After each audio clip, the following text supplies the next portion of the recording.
day one of the Sinquefield Cup, one of the elite events in the world of chess. The 5th edition of the Gem of St. Louis began with fireworks as the best players in the world descended on the capital of chess in the United States. World champion Magnus Carlsen came into the game with high hopes, but the Grand Chess Tour leader had to be satisfied with a draw against American Fabiano Caruana. Levon Aronian continued his recent fine form by winning a fairly easy game against the Russian Ian Nepomniachtchi, vaulting him into a tie for first. With 3 players already drawing blood, the fight for first place is already heating up. Round 2 action starts right now.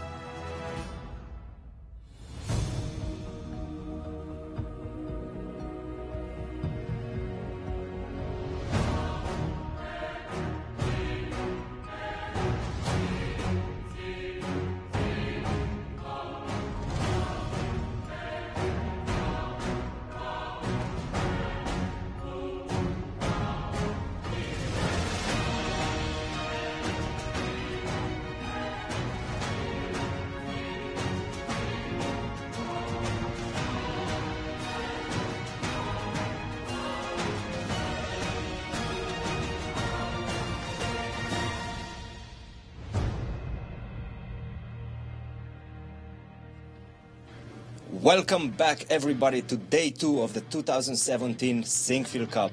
I am here in the confessional booth where players confess their sins, talk about their games, and overall just release the tension during the games. Yesterday, we had an exciting day with 3 decisive results. Sergei Karyakin, Maxime Vachier-Lagrave, and Lev Aronian all started off blazing hot, and they now lead the tournament. Today we have a reiteration of the 2016 World Championship match between Magnus Carlsen and Sergei Karyakin. It's going to be a very, very exciting day. Let's go to the studio and start the day with Yasser, Jen, and Maurice. Thank you, Christian. This is Jennifer Shahade, and I'm here with Yasser Seirawan. And if round 1 was any indication, the Sinquefield Cup is going to be one hot tournament. Absolutely. First of all, Jennifer, it's great to be with you, and what a kickoff we had. 3 decisive games out of 5. A wonderful way of starting the 2017 edition of the Sinquefield Cup. Yeah, and let's take a look at the results from yesterday and where we stand. Well, Levon Aronian, a former Sinquefield Cup champion, he won a beautiful game. Sergei Karyakin also defeated his Olympic teammate, Peter Svidler. And Maxime Vachier-Lagrave, well, that one was huge because he defeated the reigning Sinquefield Cup champion and the Grand Chess Tour champion from last year as well. Exactly. And Wesley So. And in that big fight for the 2 highest-rated players in the world being invited to the candidates, that was a big result. But Magnus Carlsen not only managing a draw. Yeah, so draw with black against Fabiano Caruana, so a solid result, but we'll look to see whether Fabi can go on a run or Magnus Carlsen, our world champion. Let's take a look at the format of the Sinquefield Cup Championship. It's a 10-player round robin, and that was the same as last year. But what's different this year is the time control. This year we've got 40 moves in 100, and the remainder of the game in 60, with a 30-second delay from move 1. Last year there was a 30-second increment from move 40. Exactly. That's the key difference in the time control. Now our schedule, we're in round 2, and we've got 5 rounds, and then we have a rest day after round 5. That'll be a Monday. So for anyone thinking about heading to St. Louis, take your weekend here and then head home on the rest day. Exactly. Join us. Or take a week off. Right. But we've got Maurice Ashley with the key battles today, and there are some good ones.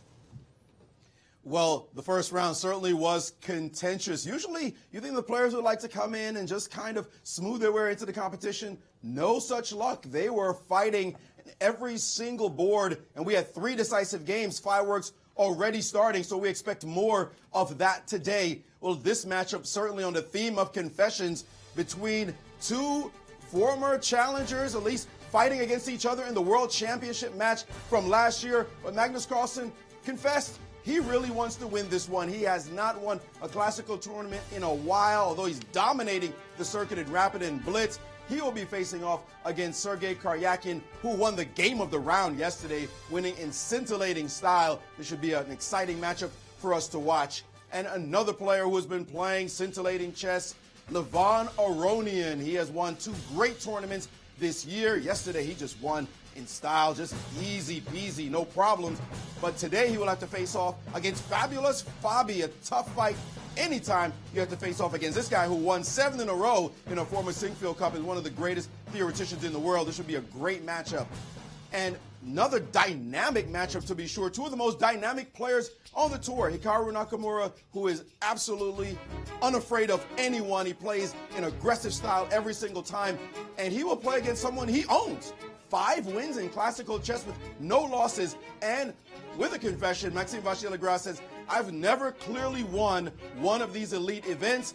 I want to win this one. So he's hyper motivated to play today. We should see some exciting games as round 2 is set to begin in just a few minutes.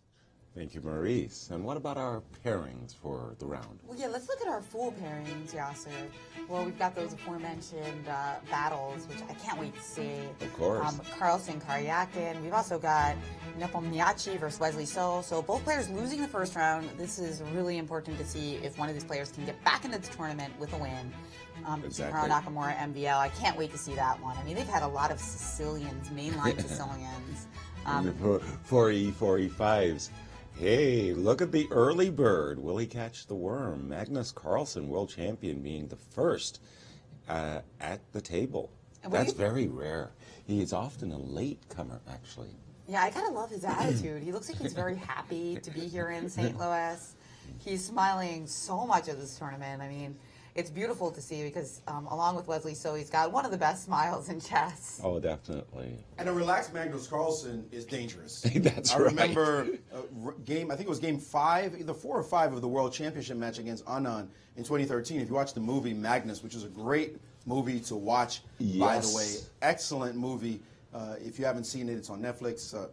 I enjoyed watching it. But it was only after his family had come from Norway and he's getting a chance to play cards with his sisters and his dad that he totally relaxed after, it was either 3 or 4 very tense games.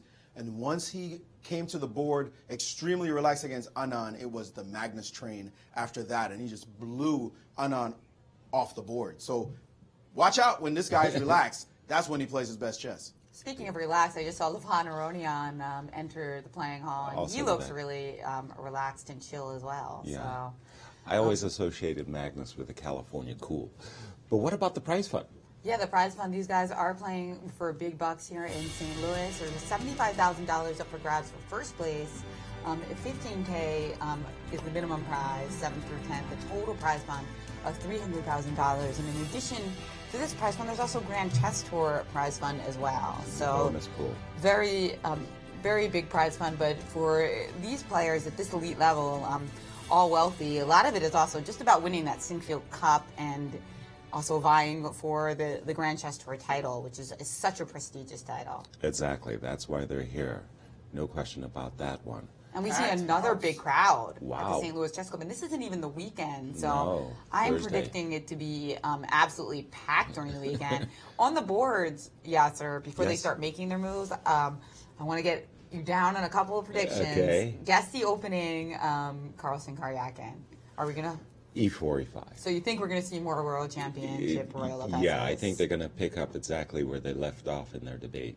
Why not? And then what about Maxime Vachier-Lagrave? He's done so poorly against Nakamura, but is he going to go for a Sicilian defense? This game's very important because, I mean, honestly, before the tournament started, I was going to pick one of these guys as the surprise winner. I mean, surprise, of course, because Magnus Carlsen and Wesley So are the favorites by rating. But I really like both of these guys. Of course, Maxime winning in the first round is huge, but can he get past his nemesis? Indeed. Hikaru was, for me, one of my 3 favorites. I had Magnus and Levon as well in my favorites before round 1. For Hikaru, it's a tough one. If he plays E4, he knows he's going to get a Najdorf, which is an opening he plays himself. So it's not always that much fun playing against openings that you yourself champion. So I'm not 100% sure about that one. I might shy towards C4 and quite potentially an offbeat Grunfeld. But he's had such success against Maxime Vachier-Lagrave in the Sicilian. He won their battle in the mainline Sicilian in Norway and also in last year's tour in London. So I'm going to predict a mainline Najdorf Sicilian, which will certainly be fun for us. Absolutely. It would be great to watch those kinds of challenge. So far, Nakamura is MIA, but the round is just starting right now, so he's probably going to be at the board any second. We just saw Anand just jump in to the frame just about 35 seconds ago, and finally writing down names and all the other details. So he's got to settle in. It's always a little bit off-putting when you come in late and you're huffing and puffing and you got to relax it immediately. Time to shake hands and go to battle. Exactly. Of course, these guys are gladiators, so they're used to it. But it's much better to do what Magnus did: show up early, relax, and not worry about it. And here is the aforementioned Hikaru Nakamura coming in now and getting blocked by Fabi's mom right there. And Magnus's dad. The proud chess parents are in the crowd as well. And Nakamura, let's see how this game goes. Well, this was your prediction of a mainline Najdorf with E4. Yeah, I noticed that Peter Spidler opened up with the English against Vishy Anand, and there we have it. I think you're right. E2, E4. Well, it's 100% we're going to see C5. Magnus decided not to test the E4 move. Oh. Played knight F3 on move 1. 0 for 2 in your predictions today. It can only get better. I'm very happy to be wrong. Let's put it that way. Because you're much more. I'm so full of E4, E5 games. Joko Piano's, Berlin's, and Rui Lopez's. I mean, it's been such a diet of those openings that it's so nice to see something different. Not a single one in any of the games, E4, E5, and only one E4 game, period. And that's a Najdorf, so we're not complaining about that. Right. No, we're not complaining about anything. It's just interesting to see how these players are so diverse in their opening skill set. They can play whatever, and they will play whatever in order to surprise a specific opponent after long rumination on what it is that may be the weakness in this guy's armor, which has very few weaknesses when you're at a 2800 level. This is the very big difference between the modern day players and, let's say, my generation of players. My generation specialized in openings. The players of today are universal. They can really play a lot of openings. It's very hard to pin them down. I noticed moving target. You want to stay a moving target. And they definitely are moving targets. Levon opened D4. Remember, he drew the number 1 that gave him 2 whites to start the tournament, and Fabi responded, the Queen's Gambit accepted. I know he's been dabbling with quite a different variety of defenses himself. Queen's Gambit accepted is a recent one. He was, of course, a big Grunfeld player at one time. He was specialized only in that, and now we see Queen's Gambit accepted, mainline position, C5, I'm expecting castles by Levon. How do you feel about this opening for the amateurs who might be watching the show? Is this a good opening for, say, players in the 1,600 to 2,000 range? Because I know we often get callers from that range. As a defense? Actually, yes, it is. And it's especially good, in my view, against players who are playing D4 and playing very sharply. The idea of the Queen's Gambit accepted, is simply one of those defenses to try to neutralize and keep white in a narrow path. There's not really good deviations. If somebody's determined to play a Queen's Gambit accepted against you, it's not easy to avoid these mainline positions. And if you are very well prepared, it's really a great defense. One of the things that I really enjoyed is giving my opponent a little bit of rope to get creative. And very oftentimes when white overpresses, especially in isolated queen pawn positions, you can snag a victory quite easily with the black pieces. Maurice. Well, there's a bit of news already in one opening that I'd like to call your attention to. This one with Nepomniachtchi and Wesley So. This is a line, I have to admit, I've never seen. Yasser, you play C4 and move 1, but C4, C5, knight C3, and G6, a move here, anticipating the normal moves in this position, something like G3, knight F3, E3 even. But to play the move D4 right now is a very rare move in the database. I mean, it's about 60 games or so in the database, and I've just never seen it, because normally speaking, in this kind of situation, the queen's going to be hit with a tempo at knight c6, and now the move bishop f4, continuing this unusual lineup. Yasser, have you ever seen this before? Because this is just completely new to my eyes. Ever? Yeah, but I really have seen it more at the amateur level, where players are trying to get their opponent out of book. It's rare to, I haven't seen it, being played by these elite players whatsoever. And you're right, there's only 7 games in the entire database with this move bishop f4. I mean, if white plays like this, is normally bishop g5. Exactly. But to play, and even that's rare. I mean, it's not, we're talking about something that's popular, everybody's playing it. The top players, there are very few names at the top of the list. I'm looking at the chess base right now, and as I go down the white list, I find Lubojevic and Onischuk at this list, and you got to go all the way down for a lot of places to find one of your old buddies, John Fedorowicz, out of New York. Absolutely.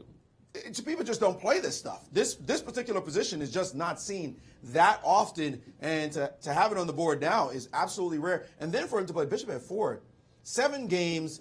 Lubojevic did throw it out once, SA8. I'm not even sure what tournament he did it in. We can take a look at that, but he did it against a long time ago. We're talking the 80s. Bishop f4, and so Wesley So is sitting right now on this position. Bishop f4. He is surprised. There's no question about it. He is surprised, and he's going to have to spend some time, move 5 already, and put on his back foot. Wesley So is one of the best prepared players on the planet, but this he certainly did not expect. Without question. So let's just take a look at some obvious moves there for Wesley. So after knight c6, developing with a tempo, which is always the good thing to do. Queen d2, bishop g7. Is the idea of bishop f4 to play quick bishop h6? Let's Maurice? bring up that board. All right. I'll bring it up. Oh, that's a kind of You're right asking here. about knight So c6. knight c6 is the most obvious, developing with a gain of tempo against white's queen.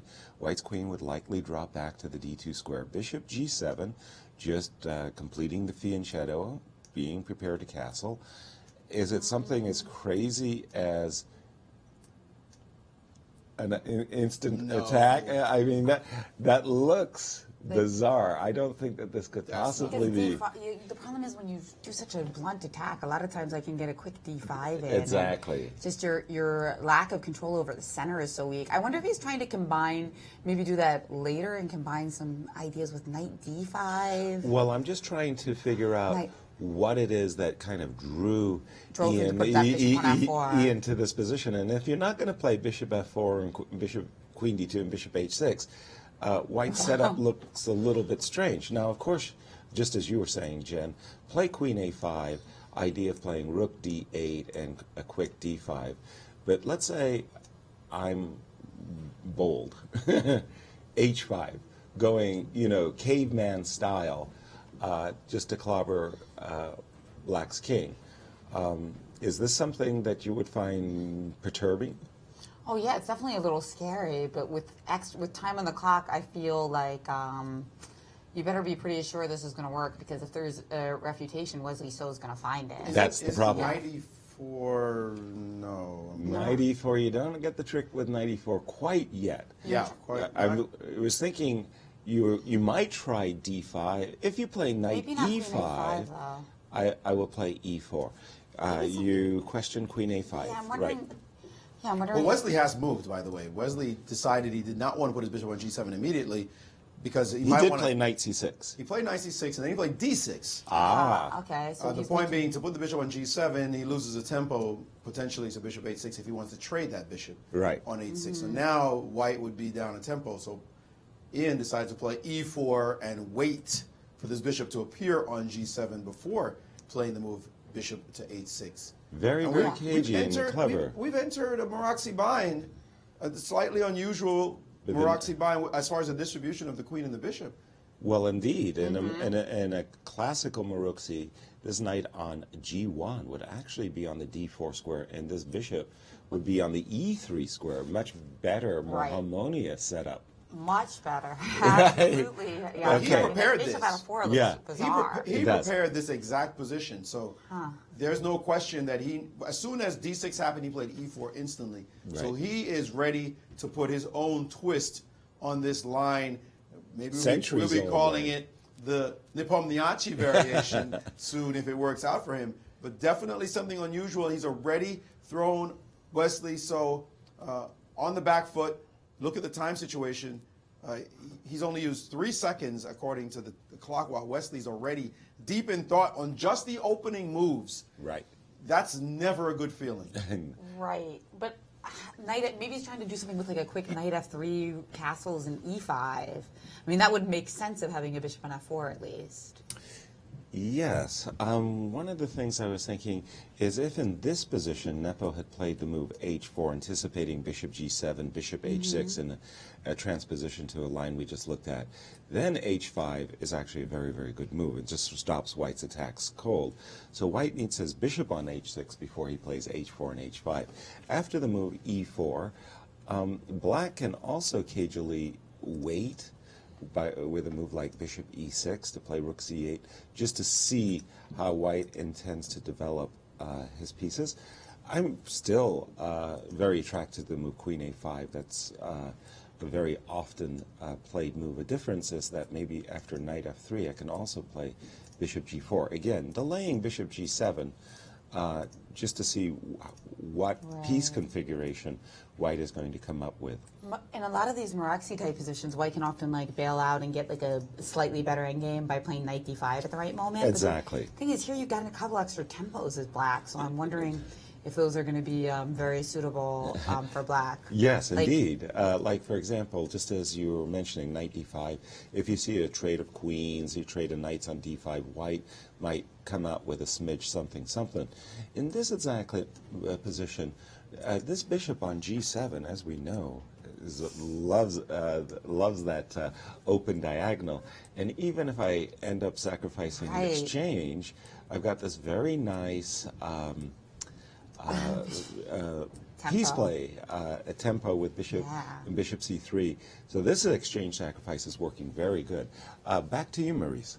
Well, continuing the theme of surprising openings, Levon Aronian has essayed a very rare move against Fabiano Caruana. And Yasser, here it goes again, guys. In this position, we've seen very traditional moves. Moves like a4 make sense. Move like bishop to b3. b5 is coming. We realize that. There, in the database, we've got about 4 moves, bishop b3, d takes c5, and queen e2, that are about 3,000 games each. Some above, some slightly below. 3,000 games each. You've got to go down to position 12 to find this move, bishop to e2, played by Levon, and it's only been played 20 times. So you're realizing that Levon is playing something that Fabi could not have expected at all. He's not looking at the 12th best move on the list. I mean, I know they prepare really well, these giants of chess, but you're not going to go down to move 12. You look at the 4 or 5 or 6 main moves, and then you work out the rest at the board. Well, Fabi right now has to work out the rest at the board. His bishop e2, his unusual move, has been sprung on him as early as move 7. And you could have worked for hours and hours and hours preparing, and the guy makes one move, and that preparation, whoop, out the window, and you've got to think for yourself.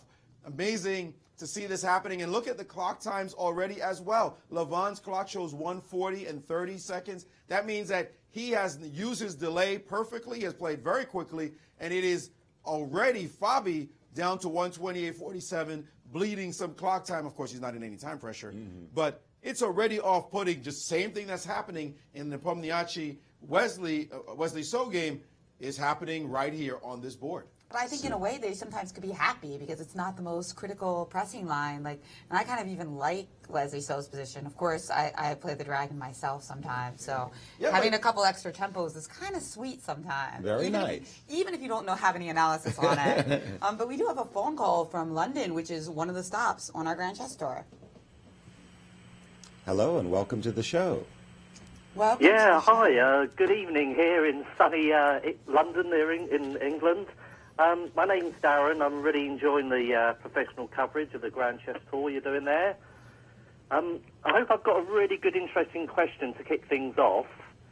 Most of us would say that Levon Aronian is playing the best sort of opening play at the moment in the world. Magnus Carlsen is playing the best endgame play. Who would you say in the world is playing the best sort of middle game at the moment?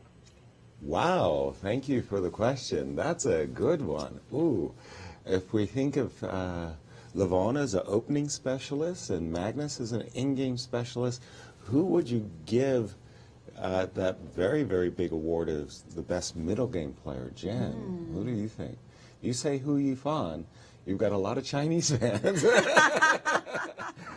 Oh wow, Ho Yifan, that's a great segue. We talked about her yesterday. She of course won Biel 2017 in a beautiful fashion. I think I'm gonna have to go with Magnus Carlsen. I mean, endgame, yes, but also the middle game. Yeah, no? you don't get to all those like slightly grinding better endgames without playing the middle game. Maurice? A very interesting question. Never heard such a question before put quite that way. I'm going to go with Levon. I mean, it's great he's getting openings, but he's also dropping bombs on people in the middle game and playing with a lot of elan, a lot of liveliness. There's just a certain effervescence to his play and originality that stems from the opening, but is going all the way through into that middle game. And he's just playing the kind of freshness. Sure, you want to tag a guy and say, well, his openings, it's just his openings. Not fair to Levon. I mean, he's really taking those openings after he's gotten the good position and hammering people after that. And he's doing it with confidence as well. Look at yesterday's game where he put his queen on b3. Maybe he did play this rook h4 move, his original idea of rook h4, and got the cute little opening idea.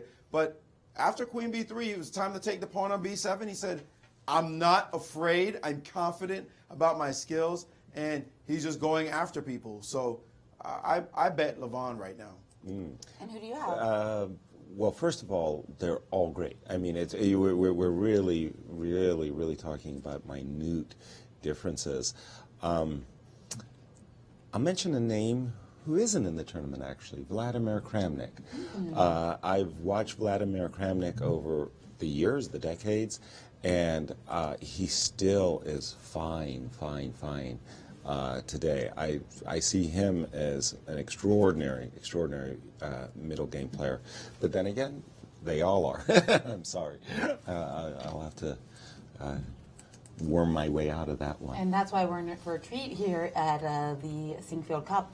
Nakamura versus MVL, as we mentioned earlier, did go into a mainline Najdorf. He played the move H3 on move 6, where there's that like great survey of choices. And in other games against Maxime Vachier-Lagrave, he's played bishop g5 with success. And he, in this game, chose h3. What do you make of the position that we have on the board now, Yasser? Well, h3 has always been what I considered a very positional approach to the Najdorf, which, well, the spirit of the Najdorf is so sharp that I always thought it was a kind of an easy.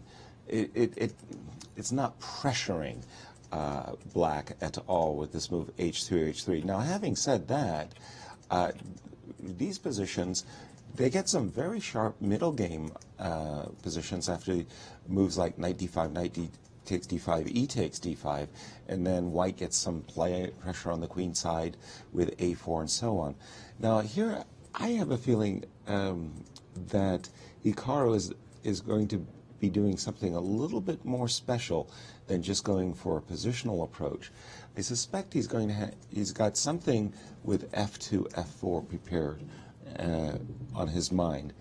And I just don't know exactly how he's going to get the f4 break in. Should he do it right away, preface it with bishop e3 first, followed by f4, or just play f4 castle short and just go storming up the board on the king side. That's right. So those are kind of like the two ideas: Exactly. occupying the d5 square and then also going for f4. Right. But we know for sure that when you see this move h3, it's very likely that we'll get a castle short. But even when these two played in Norway with a similar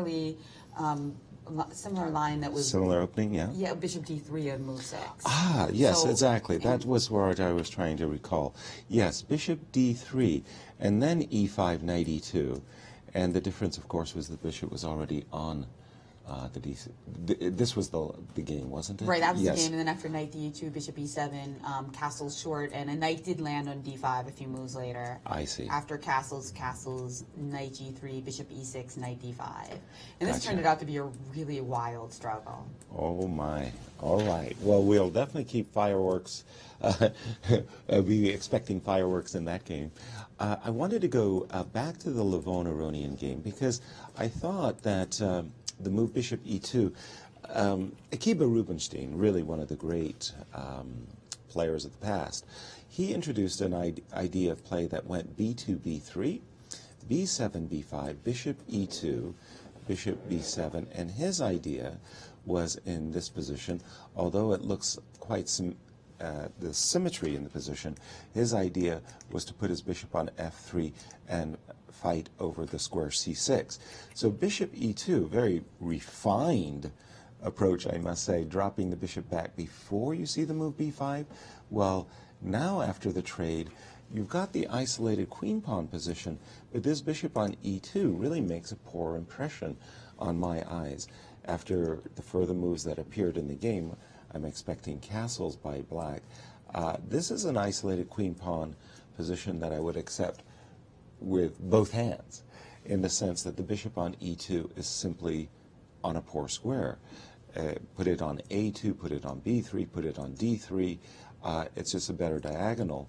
Here, the only reason that you would want your bishop on e2 is if you could get in knight e5 and bishop f3 in a Akiba Rubinstein type fashion. But I think that Fabi's already neutralized White's opening advantage. And yeah, so I was saying that sometimes you get surprised, but you're kind of happy because it's not the most testing line. Precisely. So the bad news is you burn a lot of time on the clock because you don't have your preparation. Right. But the good news is your position's pretty Just pretty good. That's so it. We'll see how that pans out. You're just happy with the outcome of that. Let's take a look at some of the games that, when we had left it, it was the Ian Jan versus Wesley. And that's how I feel about this game too. That obviously Wesley doesn't have this position on his board this morning, but at the same time, I mean, He's how do you doing feel fine. with the bishop on f4? It's not something that you were probably terrified of. Absolutely not. On the contrary, I kind of feel that White's position lacks an inherent harmony, and that Black should be very pleased with the outcome thus far. Maurice. Well, another subplot happening in one of the other games that you guys just discussed, Maxime Vachier-Lagrave playing against Hikaru Nakamura. This time, he's playing with the black pieces. Of course, we're used to seeing him on the black side of a Najdorf. But in this exact position, he had the white pieces against Vasily Topalov in the London Chess Classic back in 2015. This is not a popular line, but he himself had it as white, and the game transpired exactly as we're following now. B5, knight d5 takes, and queen takes. Now, he had black in that game. He had white, excuse me. He had white in that game, and in this position, Topalov played the move rook to b8. This game went on, and Maxime was able to win the game later, of course, but here he decided he's not going to play Topalov's move, instead playing queen c7 in this position. Queen c7, opting out of going for the rook move. Of course, the rook belongs more on c8 in the Najdorf, not on b8. So this move looks a little tricky, but of course you cannot take on a8 because knight b6 and your queen's not going home. That's it. So this position, clearly the rook is not on take. By playing queen c7, he gets to play bishop b7 on the next move, and then being able to put the rook on c8. This is his wrinkle. Now, this is not a novelty. It had been played once before, so he, as a Najdorf specialist, he knows everything. He knows it all, and this line came as no surprise. Of course, he had it as white, and now he's playing it as black. This move, queen c7, an improvement, it looks like, over the rook b8 line, not misplacing the rook. And Nakamura now realizing that this is a nice little move, deep in thought, trying to figure out what to do about it. Thank you, Maurice. And we have a special caller. That's right. We have a caller from Nigeria. He tried to reach us yesterday, and he's back. Let us know your name and your question. Yeah, this is not a novelty. I haven't played once before. So he, as an idol specialist, he knows everything. Looks like he's listening to me right now. Oh, okay. I was wondering what do you... I Hello? thought that... turn down your computer, please, so that we can actually hear your question, because right now we just hear what Maurice just said. While we're waiting for him to get on the line, I'm going to mention some wonderful tweets we're getting to our hashtag Sinquefield Cup, including Isaac Steinkamp, who agrees with you. He says that Kramnik plays the best middle games now, and he links to a game that Kramnik won against Hare Krishna in the Gashimov Memorial. I'm not sure if that's one of the games that you had in mind. There's been so many brilliancies by Vladimir, and a shout out to Vladimir. We miss you here in St. Louis, Vladimir. But yes, that was also one of the games that I recall being super impressed with. That's right, and if you see our hashtag Sinquefield Cup, you can join in on the conversation, or Grand Chess Tour. There's also the Twitter feed, Grand Chess Tour, which is being updated by Tatev Abrahamian. So that's a fun way to join the conversation, as well as our phone line. Yeah. And for those of you who are calling in, when you do get on the air, if you can turn down Your computer.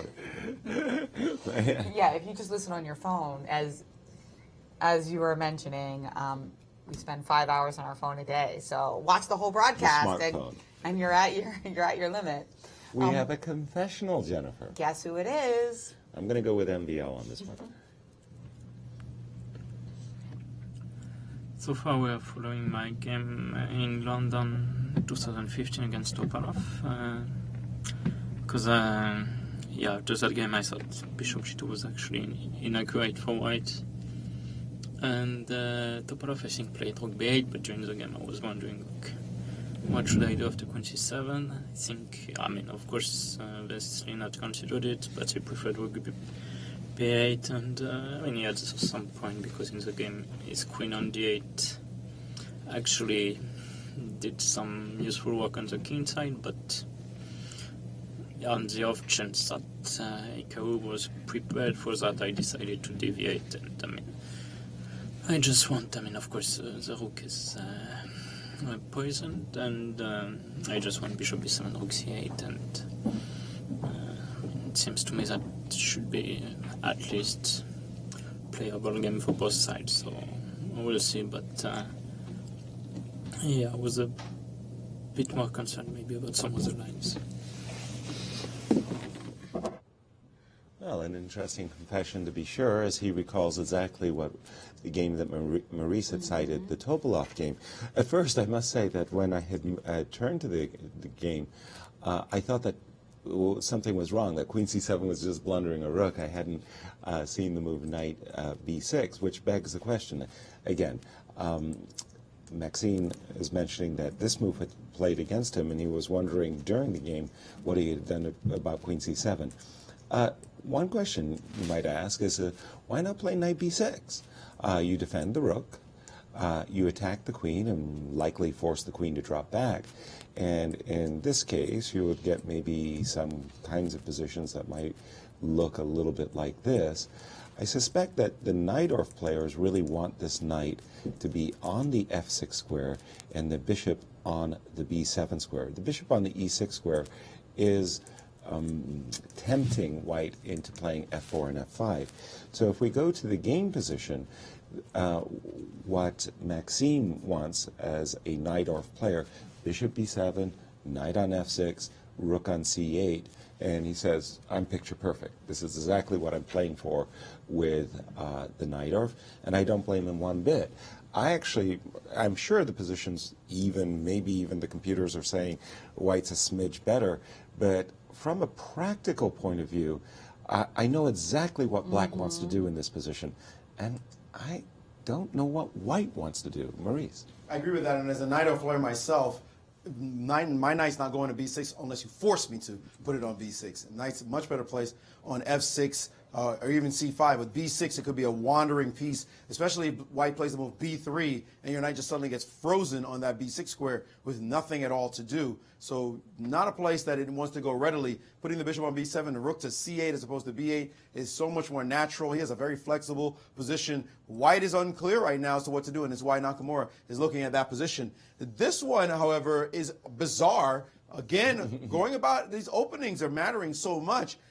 Bizarre, not because this position is so strange, it's because this position is so common. This is a position that Svidler and Anand are playing, and they get to this position, bishop d6 being by far the most popular move in this position. And Svidler, unless there's something wrong with the transmission, Svidler has been sitting there forever looking at this position, and I don't understand. Maybe we can get a shot of it. That's not the game we're looking for. This one is, of course, the Nepomniachtchi Wesley So game, but I'm curious as to what's happening on Svidler Anand's board.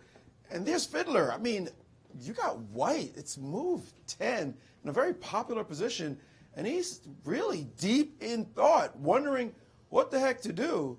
We saw Anand rushing into the board, maybe a little bit out of breath, but now he's relaxed like, dude, we're playing a normal position. This is not their game again. You guys keep fooling us with the image on the board. It was the isolated queen. But this one is certainly, I think, strange. Don't you guys think that he should be sitting here in a position that's very popular? This is a common position. Very common position. And he's deep in thought already. And yes, this is the position. And behind on the clock, it was just, oh, wait, it looks like he has, in fact, castle. So we have no, everything is on the board. It's the same thing. What's going on? What's going on? Svidler has not moved. Thinking about a new plan in this position, maybe not as well prepared for this line, and maybe Anand surprised him by going in for this line. But it just seems very strange to me. Agreed. Like you're saying, this is a common position. It's been played numerous times. Bishop e2, rook e1, b3 type of ideas have been seen, and you just got to pick one. And it seems like he's actually undecided as to what he wanted to do. Maybe Vishy just surprised him with his choice, and he's making up his mind what kind of middle game he wants. I'd like to turn the game, our attention to the game between Magnus Carlsen and Sergei, because we have a very different type of position at the moment. Knight f3, not the e4, e5 challenges of the World Championship, but knight f3 was Magnus's choice, and just kingside fianchetto, knight c6, castles, and now e7, e5, setting up for maybe a reverse King's Indian defense if black can get in the move d7, d5. c2, c4, to my mind, is the most common move in this particular position. Magnus went for a little different approach. He played the move e2, e4, not as common as c4, d7, d6, d3. Now, this approach by Magnus's last two moves, a2, a3, c2, c3, don't make a powerful impact, but his idea, on the other hand, is very clear. He's not going to go for the move d3, d4. Then you might transpose into a Ruy Lopez style position where black is very nicely situated with his bishop already fianchettoed. Instead, what white is trying to do is go for a little queenside expansion with the move b4. The idea behind this move b4 is really to take possession of the c4 square. You might sit there and say, well, how does the move b4 help white take possession of the square c4? Well, if you imagine white doing the following, knight d2, bishop b2, there might come a moment where he could play b4, b5, and knight c4, and that knight on c4 is a gem. It can't be booted. The other idea behind this approach is, I'm not going to call it a soft approach, but the idea is that you're delaying the battle. You don't want to reduce the material very early. You want to keep the board full of pieces and postpone the battle to the later middle game. So a typical Magnus Carlsen type of approach, getting a position, just a position, and a board full of pieces. Maurice. All right, Yasser, I need help. you got to bring out all your 4-time U.S. championship titles. You've beaten all the best. You played against all the best. You're fluffing me up. I feel it. No, dude, come on. They are playing some interesting ideas, and this one is deep, and I need some help. So let's go. This position, Levon Aronian versus Fabiano Caruana. We saw the unusual move bishop to e2, knight c6. All this now so standard. And now the move bishop e3. Looks like Levon is standard isolated queen pawn. We call it IQP opening. Nothing special about this move. It's just reinforcing this pawn. I guess the point being he's going to move his queen and bring his rooks in to the action. The move knight g4, just struck me as a surprise. Like chase the bishop off the square. The bishop has a very simple move, bishop f4, to be followed by the move knight back to f6. Okay.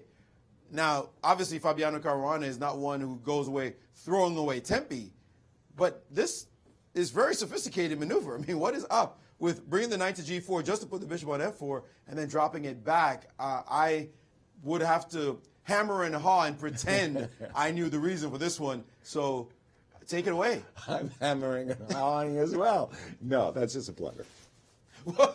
Wait. Who Knight Fabi g4. blundered? Yeah, knight g4 is a bad. Are you serious? Fabi's now playing knight g4, bishop f4, knight f6. That's crazy talk. I think that he had, when he played the move knight g4, he had a very definite idea in mind that he just said, no, whatever it was, whether it was bishop d6 or whether it was going to be g5, I have no idea what the move knight g4 is about. It's a mistake. It's a blunder. It's a bad move. It's a bad move. Let's call it a bad move. We call it a bad move. It doesn't lose material. Yeah, you're right. It's a bad move. But and then he's just saying, well, actually, the other thing is now after this bad move, knight g4, White actually suddenly, and he didn't have it previously, has a threat. The move d4, d5, opening, breaking in the center, caused Black to go back with knight f6, essentially just costing himself a tempo for no particular reason at all. Is that real? That's real. I know. That's not real. You can't. No. It was really shocking. Knight g4, bishop f4 is the next move. I know. There's no way you're playing knight f6 back. And look at Levon's like, Levon. What is going on? Well, Levon was very, very happy anyway, because doubtless in his mind, like a move ago, had Fabi simply played the move castles, Levon had in mind to play a move like knight e5, followed by rook c1, followed by bishop f3, and so forth and so on. Now, after what was played in the game, Levon's actually starting to think more ambitiously, and maybe he will play queen d3 with the idea of playing rook d1, rook e1, and then going for a kingside attack based on knight e5 and so on. Queen d3 normally is knight b4, though. Exactly. So you have to be a little bit careful for that. But even here, queen. I mean, I would prefer to have my queen on. Oh, you mean you're going to play this kind of finesse chess, lose a tempo so that the other guy can get a tempo back? Well, you'll get a good knight on d5. I'll get a good knight on e5. It's kind of tit for tat.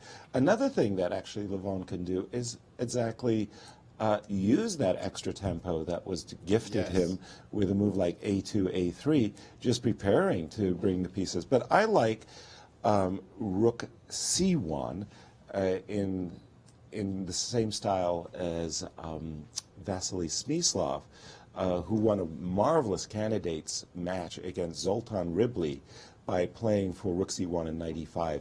It was in my book, Winning Chess Brilliancy. It's really one of the great, brilliant games of that time. But anyway, knight g4, I'm sure Fabi's going to come on the show and say, oops, I mixed something up. Well, I can't wait to see how this one goes, because it's always, you mentioned Aronian is one of the best middle game players, and to see this play out in the IQP position is going to be fascinating. But we have an update on Wesley So's game. With Maurice. And another game featuring the move knight g4, but this one I can explain. Okay. This I understand. So, obviously, this setup by White is not the standard setup. And he's chosen this line. His knight is on e2, bishop on d3, bishop on f4. All the pieces feel wrong for what normally happens in this line. Usually it's a bishop on e3, the knight is on d4, the bishop is back on e2, and that's a standard setup we've seen thousands of times, maybe not in just the database, but in open tournaments all around the world and in Blitz. That's how people play. This setup is unusual, so Wesley said, I'm not just going to let you sit here and play this setup and get away with it. So first things first, let me eyeball this dark square bishop since you have all those dark square weaknesses, your pawn being on light squares. I'd love to have it for a knight. Will you give it to me? Not yet, said Nepomniachtchi. He said, well, I'm going to insist. I'd love to have your bishop and hand it over. He argued back. He said, still we're going to chase this bishop. This piece is a key piece in the position. Bishop h4 says, okay, now you know you're going to have to give me that bishop. So all those maneuvers by Wesley, very aggressive play, chasing this bishop around, which now has landed on e3. Play the move bishop to e6. And now black has his own odd construction of pieces. Well, his two bishops look awesome, of course. His knight on h5, his knight on g4. Well, his knight can always go back to the e5 square where it just came from. But not your standard by any means Maroczy bind position. And we see that Wesley is trying to press his opponent. And in this position, of all moves to see, h3, attacking the knight on g4. Obviously, this bishop is going to die right now. There's no way that piece is going to last on this board, although it looks like Wesley is thinking at this moment. Somewhat surprising to do all of that work. Well, he could play knight e5 and gain a tempo on this pawn and decide to take the bishop on the next move. If you play bishop takes, of course, his bishop is still a great piece. So, all right, so he has two choices here that look both look interesting in this position. But I have to say Nepomniachtchi's position smells fishy. It doesn't look like white has gotten anything at all, and black is ready to play moves like rook c8. This diagonal is going to open up big time, and that's going to be very dangerous because if rook c8 happens, you try to play b3, then moves like b5 show up all of a sudden. Tactics like that because the knight is pinned along this diagonal. Yasser, this looks great for black. Looks like Wesley has handled it marvelously to get a good position right out of the opening. I agree. I would much rather have black in this position. Ian not acquitting himself well in these first two games in the opening. But we have a phone caller. That's right. Welcome to the show. Let us know where you're calling from and your question. Hello. Welcome to the show. And we're not having good luck with our callers. Good luck with callers today. It's true. But we do have a lot of tweets coming in as usual. Mm-hmm. We've got Omkar Shakradeo, who says that Fabi's knight g4, knight f6 was to take Levon out of preparation. No opening up novelties ahead. That's true. I mean, you could just play knight f3, knight g1. And sometimes a mistake is a mistake. And there's no other explanation for it. And then Prani Surya says that, speaking about the Wesley So game, he says that he feels like Wesley shows more human positional sense than engine-type play. And maybe that was in reference to the question about who the best middle game player was, putting Wesley So's hat in the ring. Definitely. Or certainly his performance over the last year would make him a great contender for that title as well. Agreed all around. Absolutely. I'm looking at the game of Ian and Wesley that Maurice was mentioning because it reminded me a lot of like those Nidors with the bishop e3 against the Nidor, knight g4, bishop g5, h6, bishop h4, g5, bishop g3, knight c6. Let me do that from the... one of the lines of the Nidor. Right. So I'll just bring... this game to make a comparison, and very oftentimes this is what grandmasters do, is they'll look at the line, for example, like the Caro-Kann isolated queen pawn line, and then compare it to an isolated queen pawn that might come from a queen's pawn opening. So we have a Najdorf on the board, and suddenly the English attack became a very popular way of meeting the Najdorf, until Najdorf players started doing a great deal of research into this variation here, where you can play h5 as well as knight e5, and so forth and so on. But if you wanted to avoid this and play an English attack, you could also choose the move 6f3. Exactly. Or now, bishop c1. comparing this type of position to the actual position that they got into the game, I think that Wesley is going to be very pleased, because I think the positions are much more favorable for him. In the first place, this knight on e2 is not ideal. This bishop on d3 is not ideal. This pawn on c4 is more of a target than it is a restraining barrier to black playing d5.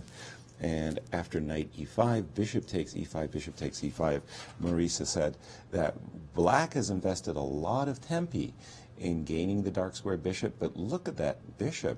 It's really beautiful, and the center of the board, eyeballing both queenside and queenside as well as kingside. Queen a5, rook c8, very, very easy play for Wesley. And after the move g2, g3, Ian has basically realized he's got a problem. He doesn't know where he's going to put his king. After castling short, the bishop on e5 is going to be bothersome. Castling long, well, that's not something you're really happy about, but the move g2, g3 basically is a drum roll, and it's telling me that white is preparing to go long with his king. Remember, in the opening, you want to control the center, develop your pieces, and find safety for your king. This is a game where white's king is not going to find safety very easily. I like Wesley's position a lot. Now, speaking of finding safety for our king, let's turn to Nakamura's Sicilian Najdorf battle against NVL, where he's just like to move knight to c3. You had mentioned that you feel like Maxime's play is a little easier than Nakamura's play, and no doubt Nakamura is spending a little bit more time on the clock, and I think we'll see that trend continue. Exactly. As Maxime's just played bishop b7 and rook c8, probably barely without looking. So we had left it after this very nice move, queen c7 move, ignoring the threat to the rook, inviting white to trap his own queen by gobbling the rook. Queen takes a8 being met by knight b6 as mentioned, bishop e3 now threatening the rook, bishop b7 giving the queen the boot, rook c8, very nice tempo, and now you're saying knight c3, and you're expecting bishop e7, or which move are you actually, I think Jennifer? it looks like Maxime has just made the move knight b6. Knight b6, okay. So just... so in this case, however, the knight is jumping to the c4 square, because now that the knight is on c3, Maurice said, I don't like my knight on b6 when white can play b3. White can't play b3. Exactly. I like my knight on c4. It's all about specifics, and that one definitely is specific. The knight can get to c4. It looks comfy. What's white supposed to do here? I think white's going to take the knight. The knight has to die. And play... Yeah, and knight d5, and just you play opposite color bishop position. You just kind of like a ruh-roh.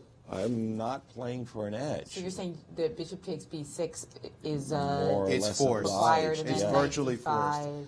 And You now cannot give this here, position. I'd probably be tempted to simply give up the pawn, because at the moment, Instead of pawn takes d5. yeah, at the moment the bishop, you're 3 tempi away from I don't think developing. that's a castle there, Yasser.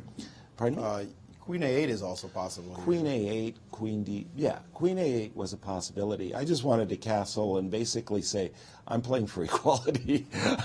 Bishop e7, rook c1, I'll have opposite color light bishops square with a great worse, queen on d5. down a pawn, yeah, yeah. exactly. I'm down a pawn, but I'm playing, I'm sitting there going, ruh-roh, I'm not happy about this move, knight b6. He's got to kill it. Yeah, you cannot let this knight appear on c4. Absolutely. It's just going to be way too powerful. And as you rightly pointed out, the b3 move is no longer possible, so you can get away with knight b6 and not have any worries for black at all. And clearly Naka hasn't gotten much out of this opening, and MVL is going to play with a lot of confidence. He's got a time on the clock. He's in this position. He's like, hey, I'm not supposed to lose this. Okay. I'm a Najdorf specialist. I don't lose these. Jennifer, let's try to roll the dice again. Yes. And take a phone caller. Hello. Welcome to the show. Welcome to the show. Let us know your question and where you're calling from. Can you hear me? Yes. Yes. My name is Yash Bhargava, and I'm calling from Indiana. Thanks for answering my call. Hi, Josh. You all run a great show. Thank you for providing this commentary to all of us. Well, my question is about my rating progress. I started playing in rated scholastic tournaments last year in September. I knew how to play chess, but I didn't really know anything about openings and all. My rating started at 315, and then it went down to 284, and then 254, and then it went up, and now it's at 1,052. I've played in 11 tournaments so far. I had bad scores in my first 4 tournaments, and then I played some good tournaments. I also qualified for the Indiana under 6th grade and came in 31st in the state. And then this place, and then all the rest are first place trophies. So my actual question is, I'm wondering if this rating progress is okay. Does it show any chances of becoming a grandmaster? I'm 11 and I have plenty of time to improve my chess. I have 5 more tournaments this month that I'll play in. What are your thoughts?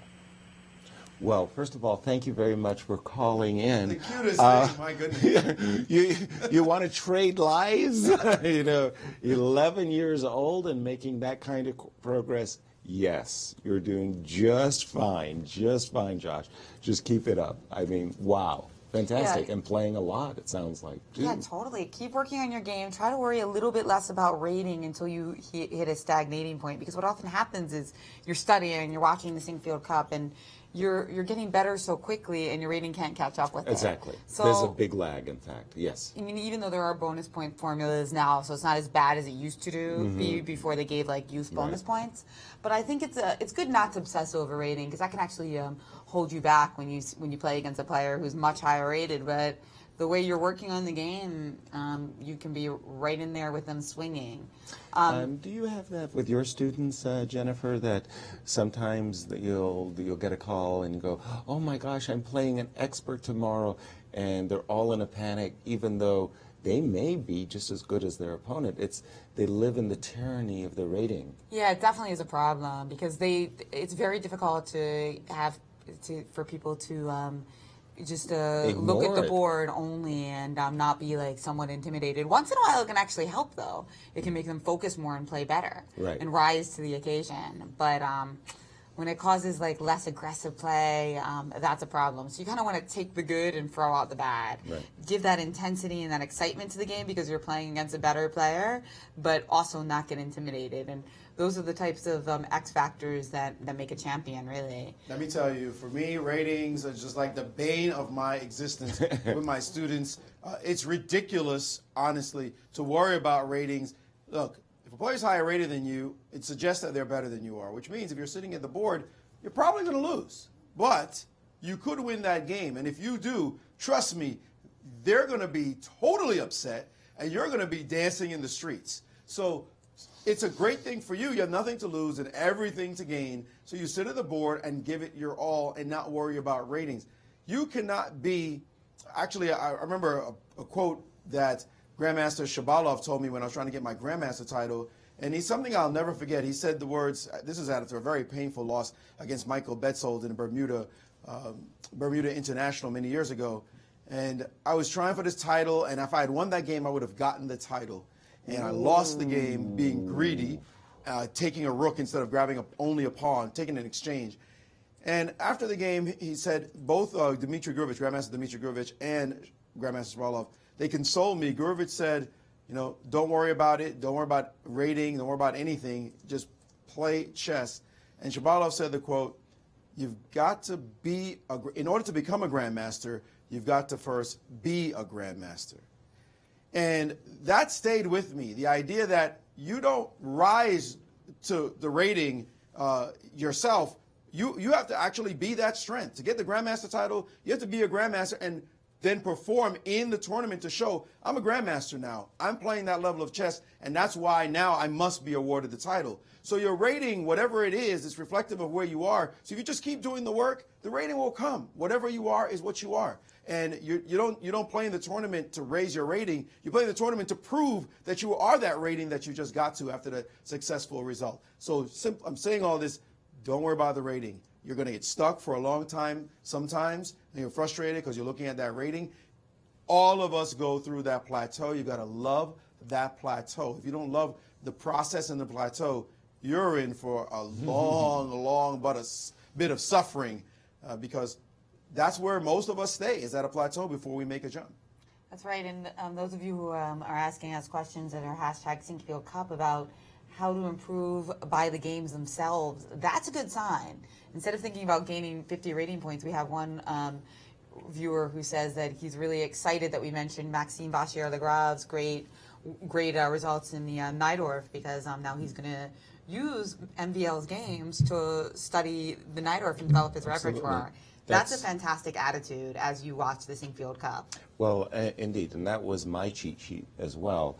If I wanted to learn a particular opening, for example, the French defense, I took Victor Korchnoi as my guide. And I said, okay, Victor, when you're faced with this conundrum, white plays like this, how do you answer it? So I use players who are specialists in opening. If I was going to become a Grunfeld player, I would just study the game of Peter Svidler and say, Peter Svidler, you're a great Grunfeld exponent.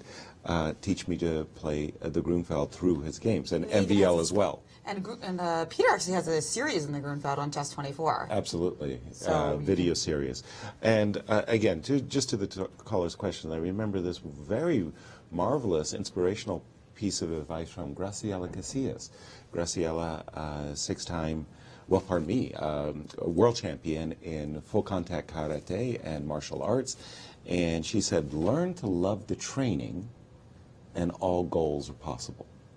Learn to love the training and all goals are possible. So those are our wonderful pieces of advice. And did Hikaru capture on B6? That's right. He felt compelled because that knight was going to be a monster on C4. And Exactly. That's what happens when you have a bishop that's no longer an F1, that square is up for grabs. And of course, MVL immediately recaptured.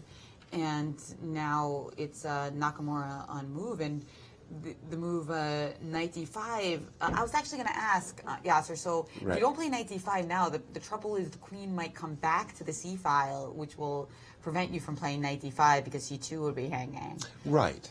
But what if like after knight d5 we don't capture the knight right away? Say we play queen c5. A very, very decent move, a very good question as well, I must say. I'm not a big fan of I don't like to sacrifice pawns. I like to take them. I may feel obliged to play the move c2, c3.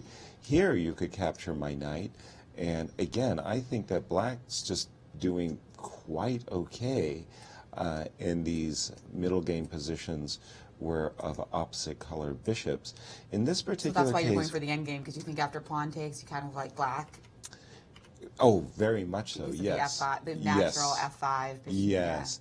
Not right away. Sometimes you even see black doing such ideas as G6, bishop H6, F5. And for me, this is a septic bishop on G2, septilicus, we would call it in the Northwest. I'm just not very happy with the light square bishop, whereas I think black's dark square bishop has much more possibilities. You can imagine the bishop coming to c5. On the other hand, that's why you instinctively just went for queen takes right away. Precisely. So at least in this situation, I've got a nibble. The pawn on b5 is a little bit like a sore thumb, and you can easily imagine that white will angle for a2, a4, and maybe the bishop will actually come back. So there's something for white to say, okay, I can get an advantage in this style of play.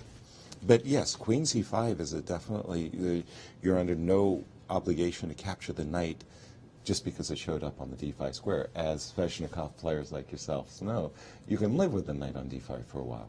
For a while. Not forever. Not forever. Maurice, an update on another game. Really intriguing strategic battle going on in the game between Levon Aronian and Fabiano Caruana. I remember the days of learning about the isolated queen pawn position. Former trainer of mine, Vitaly Zalsman from the Ukraine. He used to also train Max Delugi, and him talking about the finer points of where the pieces should be distributed in this opening. Now, there's a variety of setups you can have. I always preferred the most dynamic one. For white, it was always the bishop on this diagonal, so pawn on a3, bishop on this diagonal, rook on e1, the queen up d3 or d2, preferably d3, and the rook over at d1. So the rook avoiding the c file entirely, because Black's rook was going to control the c file, so you'd be more conducive to exchanges on that file. So you put the rook on this rook on d1, this rook on e1, and put this bishop on this diagonal. Usually this bishop will be on the g5 square and pawn on a3. So that's that more dynamic setup, and you're looking for breaks like d5, and you're looking to get attacks along this diagonal since Black's going to be castled that way. However, old school setup is with the rook on c1, and as you pointed out, Yasser, there have been many games played in the isolated queen pawn with this kind of setup, and rook to c1 was Levon's choice in this exact position. Now for something interesting, after the move castles, the move now seen is knight to a4, a bit of a prophylaxis. The argument is that this bishop on c8 is always a problem in the IQP openings, and so if you can restrain it from getting out, which you'd love to be on this diagonal, b5 and bishop b7, which right now you're hanging a knight on the c6 square and you'd be wrecking your structure if you tried to play a move like b5.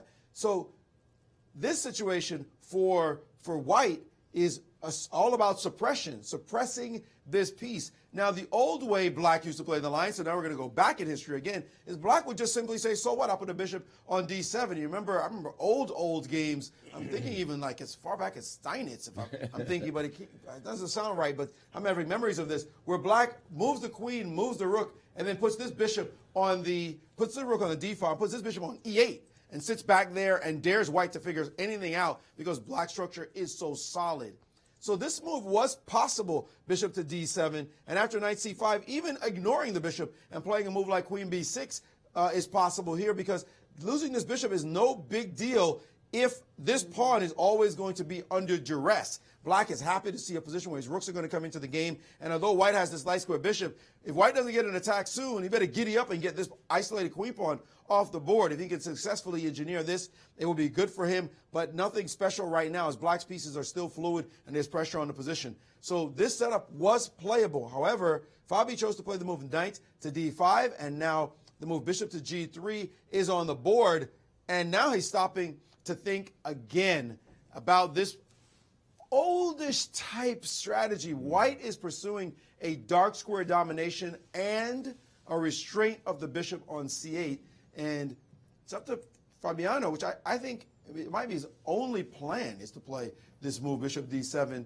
but he's been thinking for quite some time about a position that clearly he's not that familiar with. Thank you, Maurice.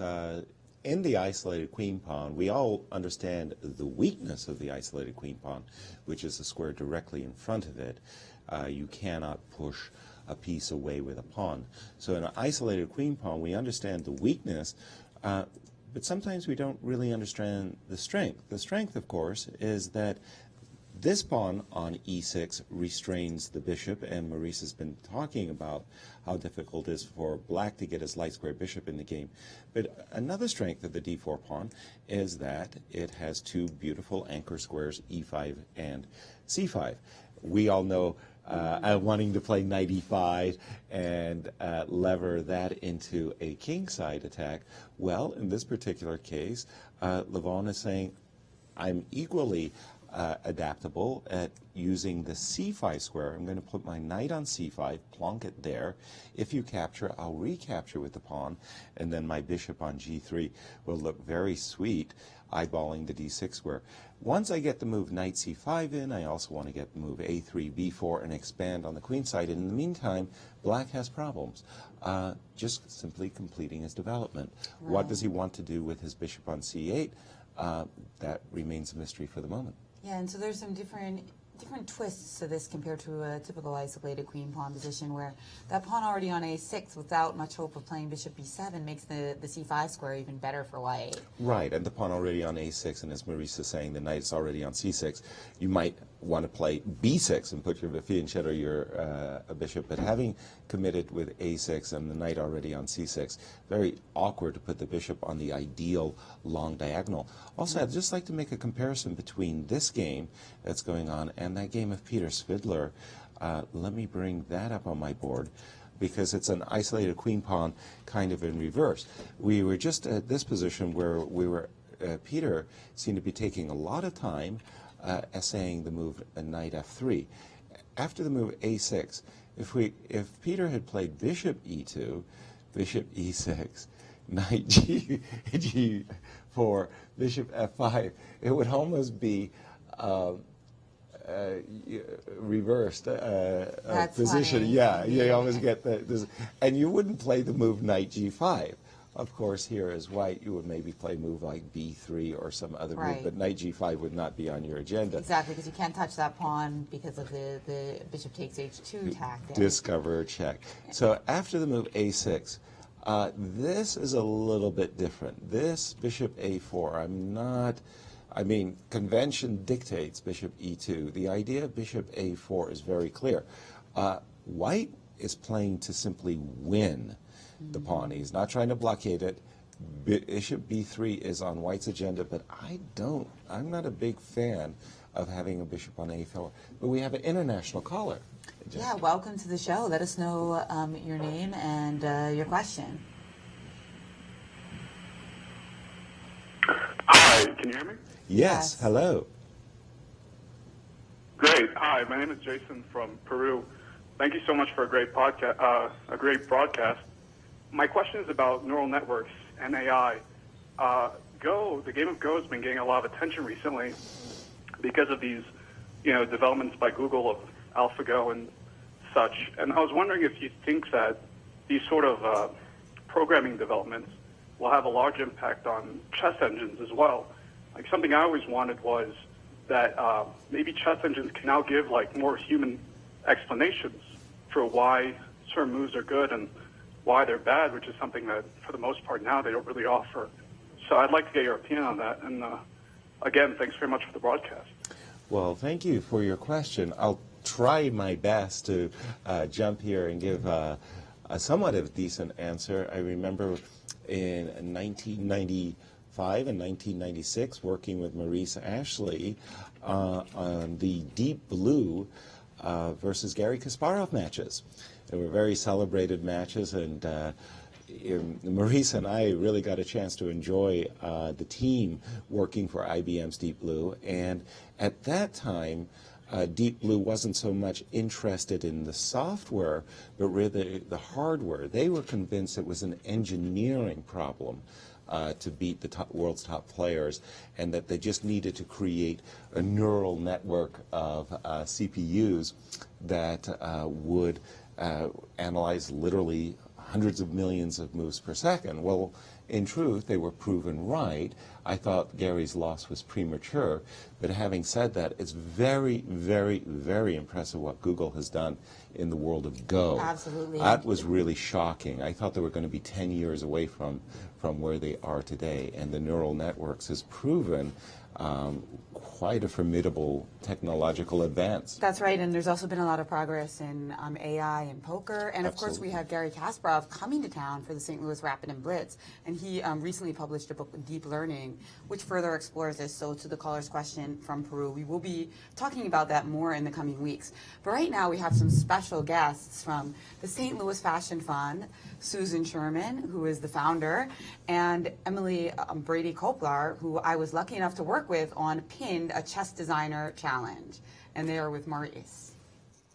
Well, when you think about chess and fashion, you don't think they would go together, but it has been a definite effort on that part to bridge the two gaps, and it was a spectacular event we had just a couple of nights ago after the opening ceremony, as we had, as Jennifer mentioned, this gala called Pinned, and joining us, the chairman of the board of the St. Louis Fashion Fund, Sue Sherman, and Emily Brady Koplar, who was one of the competitors, even won the People's Choice Award along with Jennifer. We were all on teams. It was a big competition. Susan, talk to us about the Fashion Fund. You've come on before talking about this effort, that it was going to happen. Now it's finally happened. How are you feeling about that? Well, I had a blast, and congratulations to you, because Maurice was half of the winning team. Thank you. With Thank our you. friend Audra Noyce. It was fabulous. You know, we talked about it. We all worked really hard for 8 months.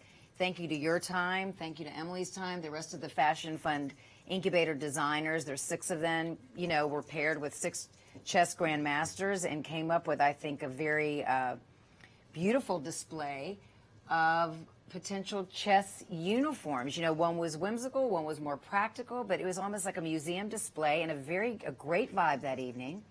I mean, That's one of the best opening ceremonies I've ever been to, Well, to tell you honestly. Let me tell you the party afterwards was really cool. And your grandmasters were cutting a rug. I hope they won yesterday. I have no idea, but I'm telling you, they were having a really good time. We see some of the pieces on the screen right now.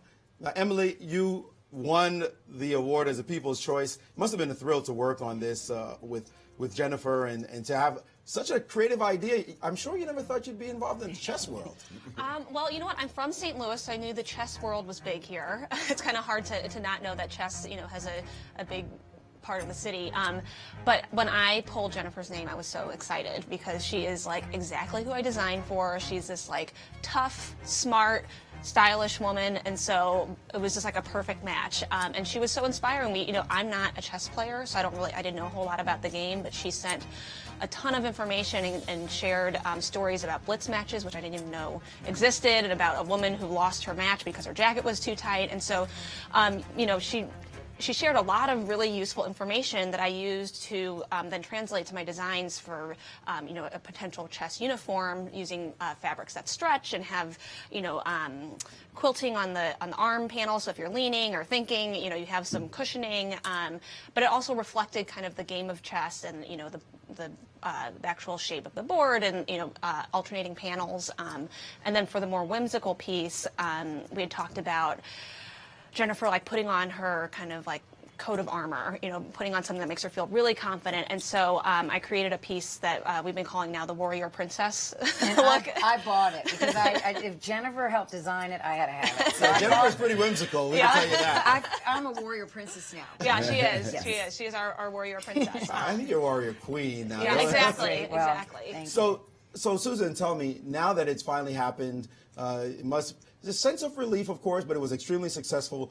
But what's next? I mean, we've got to see something happen now. It can't stop at just one event. We want to put these designs into production. And, you know, one was very elaborate with crystals, and it was a gown, and it was amazing. But I think what we were trying to do is to explore this connection between fashion and chess, design something that was inspired by chess, and then regroup and say, how can we take that into production and market it globally? So that's the next step. When Audra gets back, you know, she left us. She's already back in New York. These wonderful designers go back and forth because several of them produce in New York. But once she's back, we'll get together and we'll talk about producing it right here in St. Louis, because St. Louis was the home of fashion and design until like the end of World War II. A very important garment district is downtown. So, you know, you have your chess campus here. We're trying to make a fashion campus downtown. Do you talk about the word incubator? Are you a part of that initiative as well, Emily? All of you coming together to create these fabulous ideas for chess and fashion itself in St. Louis? Yeah, there's 6 designers. I'm the only one from St. Louis, but the other 5 designers moved here from across the country.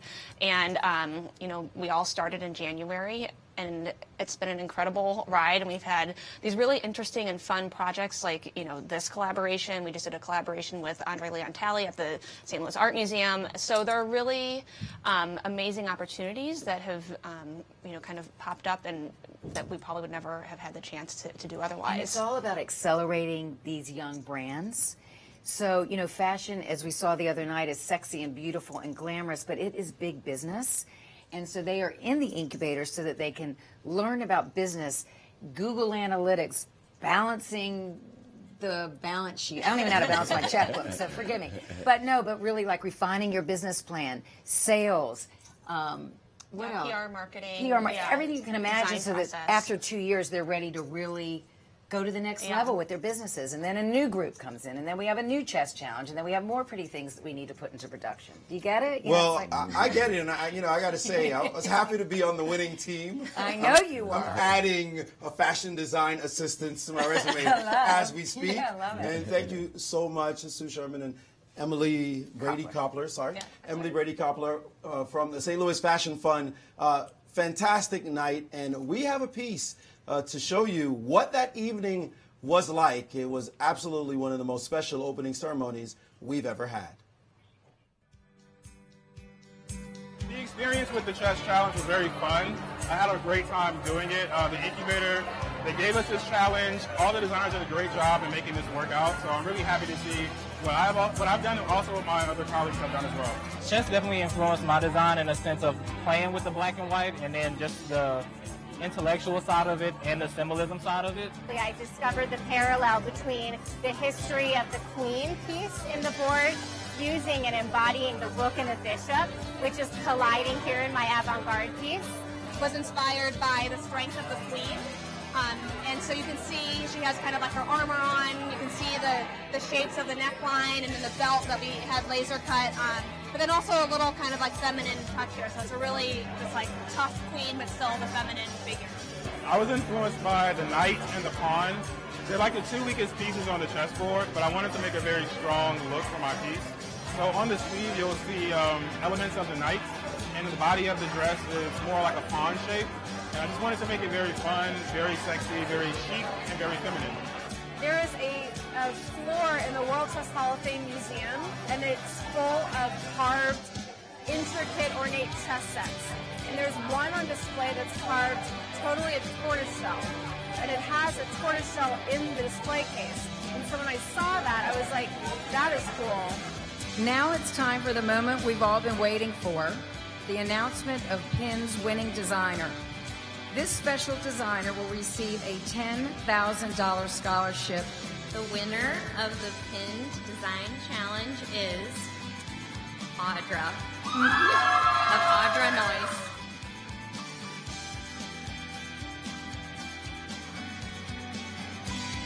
I want to thank Maurice, my grandmaster, my cohort here, really speaking to these two worlds colliding, and the functionality in class that we wanted to bring back to the branding of chess. I just want to acknowledge the other 5 designers. I mean, the talent that was presented today was exceptional, and they deserve just a round of applause as well.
Hello and welcome back to the 2017 Sinquefield Cup here in St. Louis, the capital of chess in the United States. And right now, the capital of chess in the world, because we've got the top players in the world, as well as Magnus Carlsen, who you see here honing in on his opponent, Sergei Karyakin, who he successfully defended his world championship title against last year. Yasser, you said you were liking the direction that this game was going in. For Magnus, indeed. When we had left it, the players had just reached a position where Magnus was going for a queenside expansion with the move b4, which he indeed did achieve. And one of the things I've prided myself on in my career as really a structure guy. I love my pawns, I love my pawn structure, and I like white structure. Black structure, of course, 2 islands, a6 and b5 being one, the other side being the other. White has nice central control. I know that Christian Chirilla is going to give us an explanation about this position. I promise not to steal his thunder on the break, only to say that I do like the direction that Magnus is heading. On another game between Levon and Fabi, actually I like the direction that Fabi is going. When we left it, I actually liked White's position, and somewhere just after this move bishop d6, some kind of a hiccup went on with Levon, because with this move bishop d6, I don't think that Levon had it in mind that Black's idea was to be able to play knight e7, removing his knight from c6 so he could deal with his light squared bishop issue. And after this move b7, b6, this knight on a5 has kind of been left high and dry, so to speak. The knight on a4 is being left high and dry, whereas Black is preparing to play the move bishop b7, and should he get that move in without any hiccups, he will have solved a lot of his development problems. So games are taking interesting turns. I'm going to go now to Maurice. Maurice. Yes, and one game that has taken an interesting turn based on a very important exchange is a game between Nepomniachtchi and Wesley So. In this position after queen a5, I got to tell you that back here, I was quite surprised here to h3 to see the move knight e5 instead of the move knight takes on g3, because that seemed just so natural to get rid of this knight that's a poor piece for this bishop, since you're going to trade a knight for a bishop anyway. He opted to play knight e5 takes, and we see this trade bishop for knight, what I call the most important trade in all of chess, as it imbalances the position, giving White domination on the light square, since this black bishop is relegated to dark squares only, and all of White's pieces can go to light squares. However, Black does get a beautiful bishop, so no doubt about that. So what's the compensatory factors that we're discussing? Dark square bishop versus pieces that can dominate light squares. All right, well, g3 was played, preventing this knight from coming to the f4 square. Now the move queen a5, and here, they just give the move rook b1 with the bold b4 thrust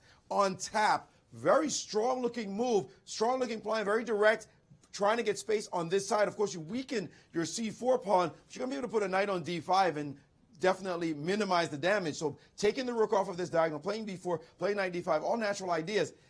Instead, he played much more enterprisingly on the other side of the board with the move f4. And here Wesley did not hesitate. He played this trade, bishop takes on c3. Now, this move, you would say, a dragon player or anyone who loves to fianchetto their bishops, they hate making this move, bishop takes c3. But you have to be prepared to play this move whenever your bishop is on the board. It's just simply one of the advantages of having a bishop is that it can trade itself for a knight at the right time. And Wesley picked this perfect time to make this trade, because now this knight cannot leave off of e2 because f4 weakened that g-pawn and is hanging. So knight takes c3 is not playable. Queen takes for the same reasons. He's going to trade off anyway. So he tried to keep queens on the board with the move b takes c3, and now queen dropping back to the c7 square, eyeballing the newly weakened pawn on c4, fg5 grabbing a pawn himself. But now this position, and look at the pawn structure, the difference between the pawn structure. 4 pawn islands for White, 2 compact ones for Black. Definite superiority for Black in this position. Nepomniachtchi played queen d5, and I think we're up to date on the position now. Let me just check to make sure. And we're down here. Okay, they played a couple more moves. Wesley happily traded queens as this pawn structure problem is not going away anytime soon. Rook to c8, and black is wonderfully placed here. No question about it. This knight in a bad situation as this pawn is going to be needing to be protected. And what does white have? You look at white's position. White has nothing. You can't mail anything home and say, oh, this looks good. I'm doing well, Ma. No, actually, you ain't doing well at all. This pawn structure is putrid, and black is looking to see if he can milk this one as Wesley So showing that weird opening play by Nepomniachtchi to be just that. Boomerang. You're saying it's a structure only a mother could love, huh?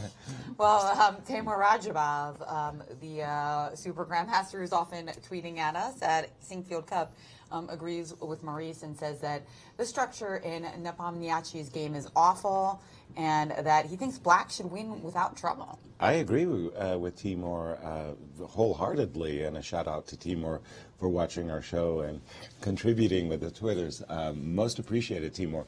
Indeed, and after e takes d5, rook c8, just as Wesley has played, this rook coming to the c5 square, attacking this pawn on d5, knight f6 is untapped, and this rook could also maneuver over to the a5 square, which will keep this rook tethered to the a2 pawn. Basically, it's all black. King is going to be marvelous on d7, and yes, sure, hey mom, I've got a passed h-pawn, but that h-pawn is going nowhere, and I see the d5 pawn falling in the near future.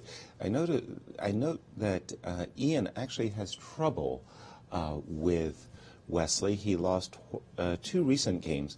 One was in Baku in a very crucial U.S. versus Russia match. Ian had started with 7 wins in a row for his team, and Wesley defeated him with the black pieces. And then in Vaikonze this year, Wesley also won the last round game. 0-4, no draws. Oh my gosh. That's a huge, huge score. And Wesley trying to make it huger. 5 out of 5. And he looks to be on his way. So very nice rebound for the 2016 Grand Chess Tour champion, if he can pull it off. Yeah, that's right. So we'll keep a close eye on his technique in that game. One of the games that the isolated queen pawn game between Peter Svidler and Vishy Anand has taken also very different turn. We left it around this position after the move a6. Everybody and his brothers played bishop e2 in these positions. Bishop a4 was Peter's choice, and after bishop e6, knight e2 castles.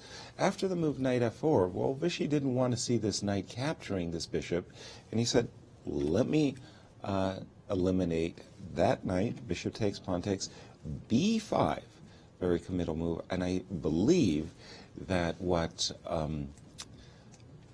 Vishy has in mind is to play the move d5, d4. At the moment, it's a big pass pawn on the board. This bishop on c1 isn't doing that great, but now the question is this pawn, is this going to be a weak pawn, or is this pawn on d4? The liability of the e6 pawn versus the strength of the d4 passer. I think black has equalized comfortably. I believe Vishy is going to be very pleased with the outcome of the opening. I agree, and it looks like we really have a lot of exciting and potentially decisive games. It's been a good round. It's been a good round, and no question. I'd like to give another shout out to everybody who wants to come to the Sinquefield Cup in person.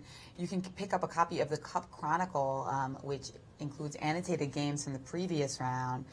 So that's a wonderful classical throwback that you see at the Sinquefield Cup. Bulletins, printed bulletins that you can grab for the low price of $10 a game. So you don't actually pay for the bulletin, but to observe a round of the Sinquefield Cup, it's $10. Okay, and of course, all the monies go to all of the programs that are happening here at St. Louis Chess Club, World Chess Hall of Fame.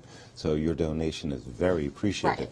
Right. Maurice, And we take a look at this bishop takes knight trade again in another game and see the influence it had on this position. Knight b6 threatening to go to c4. That monster has to die because b3 is not playable. So he did take on b6. And after queen takes on b6, he got ultra aggressive on the light squares. Remember, because of this trade, this knight and this bishop are the only two things, minor pieces on the board that can get a grip on the light squares. The problem is that this bishop is pretty anemic. That's the main issue, is this piece would rather be on the b3 square. If you could pick it up, drop it over here, where it's influencing d5 and has room to breathe. But it doesn't have that in this position, so MVL said, so what? What do you have? Takes, and he might play the move h4 and make this bishop even more anemic. So the move h4 himself, castles by both sides, and now the move rook to c4, preparing a move like b4 and also preparing just a double on the c line. More importantly, b3, a move you did not want to play if you're a white,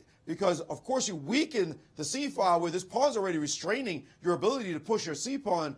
This is going to be problematic for Nakamura. Rook back to c7, and now the move knight d1. So having to do some torturous maneuvers in order to deal with what's happening on the c file. Of course, if black plays this move, white will be able to play knight to e3, and he's not on the pressure on this line. But a move like b4 eventually, not now, and give him the c4 square, but eventually b4 is going to put a clamp, a royal clamp, on that file, and this pawn is going to be backward forever. There's no way this is worse for black. Black is fine here. His bishop is the only piece that just needs a little bit of improvement. I imagine maybe g6 and bring the bishop on this diagonal is one plan, but black looks perfectly fine. He's got everything he wants out of a Najdorf. This should be okay for black. We'll see whether or not it's more than okay as the players continue in this critical round. Thank you, Maurice. Speaking of more than okay, I was actually thinking about black getting ultra aggressive in that game you were just pointing out after knight d1. Instead of the move rook c8, flickering through my mind was the pawn sacrifice d5, e takes d5, and bishop c5 as a possibility. Yeah, well, indeed. I'll just bring that up on my board because I always loved it when my opponents retreated. I don't know, you know, take your pieces and bring them back to your first rank. That's okay with me. So the flicker that went through my mind was something like d5 takes, bishop c5. Okay, unfortunately, it's a pawn sacrifice, but you can see the potential. Black gets in moves like b5, b4, and bishop d4. That knight on d1 is really under the gun. f5, f4. I'm just saying it would have been, it would be a very intriguing way of trying to take full advantage of white's position. Well, the important thing about moves like that is that even if they don't work, sometimes it's like a move later. Your opponent does something a little weird, especially at the lower level. Then it's perfect. Exactly. Then it's perfect. Maurice. And again, on the theme of bishop takes knight, Anand is someone who loves his knights. There's no question about it. If you look at his world championship match against Gelfand, just as an example, he must have played bishop takes knight about 80% of the time in that game, in that match. Over the course of the match, you just follow the moments. Who played bishop takes knight? And Anand would do it under almost any circumstance. He gets a chance to do it, he just takes the knight. In this position, he doesn't have to take the knight. The engines are actually giving a move like rook to c8 to be the best move in the position, or at least the engine choice. But Anand, there he goes. Bishop takes knight. No surprise to see him play this move. Of course, he gets a pass pawn. E takes b5 and bishop back. And what does he do next? Bishop g4. He's about to play bishop takes knight. Again, certainly on h3, he will have to take. This variation will run h3, bishop takes, queen takes, and he could play knight d4 and get back one of those bishops and try to prove his knight superior to the bishop on c1. But this is a typical way to imbalance the position that this five-time world champion prefers. He does it so commonly now that it really does look like, to Anand, knights are better than bishops. Well, he's the rare case for sure. Vichy and Bent Larson, big fans of the knight. I must say it's my favorite piece, but okay, I prefer bishops to the knight. There you go. And how can it be your favorite piece? The bishops? No, you said the bishops are your favorite piece? Yeah. Oh, I see. Okay. Yes. Wait. Even though, no, the knights are my favorite piece, but I believe the bishops are stronger than the knights. I think I understand. I the knights are why you love chess. Absolutely. But you still like bishops better. Yes. So you like bishops more, but you love knights more. I respect the knight enormously. I think chess is the magical game that it is because of the circular moves of the knight and their ability to hop. They're unique. But that's why you add more knights into S-chess. Exactly. Because you've got the hawk and the elephant, both of which have knight-like movements. Precisely. The knights definitely complicate chess. I mean, I love knights as well. They're my favorite piece. And if you just think about it, if you were to replace the pieces and you decided, let's just have bishops instead of knights in chess, then you just have those bishops on G1 and F1 and the bishops on C1 and B1, and, of course, the same on the other side. They don't compare in complexity to putting knights instead of bishops. That game would be so much more interesting to play because knights are just these funky, creative, crazy creatures. That said, the long-range bishops are pretty powerful. You better watch out because they can hit you from afar. But definitely, knights make chess funky. Absolutely. And we do have a special segment, Christian's Corner, with Grandmaster Christian Carilla on some instructive moments from today's round.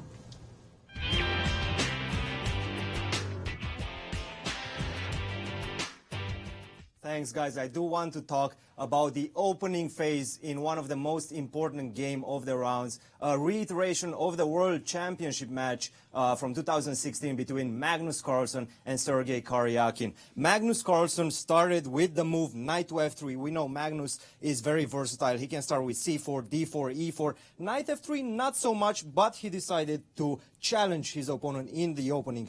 Knight f6 was played, g3, c5. In general, as a Grunfeld player, I definitely like to see this move c5 on the board. I do not like when black plays c6, d5.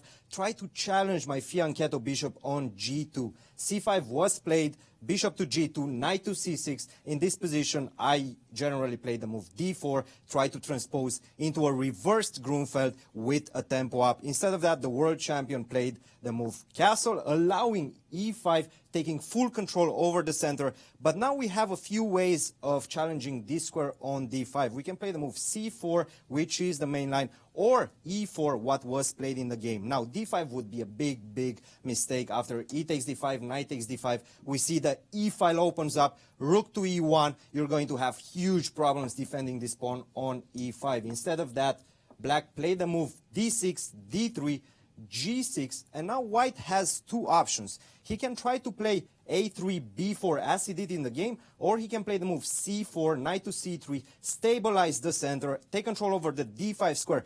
But this position is very symmetrical and very, very close to equality. So Magnus decided to keep his position a little bit more flexible, and he played the move a3, bishop to g7, c3, once again preparing the move b4, castle, b4, and in my opinion, this is one of the most critical moments in the game. In the database, we see b6 as being the main line, and this is the usual response. You want to keep contact with the pawn on c5. The problem is, you also have to ask yourself, what is my opponent's dream position in the future? And in this case, for white, would be something like b5, knight goes to e7. I'm going to stabilize the structure on this side, and then I'm going to have a free attack, a4, a5. The knight comes c3, knight to d5, and white is clearly better. Instead of that, Sergei understood that he doesn't have to make the first move that he sees in the position. He thought for a little bit longer, and he decided to play the move a6. Very nice move, preparing his own expansion on the queen side. Knight to b2 was played, b5, rook to b1. Against this move a5, black wanted to play a5, challenge white's position on the queen side, but the problem is right now I'm going to take, and your pawn on b5 is hanging. So black played the move knight to d7, a very enterprising idea. Now he is threatening the move a5 because after b takes c5, knight takes c5, the knight enters the play with action over the pawn on d3, and black would have a perfectly playable position. Instead of that, white played the move knight to b3, and in this position, black decided to release the tension with c takes b4, a questionable decision in my opinion, and we have a very, very heated strategical battle going into today's action. Guys, back to you. Thank you, Christian. Count's Corner, gotta love it. And one person who agrees with you and Christian in liking Magnus Carlsen's position is Rajabov, who says that he thinks Carlsen is much better despite the evaluation. The engines. The engine evaluation, but he's very excited to see what happens in this game. Yes, sometimes the engines looking, saying, okay, black's pawn on b5 stops white from the desirable expansion c4, and they don't give enough value to the structure, to the easy play. For a human player, you're sitting here as white, you see that you've got this very, very comfortable pawn formation. You built up behind it. You've got ideas of striking out against the pawn on a6. You've got other ideas of playing the moves knight g5 in order to be able to advance on the queen side, c3, c4. And from black's point of view, it's very hard to come up with a very clear plan that you can literally put into motion from start to finish. It's like black has found himself in a place where he's reacting. He's trying to simply restrain white from completing whatever it is that white wants to do. And it's very hard for a human player to play like that. Computers have no problems. They just play a position.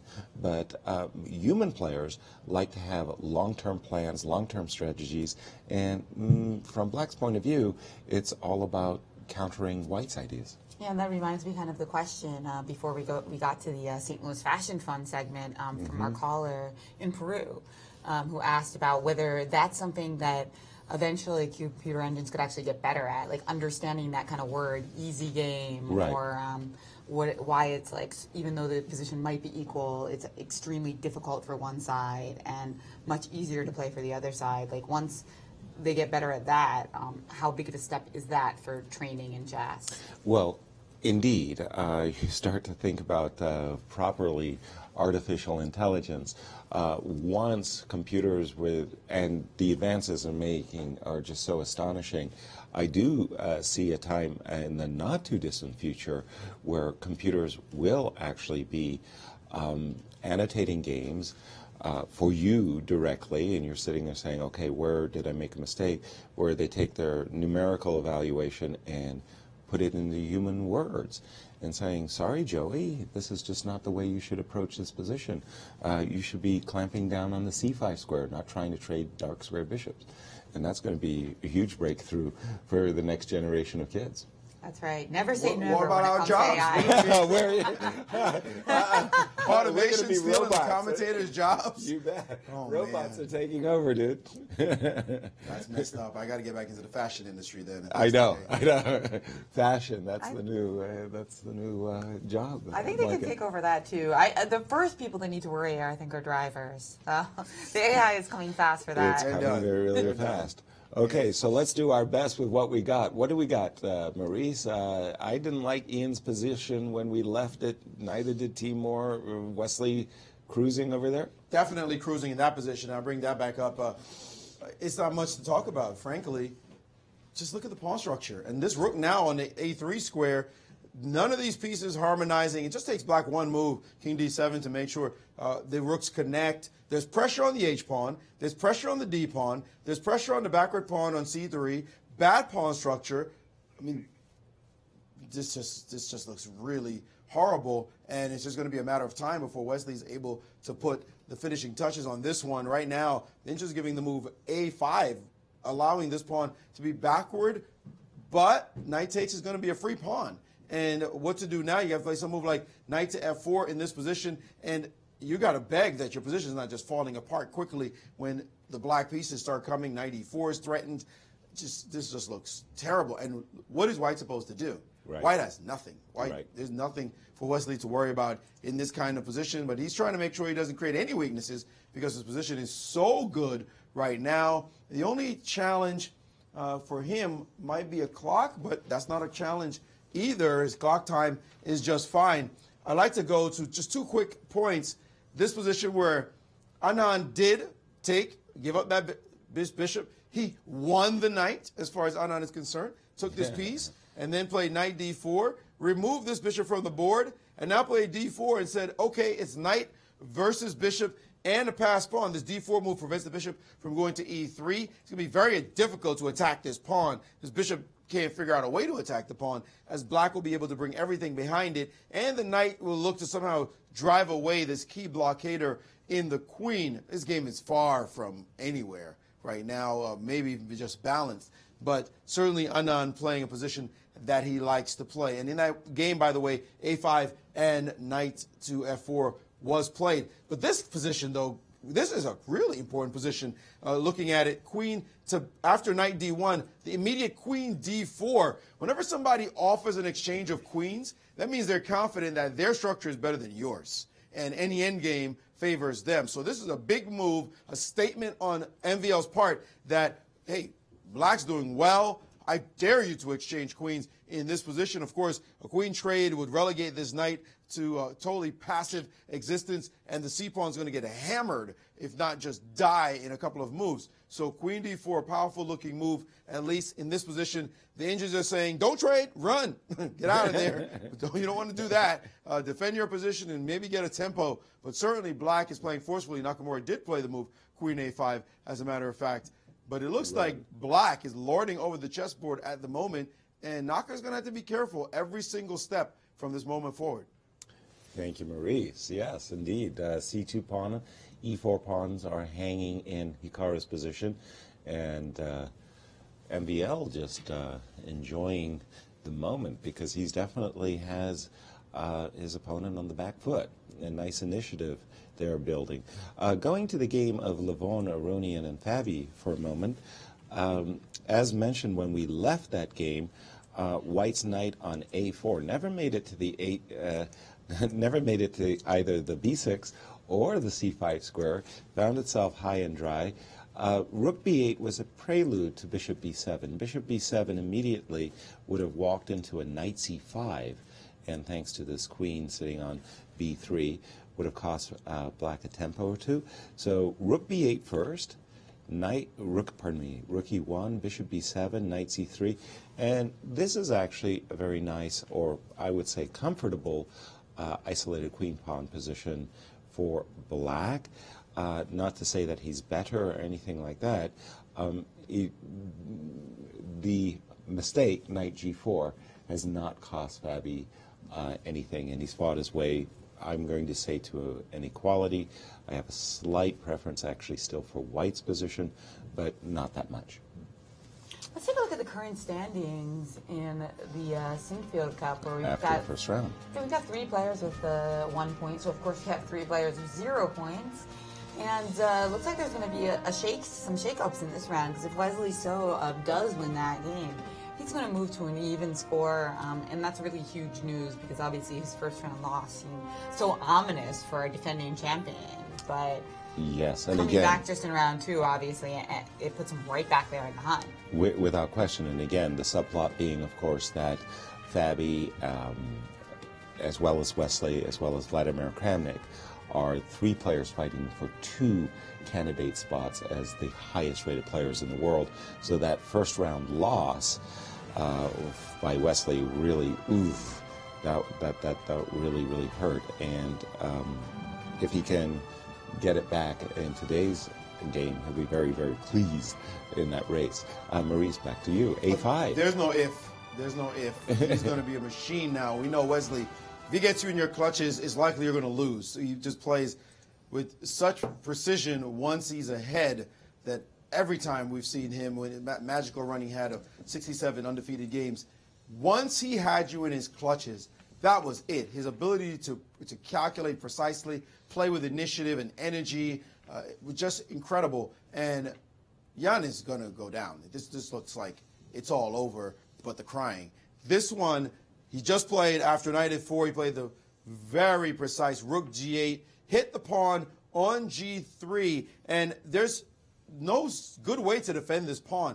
If you play the move rook to g1, of course, his rook is not happy sitting on this ridiculous square. Now rook to c4, threatening rook takes knight.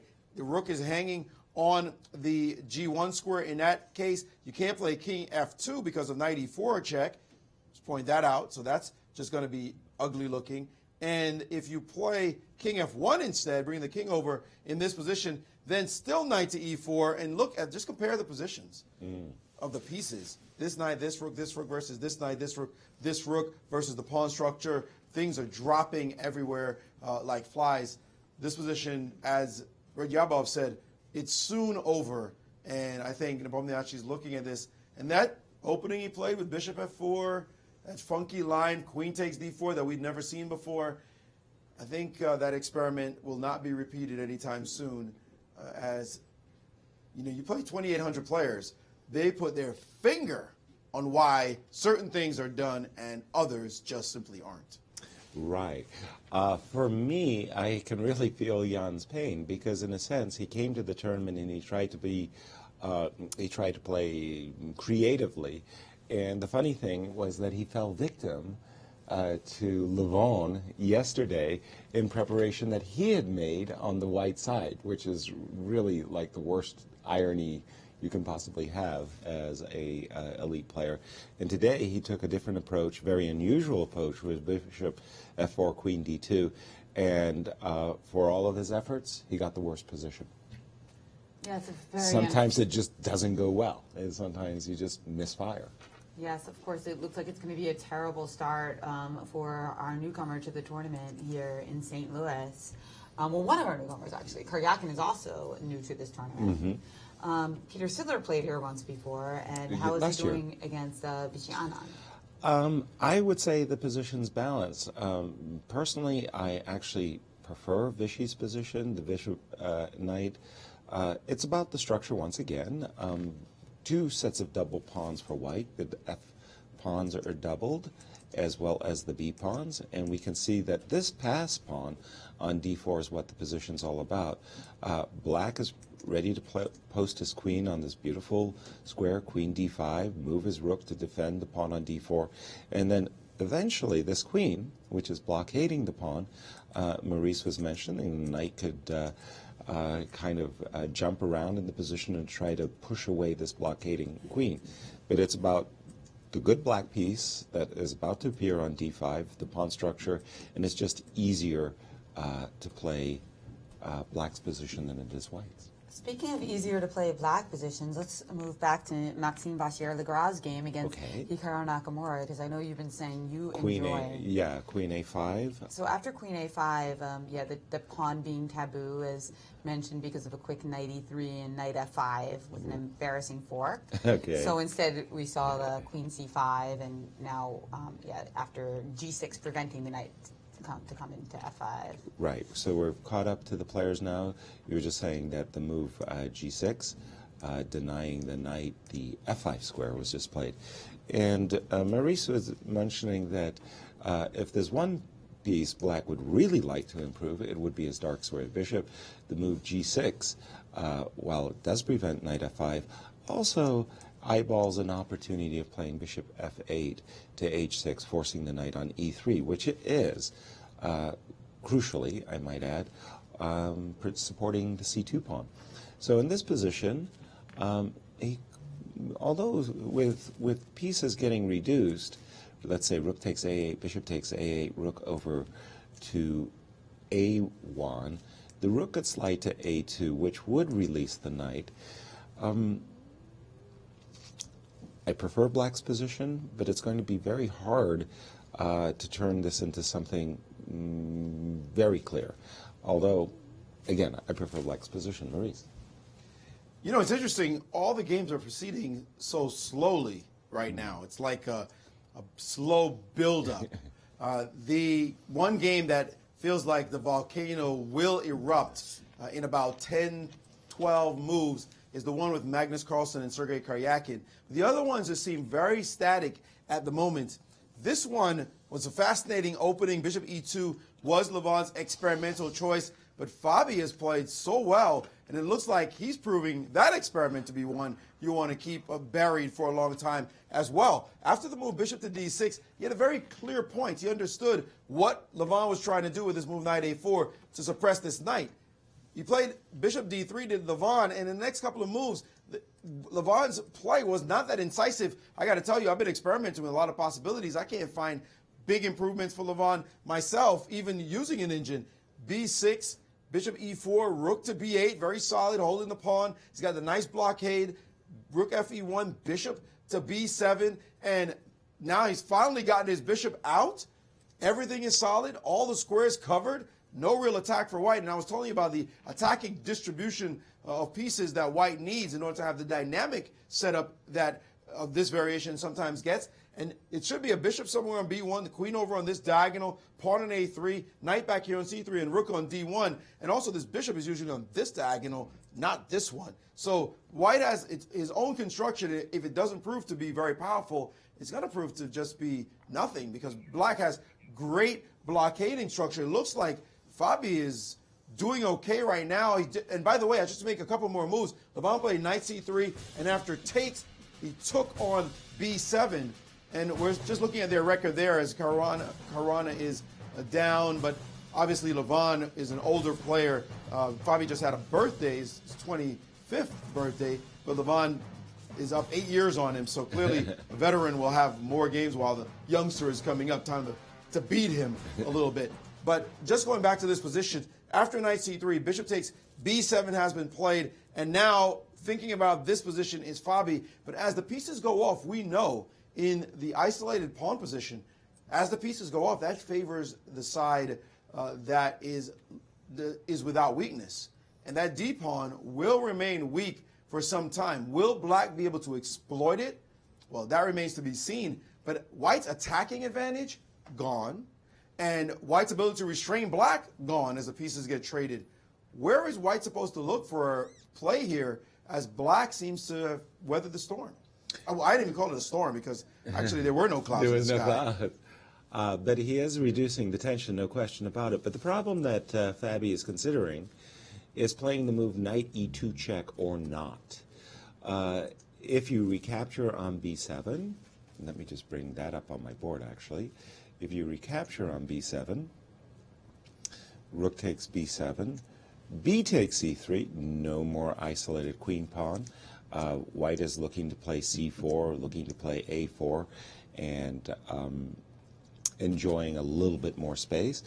And if you do play knight E2 check, oops, excuse me, knight E2 check, rook takes E2, rook takes B7, then in return for the isolated queen pawn, which does remain, white will have firm control of the only open file in the position, C file, not necessarily giving him an edge, but making it very difficult for black to get an edge as well. So I think it's just simply balanced. Is what I'm saying. Hold on. It's not so balanced. Not balanced. There's other concrete moves that he has to analyze. The most concrete one is bishop takes G3. Oh. And if you take this piece on G3, suddenly knight takes A2. Both pieces are in take, right? The B7 piece and the knight. So knight takes A2, not hitting the rook on this square. This position is also kind of interesting. This one takes, and queen A6. And this position, white has this additional weakness on the B2 square and the separated pawns. This one, after a move like rook to D7, for example, white is tied down to this pawn. Knight F5 could happen. Okay, maybe it's still balanced. I'm not sure. Right. But black is the one who's trying to win this position. Knight A2. There's no way in the world white is the one thinking of winning. White is defending here. And I think that's what Fabi is thinking about right now is potentially that move. We should point out, by the way, that the pawn, rook A3, A5, knight F4, rook G8, the mystical C4. C4, okay. Rook takes, thank you for the pawn, and king E2 on the board. Black is now ahead by a pawn that was just gifted. I really don't understand C4. I'm sure you'll explain it to me, Yasser, again. But now knight to E4 could come next, and he's got the pawn, he's got the position, he's got the time on the clock. What other pluses does he need, huh? This is definitely just a winning position for black. Which begs the question, after the move knight takes C3 by Fabiano, why did Levon then capture the bishop and not simply recapture the knight, B takes C3, and getting that structure that we were just considering? would that have been a better choice for Levon? Not that it's giving him an advantage.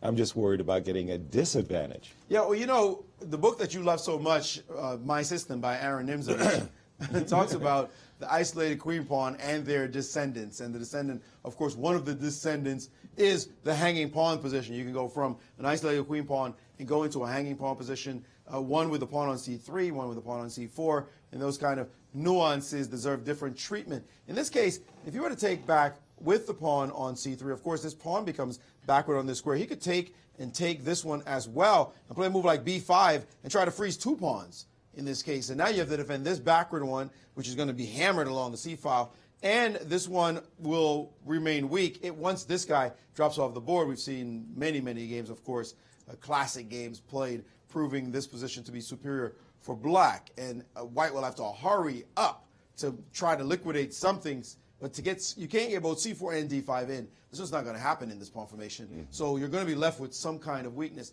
So Levon decided he didn't want to see a position like this one after knight c3. He decided to take first on b7 to maybe somehow avoid that. But these tactics do exist, and Fabi has, I don't believe Knight a2 was played. Did he take on g3 first? Or did he take... Actually, he did not take on g3 first. Instead, he took on a2 immediately.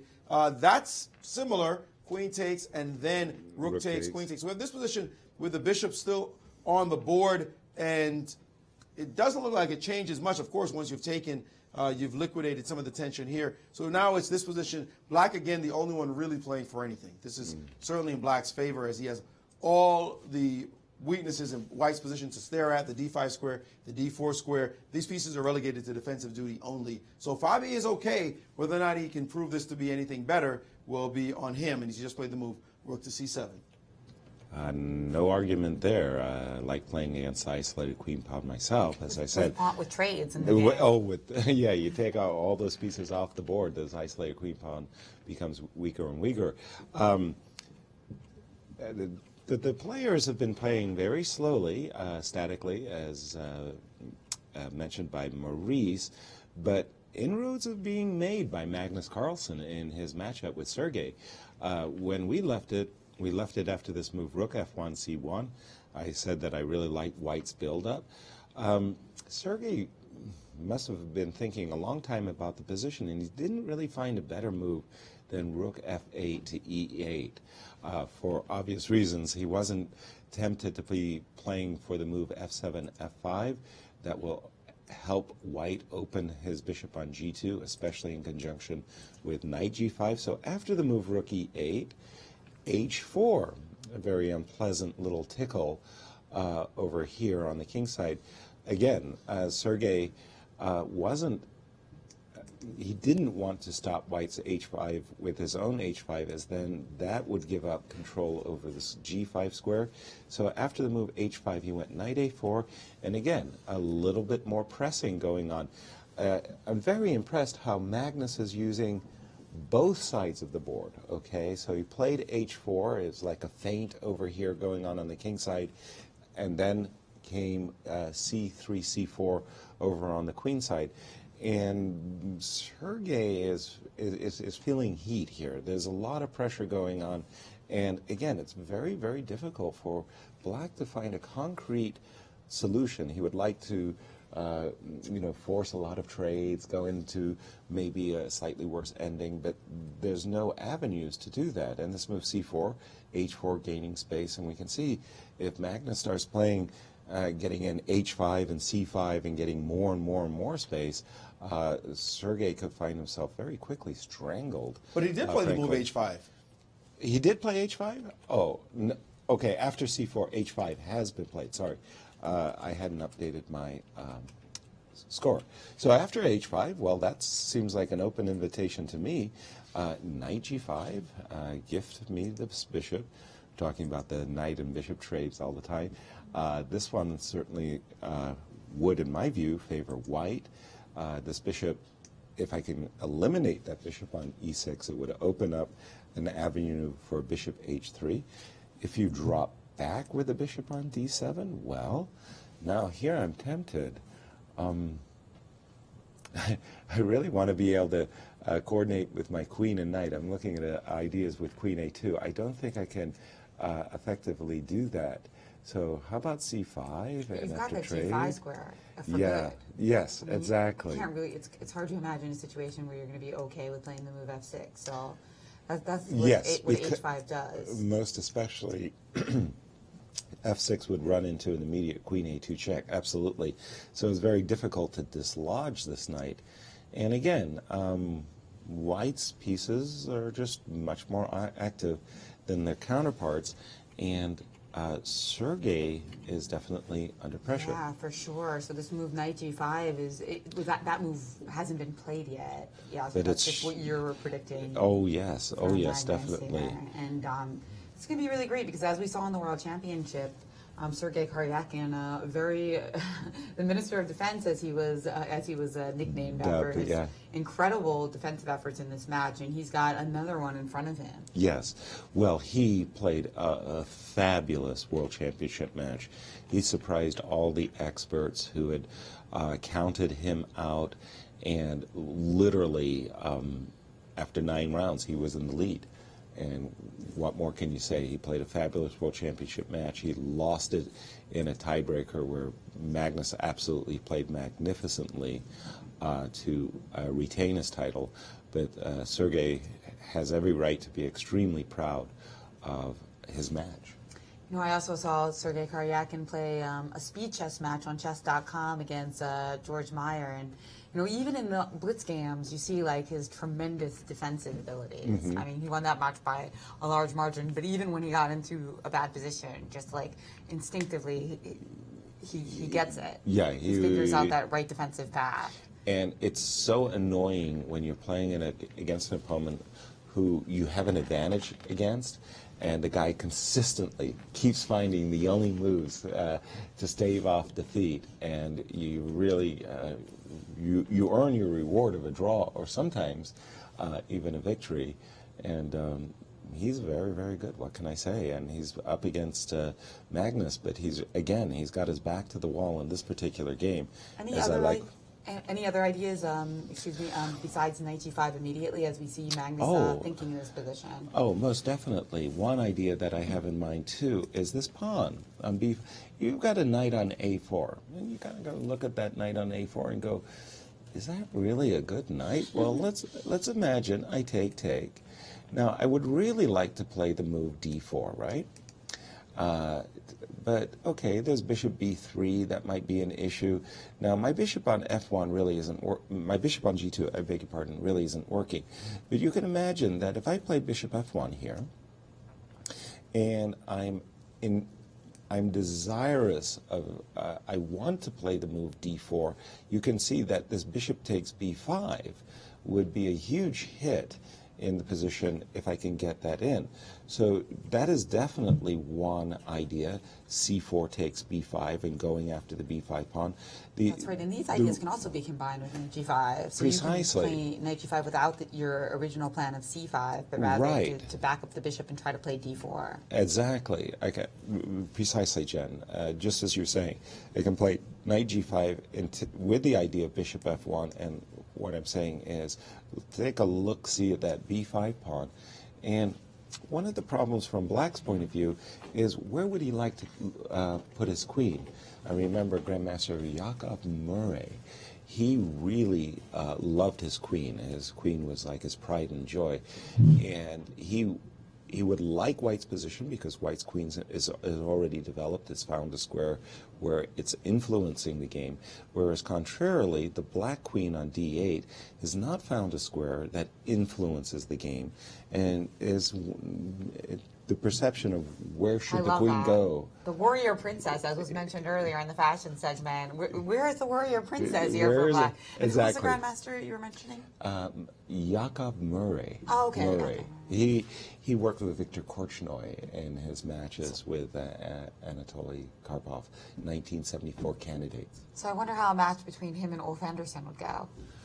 Ulf would win, but it would be fun. It would be fun. No, for somebody trying to keep the queens on the board versus trying to trade them immediately. Exactly. Well, endgames would not be embraced by Jakob. Let's go. Oh, pardon me, Maurice. Well, an interesting battle of bishop versus knight taking place in this game with Anand with the black piece against Peter Svidler. Bishop to d2. These pieces are very good at blockading. Queens and bishops are very good at blockading from a distance in that they strike into the enemy position when they do so from their perch. However, in this position, not really so exciting, this piece, because of this pawn being in the way. But check out this maneuver after rook e8, rook fd1, queen d5, and now the move bishop to a5. And this is what makes a bishop so special, is its ability to strike quickly, changing directions. It can't guard any of the light squares, but in this bishop's case anyway, but it can change direction so easily and control squares in the heart of the enemy position, blockading this pawn, but also hitting the d8 square. The rook cannot protect. So what's to do about this pawn? Well, actually, you have to be a little bit careful in this position if you're white. I'll show you, for example, why. So move like rook to e4, guarding the pawn, hitting the pawn on f4. White doesn't necessarily want to play the move g3 and weaken the position. So here's this move, bishop to c7, and maybe putting the bishop on e5 and trapping this rook for an f3 maneuver, something of the sort possible in the position. Of course, white always has to worry about rook e3. Now this move, though, bishop c7, and now the move knight to d7 given by the engine. And the point here is if you play for, let us make a couple of moves, b4, h5. If you play for f3, this rook can go to e3, and this pawn is hanging. So b4 is being played to get this pawn off of the square, rook e3 possible. And now f3, and if you drop the rook back, now queen takes d4 is not on tap because of this check suddenly. And this is a typical tactic we've seen in all the tactic books. The move rook e1, deflecting this rook. And if you move your king, of course, it's simply queen takes queen, and then rook takes rook, winning in exchange as this knight gets captured. So black is trying to hold this position up with tactics, guys. Bishop a5 by white, guarding the square, and black just played the move h6 and said to white, what exactly are you going to do right now? As he's holding the position up based on the idea of being able to play either taking this pawn or weakening this pawn on this side. It's a very odd position. The pawn structure for white is inferior to black's, but this d pawn is under heavy fire and can only be defended through tactics. I mean, it's not easy to just secure that square. So h6 by Anand, interesting position, very dynamic position. And Peter, right now, with lots of time on the clock, both sides been playing very quickly, no issues with the clock there. Something I've noticed, by the way, the delay is not affecting the players at all. No, it seems like they've adjusted to it, right? They're just like playing regular chess, no big deal. Yes. Well, as the tournament progresses, one thing we'll see is a difference in the end game. Because with the increment, when you have that like slight edge in the end game, you can really nurse it and nurse it and nurse it. You can repeat the position, gain a little time on the clock, but that strategy won't work with the delay. Yeah, so it'll give, I think it might even be like slightly disadvantageous to somebody with magnificent stamina like Magnus Carlsen. Mm-hmm. Not that I think he needs the extra advantages. Right. But it could be good for some of the older players because the game will be truncated just a little bit. Yes. And we are getting some great tweets and phone calls. So let's first take a phone call. Let us know your name and where you're calling from. Hi, my name's Tyler, and I'm calling from Missouri. I'm in my mid-20s, and I started playing chess for a hobby about 2 years ago. And I wanted to ask if you have some tips for building a strong middle game position that doesn't rely so heavily on memorizing position. Okay, well, thank you, Tyler. I think the question really relates to openings. If you have an opening, for example, like the dragon, okay, just taking a typical opening defense, you're going to learn a lot about the tactics that are very common to that opening, as well as the end games that are common to that opening. Middle game play, of course, you should be looking at the whole game. Players who play the dragon should be looking at their whole ideas, the backward pawn on e7, the weak square on d5, the opportunities for a5, a4, sacrifices on g4, and what have you. So I think that for the caller's question, a lot of the middle games are being literally predetermined by your opening choices.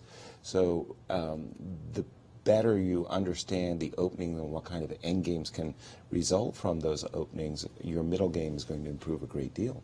And I also think the caller was wondering about which types of openings would result in good, solid middle games, but not require as much memorization. Well, certainly one of your favorites, the English. Yes. But you also want to make sure that that fits with your style. Right. So if it fits with your style, that would be a great selection. Right. If not, you might as well just pick what fits with your style. It's worth it for the extra.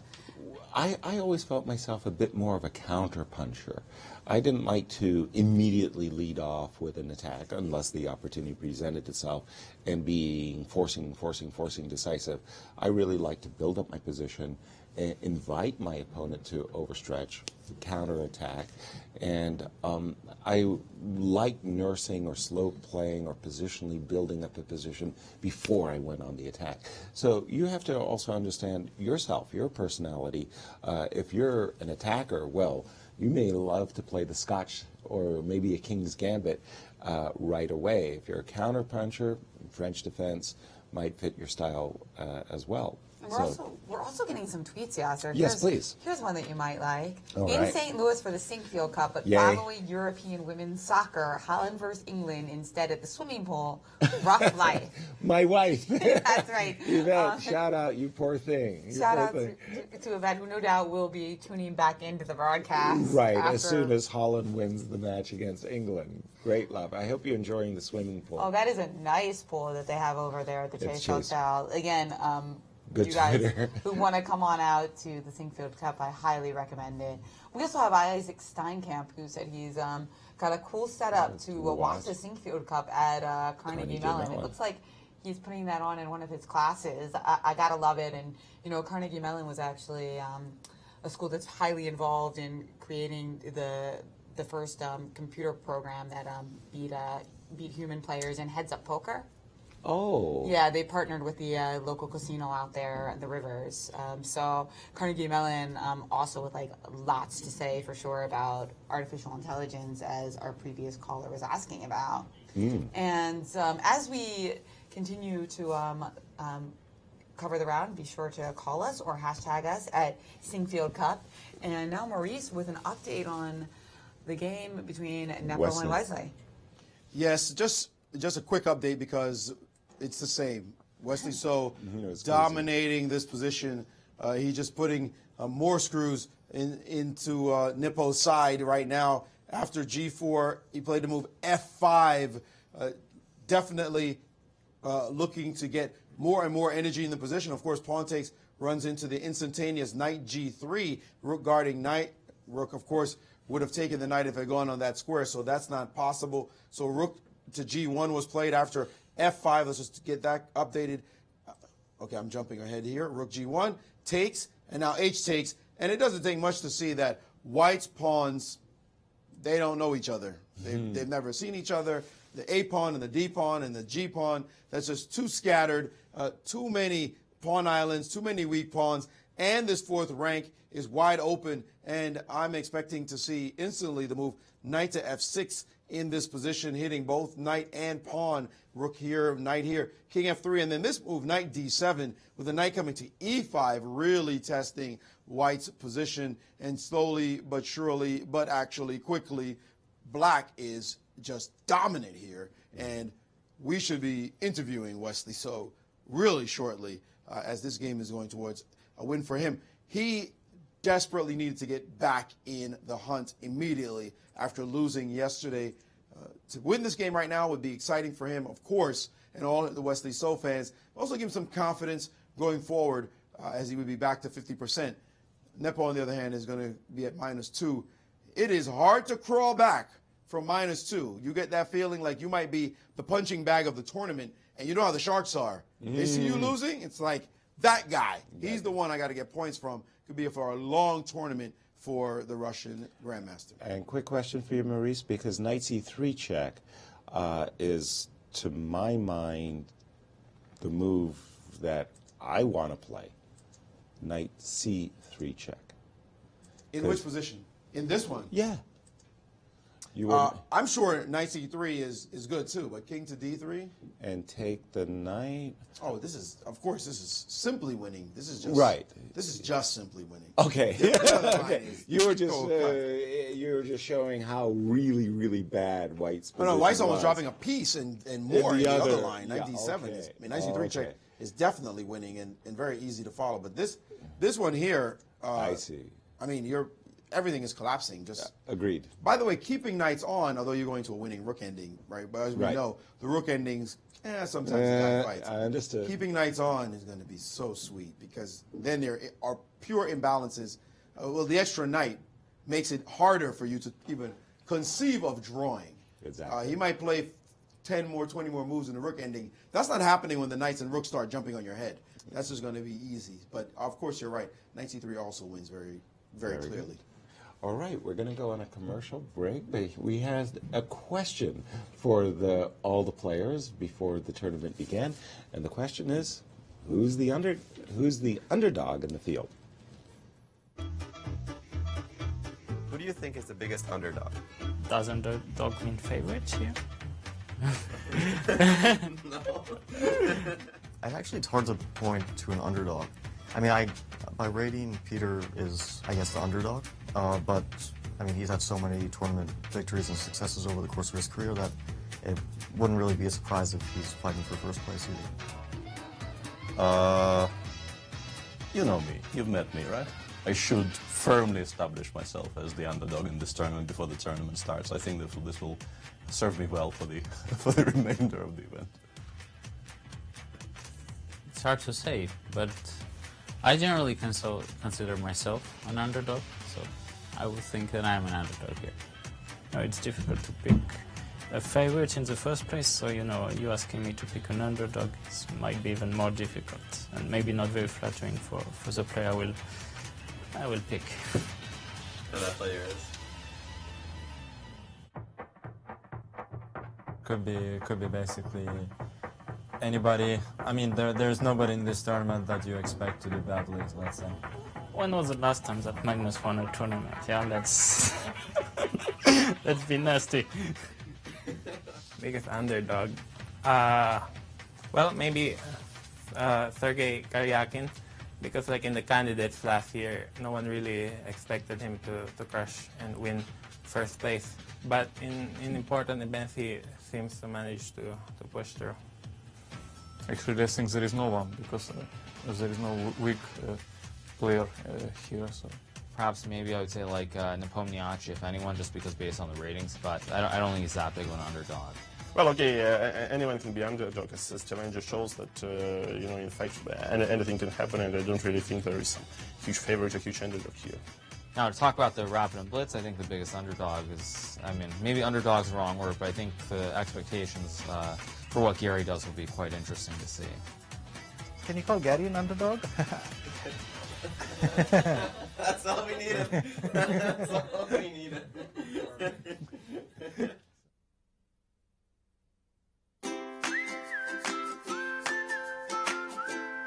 A question on Twitter from Damas.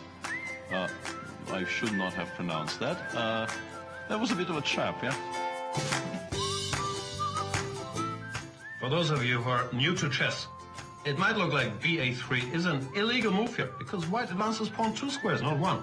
But it's a little something we call en passant. And you can do that, but you have to do it instantly. You can't wait for a move, like let's say play king e7, king g2, and now try, because... Should I do it? I'm sorry. This is too funny for words. This is a software glitch? I'm pretty sure there's not a lot. Lawrence. Hello, Lawrence. Yeah, I'll play 4 against Lawrence. And now he's going to play something against me which we discussed at length during the course of my stay. Yeah, he told me this is excellent. d5, this was what I was kind of hoping for, because now I think e5 is quite strong. No, Lawrence, this is not how chess works. Sadly, it would be much, much more fun if chess actually worked like this. But I don't think it does. Or maybe it does.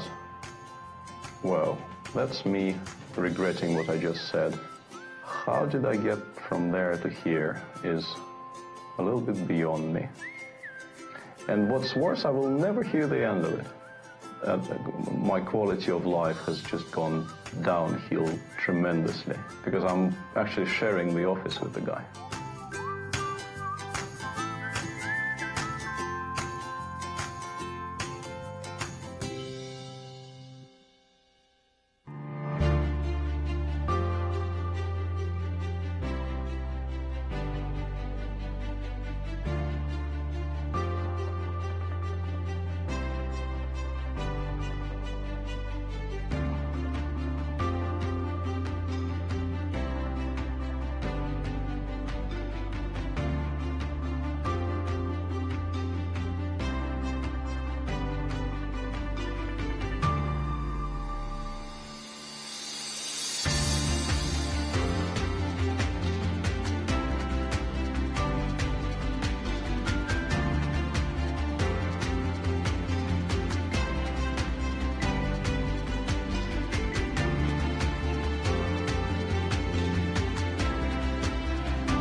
Hello and welcome back to the 2017 Sinquefield Cup. Well, on our break, we did have the first result in of the round, and it was not good news for newcomer to this tournament, Nepomniachtchi, although one thing that is nice is to see good sportsmanship. As soon as he was done, he was chatting with almost a smile about the game, and he is with Maurice to continue to discuss this.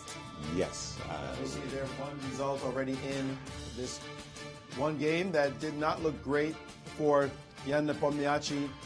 Jan, first of all, this opening, I'd never seen this variation before with D4 early in the game. Special surprise you cooked up for this particular line? Well, I mean, this idea is relatively fresh because I think there was very few games played like this, like D4. But in general, it's very interesting because I'm getting this typical Marosi structure. And then, okay, it's difficult for black to stop e4, knight e3, and or maybe bishop d3, knight e2. And in general, I think maybe this can be maybe not so brilliant for white, but okay, white can anyway fight for some slight opening advantage. So it reminds this, d4, in knight of especially d4, cd4, queen d4, knight c6, bishop b5 in Sicilian. So then, okay, we trade a bishop to a knight, but okay, here it's not so clear, so maybe the bishop is not so good on d3, but okay, there is a lot of play anyway, so I think the opening was more or less good for me. And then, okay, Wesley played, I'm not sure it was the best way, but, knight e5, knight h5. It was a little bit provocative. I could also go for bishop e3, bishop d4, and then go back to e3. I mean, to provoke e5 and play around this weakness. But I thought that, that this idea is also very interesting, like to win some extra tempo by bringing knight on g4 and play h3, and, then play around white squares, because, okay, h5 is weak, f5 could also be weak. And in general, it shouldn't be bad for white by all means, but sometimes I believe maybe if, make few inaccurate moves, white is even better. But it's a good it's a good theory. But on a practice, I just managed to blunder in one like f4, and okay, after f4, I believe it was basically over. But I mean, instead of f4, of course, I had plenty of normal moves like rook c1, rook b1, playing before knight d5. Knight d5 immediately wasn't also that stupid. And I think white is clearly better because knight on h5 is slightly out of play. And once you try to bring him back like knight f6, okay, this is always met up with f4, and the bishop on e5 should be traded, not to be lost. So, well, I mean, it's hard to, make any commentary on this game because of, after f4, I believe white is so much lost. Maybe I should have gone for some bluff like knight c3 and stuff. But, basically after bc3, queen c7 is a precise move, I think. And clearly, black is doing more than fine. How do you explain a mistake like that one, just f4 and forgetting about your pawn on g3? No, okay, I just was calculating all those lines, like including g4 exchange. So that was the essence of this blunder. But in fact, okay, maybe I'm not that concentrated, and clearly I'm far off my not even best, but even some decent condition if I blunder like this, or it basically it's a second game in a row I blunder like this. Like yesterday it was more or less the same. In fact, okay, yesterday it was, a little bit another stuff, but in general, yeah, okay, it's just some quick decision, which turns out to be, not so good. All right, well, we'll give you a chance to rest up and think about how to avoid this kind of move. We know this is not your typical play for sure, so we expect to see better chess from you in the next 7 rounds. Thank you. Thank you, Jan. We also have another result. That's right. Hikaru Nakamura and Maxime Vachier-Lagrave have played to a draw in that Najdorf, which looked like it was balancing out as we saw some trades. Another game that is very intriguing is Magnus Carlsen against Sergei Karyakin, where Magnus chose a plan. He really liked Magnus's game, and he chose a different plan than the one that we were looking at. We left it around these parts after the move h4, where we were really looking at knight g5 ideas. Magnus' approach was completely different. after king h2, bishop d4, or he took, and he played this move knight a5. I was thinking that this knight on a4, you're going to play against it and leave it off sides, and suddenly Magnus played this move knight a5. And it was a very awkward move for black to meet, because you certainly don't want to capture the knight, because this this a5 pawn is actually more potent than the b5 pawn. The a pawn is getting ready to rush to a6 and as well as a7, and b5 is weak. So instead of that, knight d4 was provoked, and after a trade, we've reached this current position, and I'm expecting. Well, what am I expecting? Where is this leading? Knight takes on d4. Knight takes on d4, and pawn takes, and bishop is going to go to h6. To h6. But at the end of the day, isn't this a magnificent square for the knight? Knight to c3. So you think this hasn't turned out so poorly for Karyakin in the end? I'm not sure, unless that this pawn on d4 is suddenly vulnerable to a line like f3 and queen f2. Otherwise, if you can keep the knight on c3 and the pawn on d4, black is very, very happy. But if you can't, well, you may just be lost. Right. Well, while we puzzle this out, we do have Wesley So, who has rebounded fantastically here at the Sinquefield Cup in round 2 with a victory after his first round loss. The biggest sign of a champion is how they handle adversity. And Wesley So lost a game yesterday, certainly was disappointed, but he bounced back today with a pretty crushing win. Wesley, first of all, congratulations. What were you thinking coming off yesterday? You had the black pieces. Usually you can't expect too much when you have black, but today it seemed to work out for you. Yeah, well, my thoughts were bad luck. I have 2 blacks in a row, and I knew it was going to be a very tough game. It's really hard to win games at this level. But I'd like to thank the Lord for letting me win, because even though Ian didn't play his usual best style, but still bouncing back after a loss is really great. Well, so to us it's just part of life, winning and losing. Every chess player has their ups and downs, and it's really impossible to have a upward curve all the time, to just win tournaments all the time. Always going to be losses and wins. I remember Fabiano had a terrible loss against Varakobian, the US Championship this year, but he's bounced back pretty well, and he's still, top number 2, number 3 in the world. So it's part of life, and that's the nature of the competition here. One thing about chess is that, even if you get more experience, even if you get better, eventually the result still all depends on how your opponent or how my opponent does. So. Absolutely. Wise words indeed. Let's get specific about this game.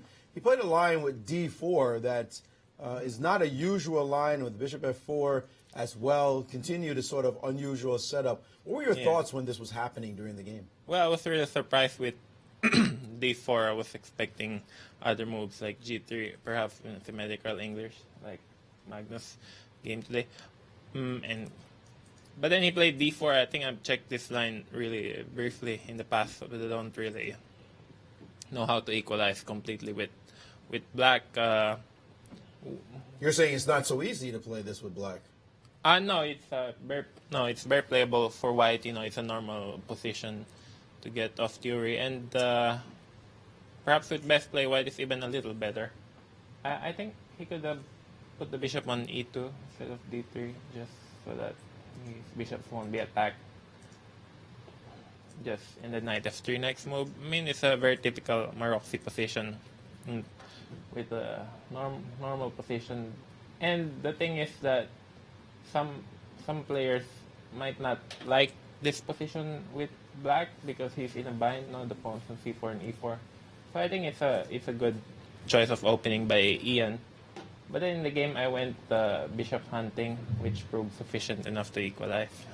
All right, there's an interesting moment in this game when the bishop got chased. Yeah. And here I just assumed after bishop e6 h3 that you were going to play knight takes g3 in a blink. How come you didn't capture on this square as opposed to playing knight to e5? Well, it's a very difficult choice, and it's an unfamiliar position for me. I mean, I thought knight e5 was possible too, but actually knight takes g3 was a little better, as you say. So takes, he has to take with the knight.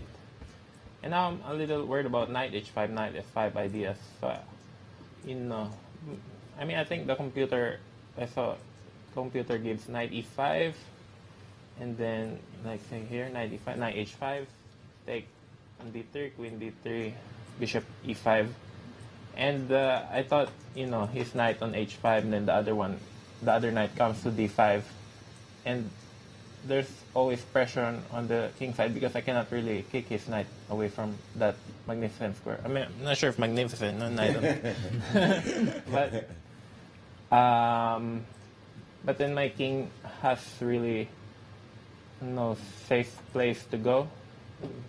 So you're saying it's just not obvious how to play this position given the knight on h5? Yeah, probably white can castle short, and then like now, and then play knight d5.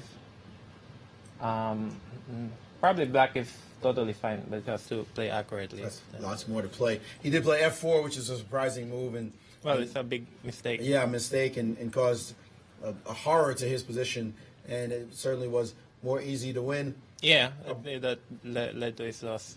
A bounce back win like this, what does it do for you in the tournament? Obvious question, obviously. Well, back to 50%, so I can just imagine that I drew yesterday and drew today, which would be a normal result with two blacks. Well, actually, I'd prefer to reach 50% by this way. I mean, people always say that I make too many draws. So, I mean, I would prefer to have like 5 wins and 4 losses than 1 win and 8 draws to say that, because I think you just in general learn more lessons when you lose, when you take a risk. And also, some people find too many draws to be boring. Well, I think it's a normal part of the game. You're the top level players.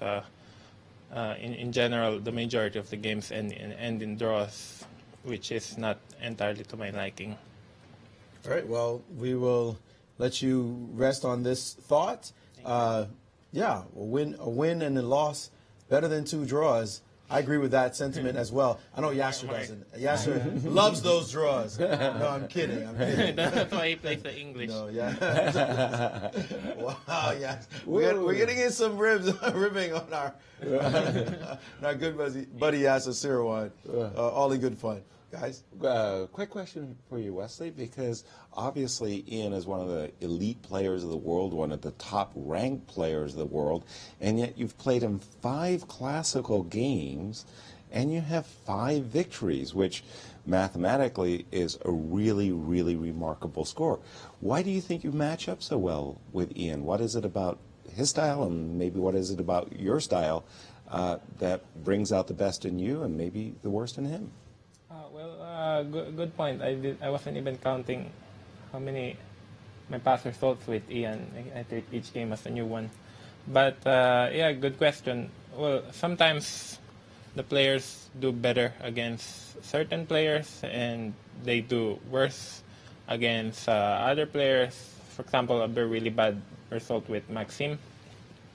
I think in general it's just because every chess player has their own style, and it's really difficult to change your own natural style, while your opponents also has a different specific style, and it just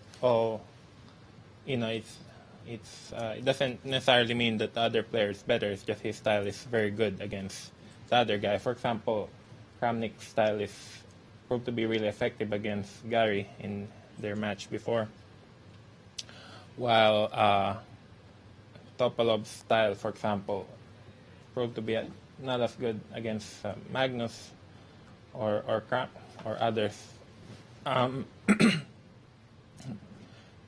So it's just all a matter of style. Like some people prefer to play the end games while others prefer to attack. So if the guy who likes to play the end game plays the aggressive player. If he comes under attack, then the position might not suit his taste.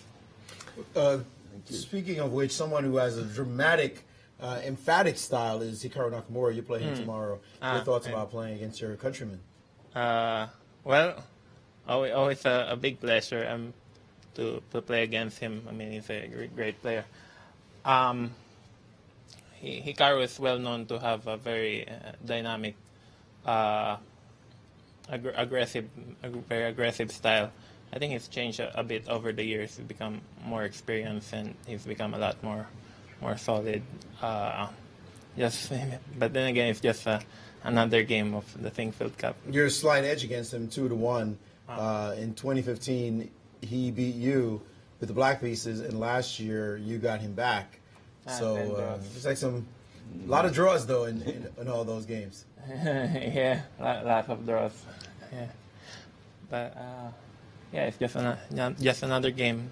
Just another game. All right, we'll let you get your rest and prepare for that. Thanks very much for joining us. Thank you, Maurice. Thank you, Wesley. And it's Wesley's first white of the tournament, so I'm sure he'll welcome that. Exactly. We talked about Levon starting the tournament with 2 whites. It meant that in this case it was Wesley starting the tournament with 2 blacks. That's right. Somebody's got to do it. And Yasser, as we were moving to this interview with Wesley, the game Carlsen and Karyakin we were taking a look at, and you were mentioning this beautiful C3 square for the night. Yes. There was no trade of bishops on G7. Yes, and it was really a remarkable move actually by Magnus that I was really beginning to appreciate a lot. This knight is coming to C3, which is going to really temper the rook's activity along the C-file. So it seems rather strange, but placing the rook on c6 is actually a very effective move because now after the knight gets on c3, it doesn't really disturb white's position. So a very intriguing game going on here between Magnus and Sergei, but we have a special guest with Maurice Ashley. That's right, Hikaru Nakamura, who Wesley was just talking about playing tomorrow, is now with Maurice after his draw against NBL. Yes, the second draw in a row for Hikaru, this time with the white pieces against Maxime Vachier-Lagrave. Hikaru, the opening just seemed a bit cagey. You started off in this very popular line of the knight off with h3, but it didn't seem like white got too much from the start of the game. Yeah, I mean, it was pretty boring. I mean, I think the hard part was whether Maxime should try and create something or not, but I mean, I think we both just played some normal moves, and then it was more or less just an even position. I don't think either one of us had any advantage, so it's I mean, pretty boring, but that's how it goes. You call it boring. I'm sure you wanted more with white. Is it the preparation, the queen c7 move he played instead of rook b8, which he himself had white with against Topalov? I'm sure you saw that game. Yeah, I mean, he just I mean, Maxime has played the Najdorf I mean, pretty much his whole career, so he knows a lot of the best lines. And you can't always get something if your opponent is super prepared. So, you know, I wanted more, but it's still only 2 rounds in, so a long way to go. Quick question on that score: how do you prepare for someone you know lives in this place? It's like this is his home. It's so hard because you know he's going to play it. He's not going to back down. Does that make it easier because you know what's coming, or does it make it hard because he knows it so well?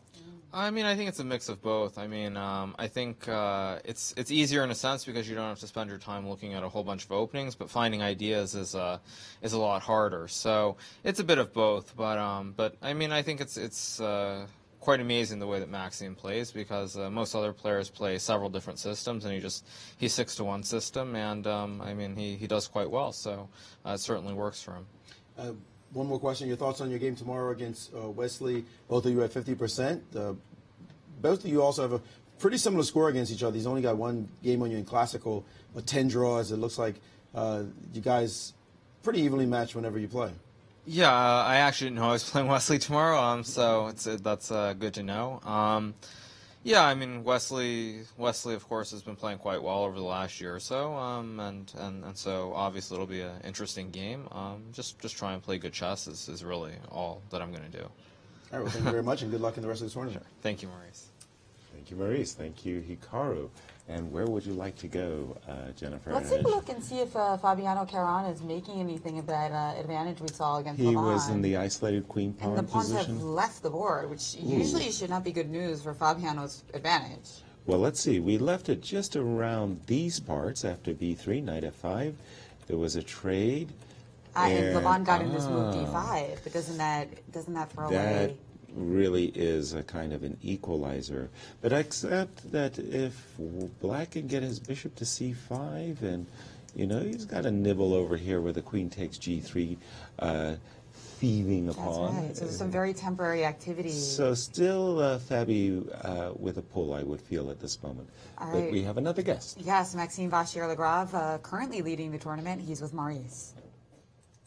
Well, you might have to call the night off the French from now on, because this Frenchman seems to play it with great elan and confidence and certainty, and plays it simply all the time. Today you got a position with the move queen to c7. We saw you in the confessional booth saying you like this move queen c7 over rook to b8. It seemed like you had no problems at the opening. Yeah, actually, I thought the question was whether I had some chance to go for something more dynamic at some point.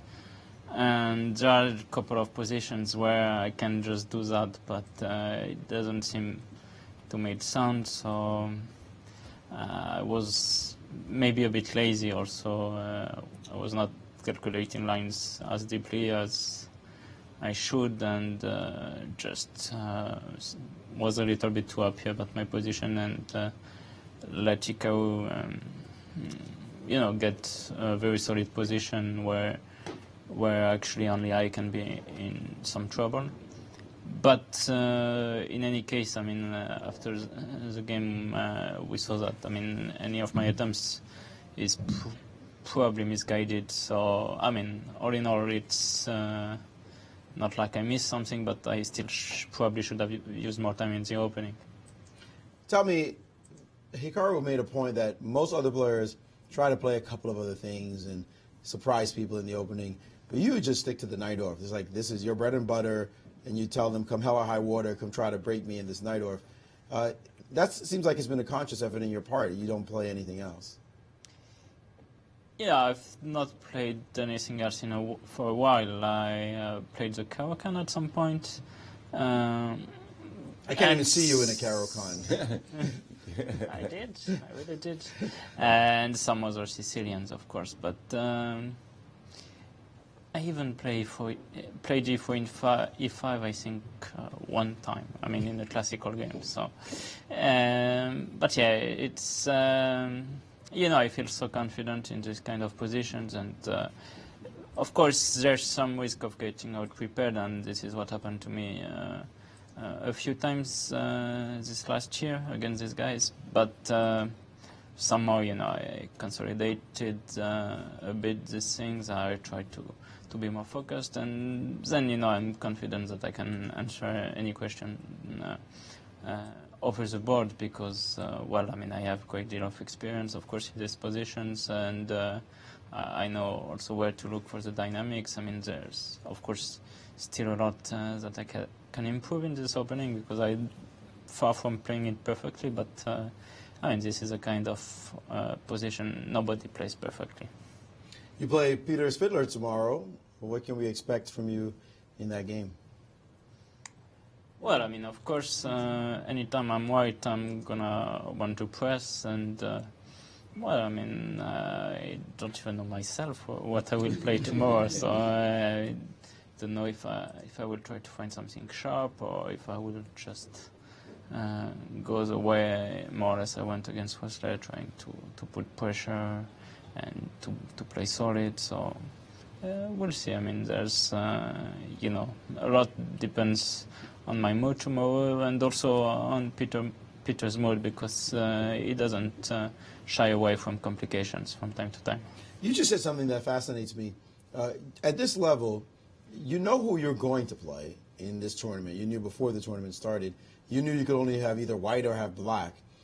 Didn't you prepare beforehand, specifically, like, I know I'm going to play Peter Spidler eventually, so I'm going to have either white or black, and if this happens, if I get white, I'm going to play this. Of course, the drawing of the lots determines exactly what you play. So before the tournament, you prepared both colors against everyone?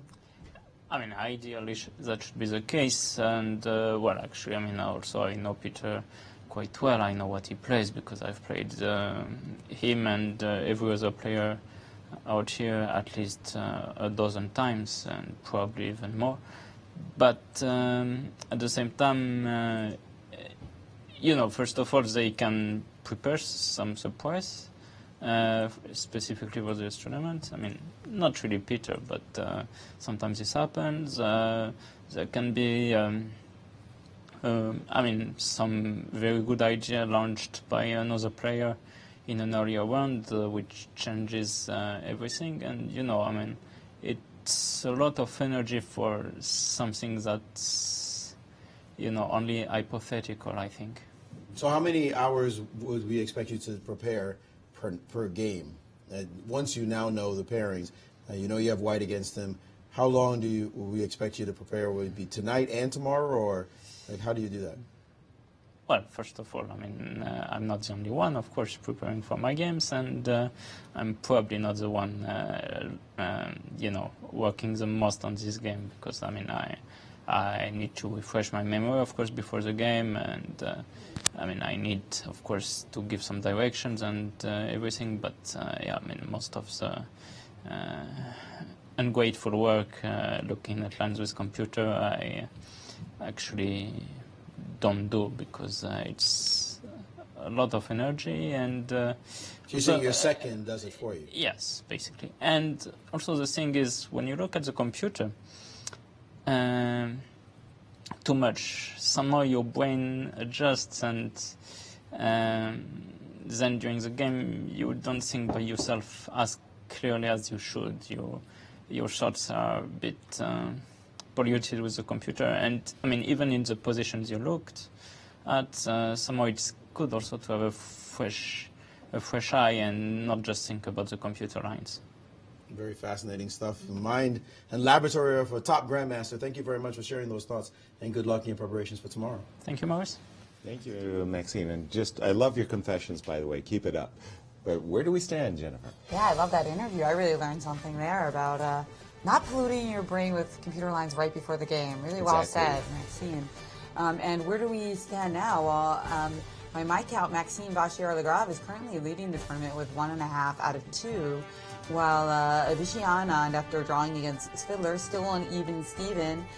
Wesley So and Nakamura also on even scores, but very different ways. Naka with 2 solid draws, Wesley with a emotional up and down tournament, 1 loss and then a win. And I like that he said that he prefers having the decisive games. Of course, the fans like that, but it also shows that he's willing to ride the emotional vicissitudes of chess, because a lot of players prefer to have 2 draws rather than 2 decisive, because it plays a lot in your nervous system, right? Yeah. And so Wesley can take that and thrive on it, and that's good to hear. Yes, indeed. And I was just looking at the game between Magnus and Sergey, and somehow, in a creepy crawly kind of way, the world champion is still to be preferred. When we left it about these parts. Magnus just played the move f2, f3, giving the bishop on g4 the boot. The bishop dropped back, and now this nice move, bishop f4. The problem is not just the d6 pawn, but if you play the move bishop e5 to defend the pawn, then after trades, the queen is coming over here. And the rook is nicely posted. The queen is working. The knight should come to c5 one day after we get the rook out of the way. Right. The e5 pawn, there's even ideas of g4 in the position for white, or even f4, f5. So somehow Magnus has managed to outplay his opponent and put Sergey on the back foot. That's right. Well, that'll be fascinating to continue to look at. But first we have Peter Fiddler with Maurice. Last year we saw Peter lose the first 2 games in a row. Well, this time, not so fast. Peter. Just the one. Just the first one. Just the one, yeah. You had 2 blacks in a row last year as well. Tell us about the beginning of this game. It seemed that it was proceeding a little bit slower than it might have, as you guys weren't playing so quickly. Well, Vichy generally plays other things against 1c4, and my preparation, I spoke to my Skype people before the game, and my Skype people told me that, okay, if c4, c5, we're in trouble already, but you should play this 4e3 line because nobody really expects you to do that. And somehow, despite getting those like exact orders, and I listened to those people know what they're saying, you know. I checked everything else. I checked all the things which I kind of hoped would happen. And this probably depressed me so much that I decided not to check it. And at the board, I kind of remembered what my file says after castles bishop d6. But as usual, you know, in the file everything proceeds smoothly and white somehow gets the regrouping he wants. But over the board, I started seeing problems with everything that I was seemingly supposed to play. And this plan with knight f3, knight e2, knight f4, it can never really give anything. And as a matter of fact, I probably had to play somewhat precisely not to be worse. But it does make some positional sense. It's just that, you know, there's a reason people don't do that. And normally you're somewhere, like you're a tempo short always. If I had like the moment I play knight f4, if my pawn at this moment already is on h3, so that Vichy doesn't have this forced operation he employed in the game with b5, bishop g4, bishop takes f3. If I stop that, I believe the idea of placing the knight on f4 and just keeping it there for a while might not be completely stupid. But the way the game progressed, b5 followed by bishop g4, I think I'm more or less obliged to enter this this line that we played. And then we end up having this position where bishop is better than knight, but my pawns are doubled, so all the endgames are fine for black, obviously. And once again, it felt to me like if I could play f5 and then one more move, if I could bring the bishop back to c3 and play f5, because I felt it was very important to put the pawn on f5 to take the e6 square away from his pieces. I felt if I get those two things, I might once again think about, you know, advantage, because I have rook g3 ideas, some, you know, exciting ideas to play against his king side. But unfortunately, he can force this endgame, which is just a draw.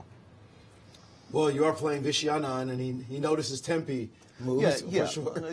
Not unexpected that he found the flaw in this idea. But I wanted to try something that I haven't tried before, and also this idea with knight c3, knight e2, knight f4. It is fresh, but fresh ideas, they generally have drawbacks. I mean, millennia of chess practice, and I use the word millennia loosely there. I mean, there's a reason why people don't do certain things. Absolutely. You mentioned something that is interesting to me. Maxime, in the chair just now, mentioned that he doesn't do work before the games. His seconds do the work, looking at the computers, leaving him fresh so that he can just come and discuss. You mentioned you have people on Skype, which means you don't have a second here? No, I don't have a second here. Logistically, this is a, you know, a very serious commitment, and you know, visas and all that. Also, people are busy, and it's for me, you know, without an established sort of team of people who you know do this, who I can count as sort of my employees. I have friends who help, but they have their own careers, and I can't really. It's not very often that we actually have a chance to go somewhere together. But Skype is a wonderful invention. Indeed, it is. That said, how do you manage the time zone differences? Because I'm sure they're like 6 or 7 or 8 hours behind. It's a bit tricky, but I woke up to something in the mail, and it works somehow. You know, it's still possible to find a small window to discuss it sort of live, and there's also a window where I can tell them what I would like to know, and they can have a look.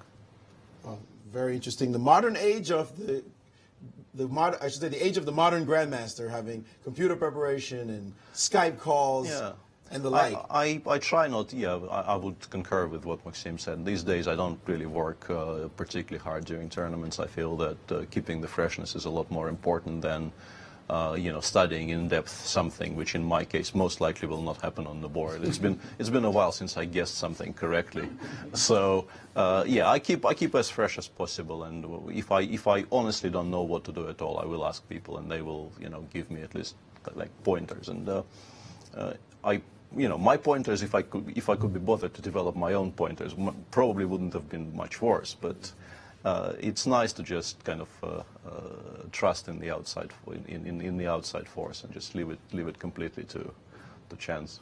All right, well, stay fresh. We know you're a great player when your mind is working at peak efficiency, and good luck in the rest of the tournament. Thank you.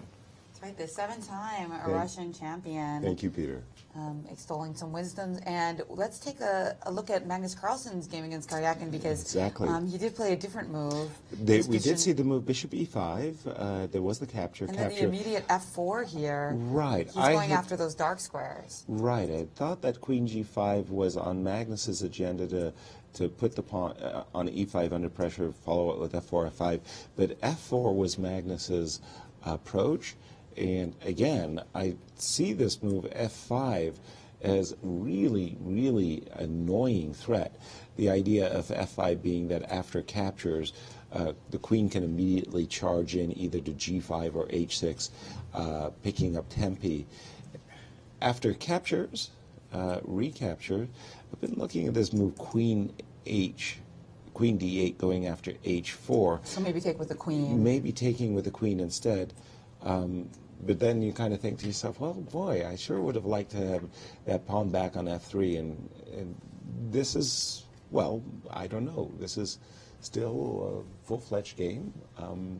Maybe with a rook coming to C7, knight coming to B7 and C5. Looks like some good things could happen. Get that rook to C7, bring that knight to C5. Indeed, the queen on F4 looking good. But we have also Peter's opponent. Vishy Anand, yes, that's right. Vishy Anand, who we have many players tweeting in, excited about this man performing quite well here at the Sinquefield Cup.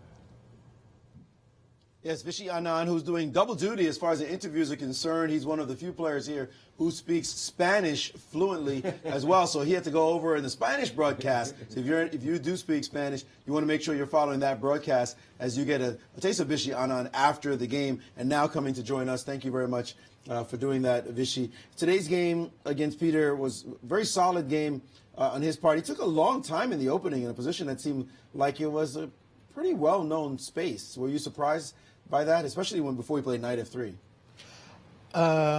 Not entirely. This whole line, I mean, white wants some sort of B3, bishop B2, bishop D3, knight E2. If he can get that, then black is going to suffer for hours.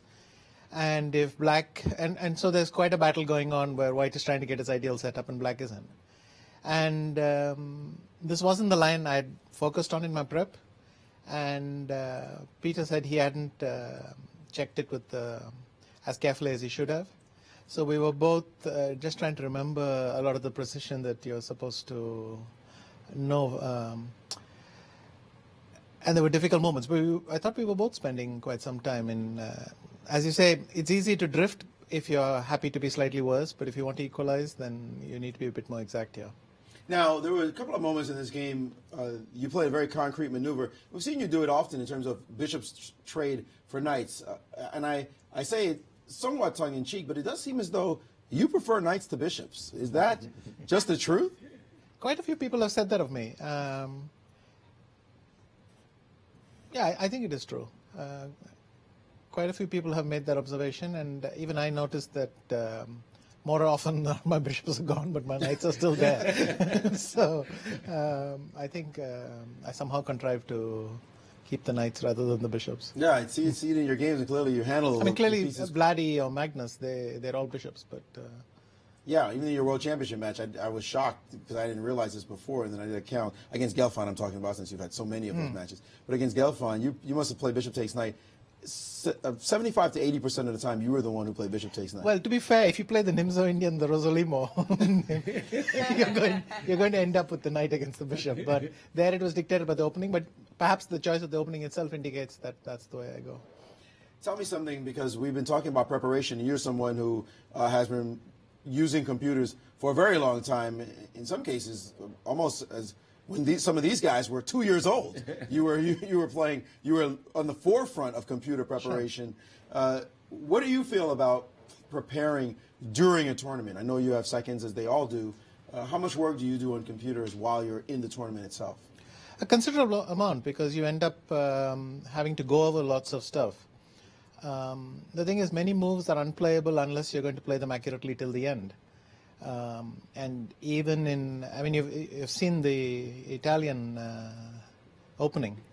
It's fled back to life because suddenly it turns out that far from being, I mean, 30 years ago, the Italian was an opening you just played over the board with some sensible moves here and there, and that was it. And now we're finding out that it's almost, you have to be as exact as in the night off. So you end up going over a lot of this stuff. I don't think it's ideal. Ideally, I would be in a situation where I remember everything so well that during the tournament I'm conserving energy. But more often than not, I'm sitting there in the morning checking stuff. Well, definitely the work of a modern grandmaster is quite a bit these days. Tomorrow you play one Magnus Carlsen. Mm-hmm. What are your thoughts about this upcoming game? Well, obviously I will go and prepare quite well because he has quite a broad, I mean, many things he could do. But I'm also curious to see how his game will end up today. All right, well, good luck with that preparation, and we'll see you tomorrow in that big battle. Okay, thanks. Hold on, Vichy. Just because you mentioned it, you're curious how Magnus is doing today. This is the current position. The last few moves, the players reached this position. There was Bishop attacking the pawn on d6. Sergei blocked. Then came this move f4, queen e7. Your armchair analysis here, quick take. What do you think? Actually, I thought ef4 had been played, but clearly that was some analysis. Yeah. That was so queen e7. Yeah. Oof. I don't know what he intends for rook c5, whether he intends rook c8 or ef4. No, rook c8, maybe knight c6 is getting unpleasant. Yeah, nice. Huh? I mean, I would go queen e8, knight takes e5, rook c5, bc5. Yeah, it doesn't really seem to work out because I still have f5 and I don't think this is going to work. So, queen e7, rook c5. I think you're probably going to have to end up playing e takes f4. Unless he's going to play bishop d7 or something. But Knight, so and that knight is threatening to land in the game with knight c6. Right. I mean, without thinking very much about it, I would rather be white, I think. But Sergei is the best defender in the world. So. Fair enough. Thank you very much, Vichy. Well, you heard it from the five-time world champion himself, who says he likes Magnus's position as well. Yeah, that's right. It seems like it's going to be a tough defensive task in front of Karyakin, but he's certainly used to that. So we'll have. He doesn't like defending. He'll tell you he prefers attacking, but somehow he finds himself oftentimes defending. Now, speaking of bishop versus knight, we also have such a scenario in Caruana versus Levon Aronian, Levon playing the white pieces. And this has been slightly better for Fabiano for quite a while. Now with this move queen c5 after knight e5. Yeah. Well, after the move g6, I had really expected Levon to simply slap rook e8 shack on the table, trade rooks, and just play queen and knight versus queen bishop, which I think was a 100% chance of being a draw. The move knight e5 really kind of surprised me because if you get into a position of rook and bishop versus rook and knight, I would favor the rook and bishop. For example, queen takes c5, bishop takes c5, and it's easy to see that black's rook is ready to penetrate in the position in conjunction with this bishop looking very good on c5. I wish I had time to play the move b4, but unfortunately after b4, bishop b4, you actually hit the rook, so... Right. Oh, I see what you mean. Queen takes c5, bishop takes c5. You'd love to play b4 with the idea of knight c6, forking rook and bishop, but bishop takes b4, as you mentioned, does hit the rook, so you're gaining the pawn with a tempo. And well, okay, white could probably play king f1, hoping to meet rook d2, with rook e2 and so forth and so on. But you just think it would be easier to have traded the rooks off rather than trade the queens off? Absolutely. If the rooks were off in this position, the knight was on d3, I think it'd be a dead draw. Well, yeah, isn't that like a common, what's the word, maxime? That rook and bishop work very well together and queen and knight work very well too. So does it also fit with the kind of logic of those principles? Yes, rook and bishop versus rook and knight, the larger percentage of positions tend to favor the rook and bishop, as does the queen and knight. However, queen and bishop work really, really well together too. So it depends upon the specifics of the pawn structure and what have you. But in this case, that principle would have been borne out. Exactly. But certainly, you got to figure Levon is going to be able to successfully defend this position. Right, and I'm not saying that in the position that's on the board, that queen c5 is necessarily white's best. Maybe he should actually be playing queen c4 and making the queen trade in this fashion. Still, I think the same principle is at play here. That is to say, it's easier to play with the rook and bishop versus the rook and knight. So still, I'm saying Fabi's got a pull. Maybe it's not enough for anything decisive at this moment. Enough to play a bit. Yes. But it's really Magnus who's putting the major pressure on this in this round. Yes. And still after the move f4, queen e7, we do have a move. Rook c5 as predicted by Vichy. Rook c5 again hitting this e5 pawn, but more than just hitting the e5 pawn, the rook was kind of floating on the square c6. Now on c5, it's nice, fully secured by the b4 pawn, but more importantly, also as Vichy mentioned, you're now allowing the knight to jump into the game, and that knight coming to c6 could really hit with some effect. And how bad is it, Maurice? I mean, I'd much rather have played white, but is it really as bad as I'm making it out? It's significant. It's not over by any means, but it certainly is a real advantage for white. And I think we all would like to play white in this position because black's pieces are not really saying anything in this game. Certainly the pressure on e5 is severe, and he does have this move, rook to c8. It looks like he has played this move, rook to c8. And the engine's already going crazy as they think rook takes on c8, and this move, knight to c6, looks like it's picking off this pawn on the square. He's got some calculations to make. Certainly queen to d6 is playable. Knight takes. And can he take this pawn on the square? Not quite. f5 is always coming with power, and it's going to crack this structure. And this is the biggest problem for black right now, is watching his king side be affected by this move. He could be devastated by this move. In fact, it's not easy to defend this side of the board as a queen and knight are working harmoniously to try to get in. So this is a problem for him. We already started on the line. Magnus did take and did play knight to c6. So we are in the line, and it looks like white is going to pick up a pawn, and pocketing a pawn, Magnus Carlsen, that's not going to be a good look after that. You will suffer for a while no matter what. We should point out that Sergey is down under 6 minutes, and he's playing the exact line. He's played the move queen d6, and Magnus has captured instantly on e5. And not really needing to capture right away because he had a 30-second delay, so he could have waited in this moment. But I think he wants to put the pressure on Sergey to make a move. Keep making moves because Sergey's clock is not great, and Magnus is up a pawn. That's a recipe for disaster against somebody like Magnus Carlsen. Continue the line that you had pointed out there, Maurice, that queen d6, queen takes b4, f5 variation, right? And if Sergey drops back with his queen, I'm not sure, but queen all d6. of it happening in a zip. He just played the move f5. Queen takes and f5 is now on the board.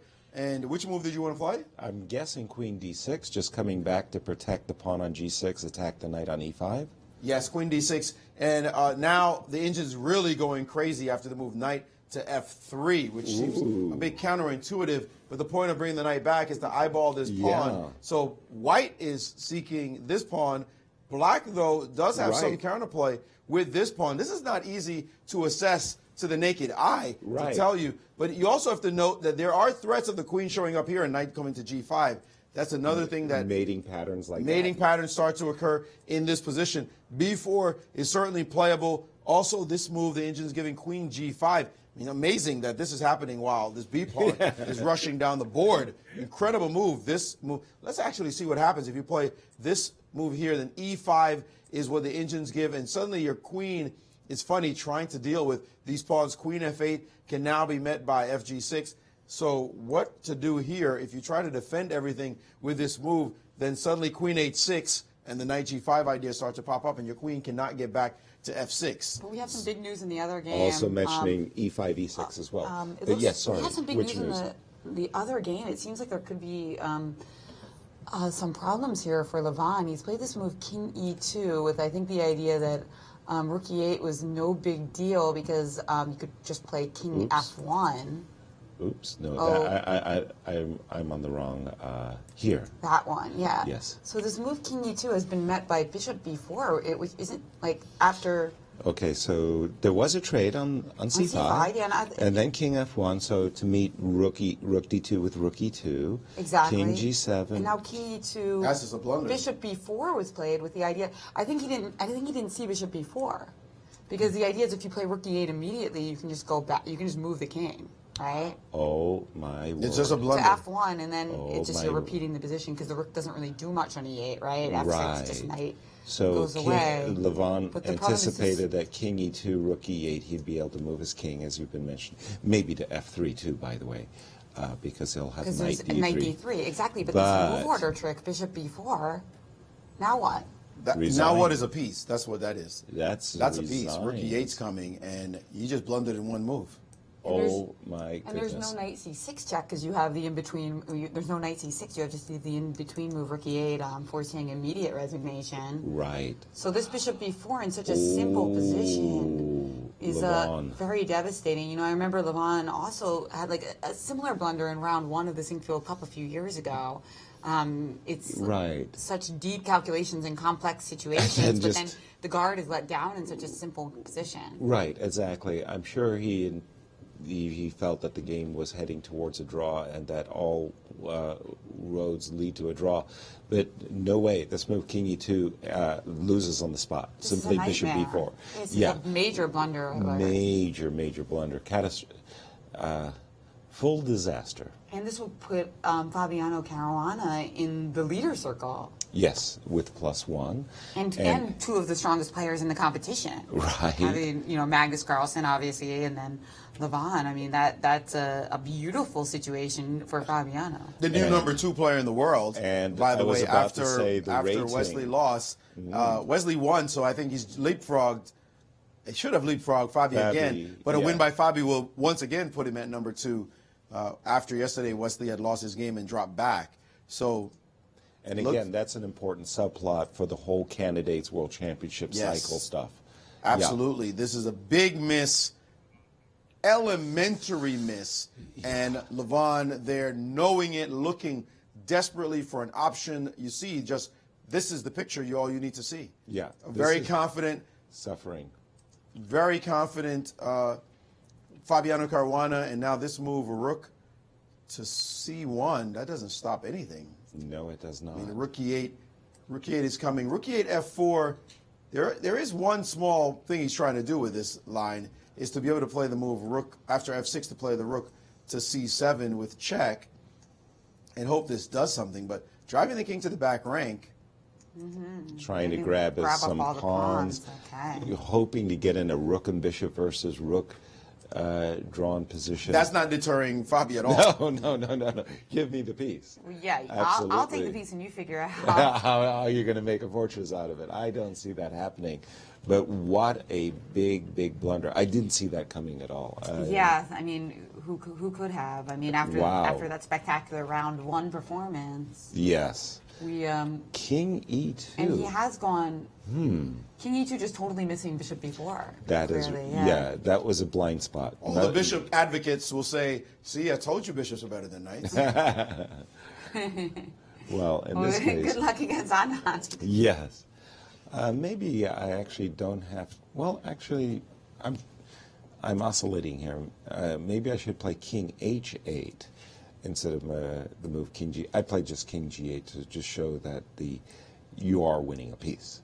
Well, this one's busted, but guys, let's get over to the other one because it is super sharp. Sergey has captured an F4 with a pawn, changing the entire nature of the position. He did not want to sit there and defend staunchly as we see him normally do. Look at this position where his king side has been cracked, and there goes Magnus Carlsen. Needs no second invitation to drop his queen down, attacking the king with check, and he's going to take on F5. You can't block with the queen because of the devastating queen to D8 check. Hello, give me your piece. So this game is wild now. What has Sergey done to his position? Well, he's going to get on his bicycle and start running. King F8.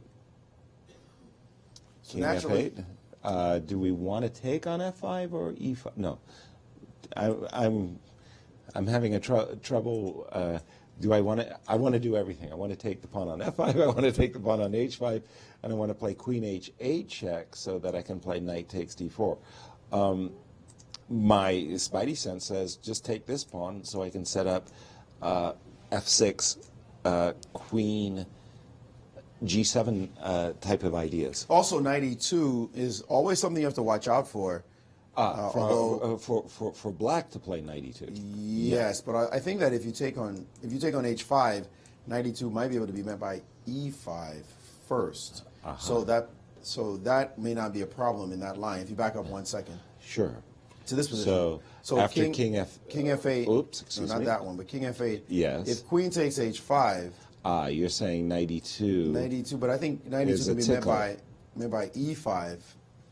With or without check? Or without check, yeah? Yeah. So, but, whoa, King H7. King H7. King H7. Ooh. That's astonishing. That is most unexpected. Wow. How can we do that? Dropping a pawn with check. Ooh. Well, what does he have in mind here? Let's see if we can't figure this out. Queen takes H5 check. King over.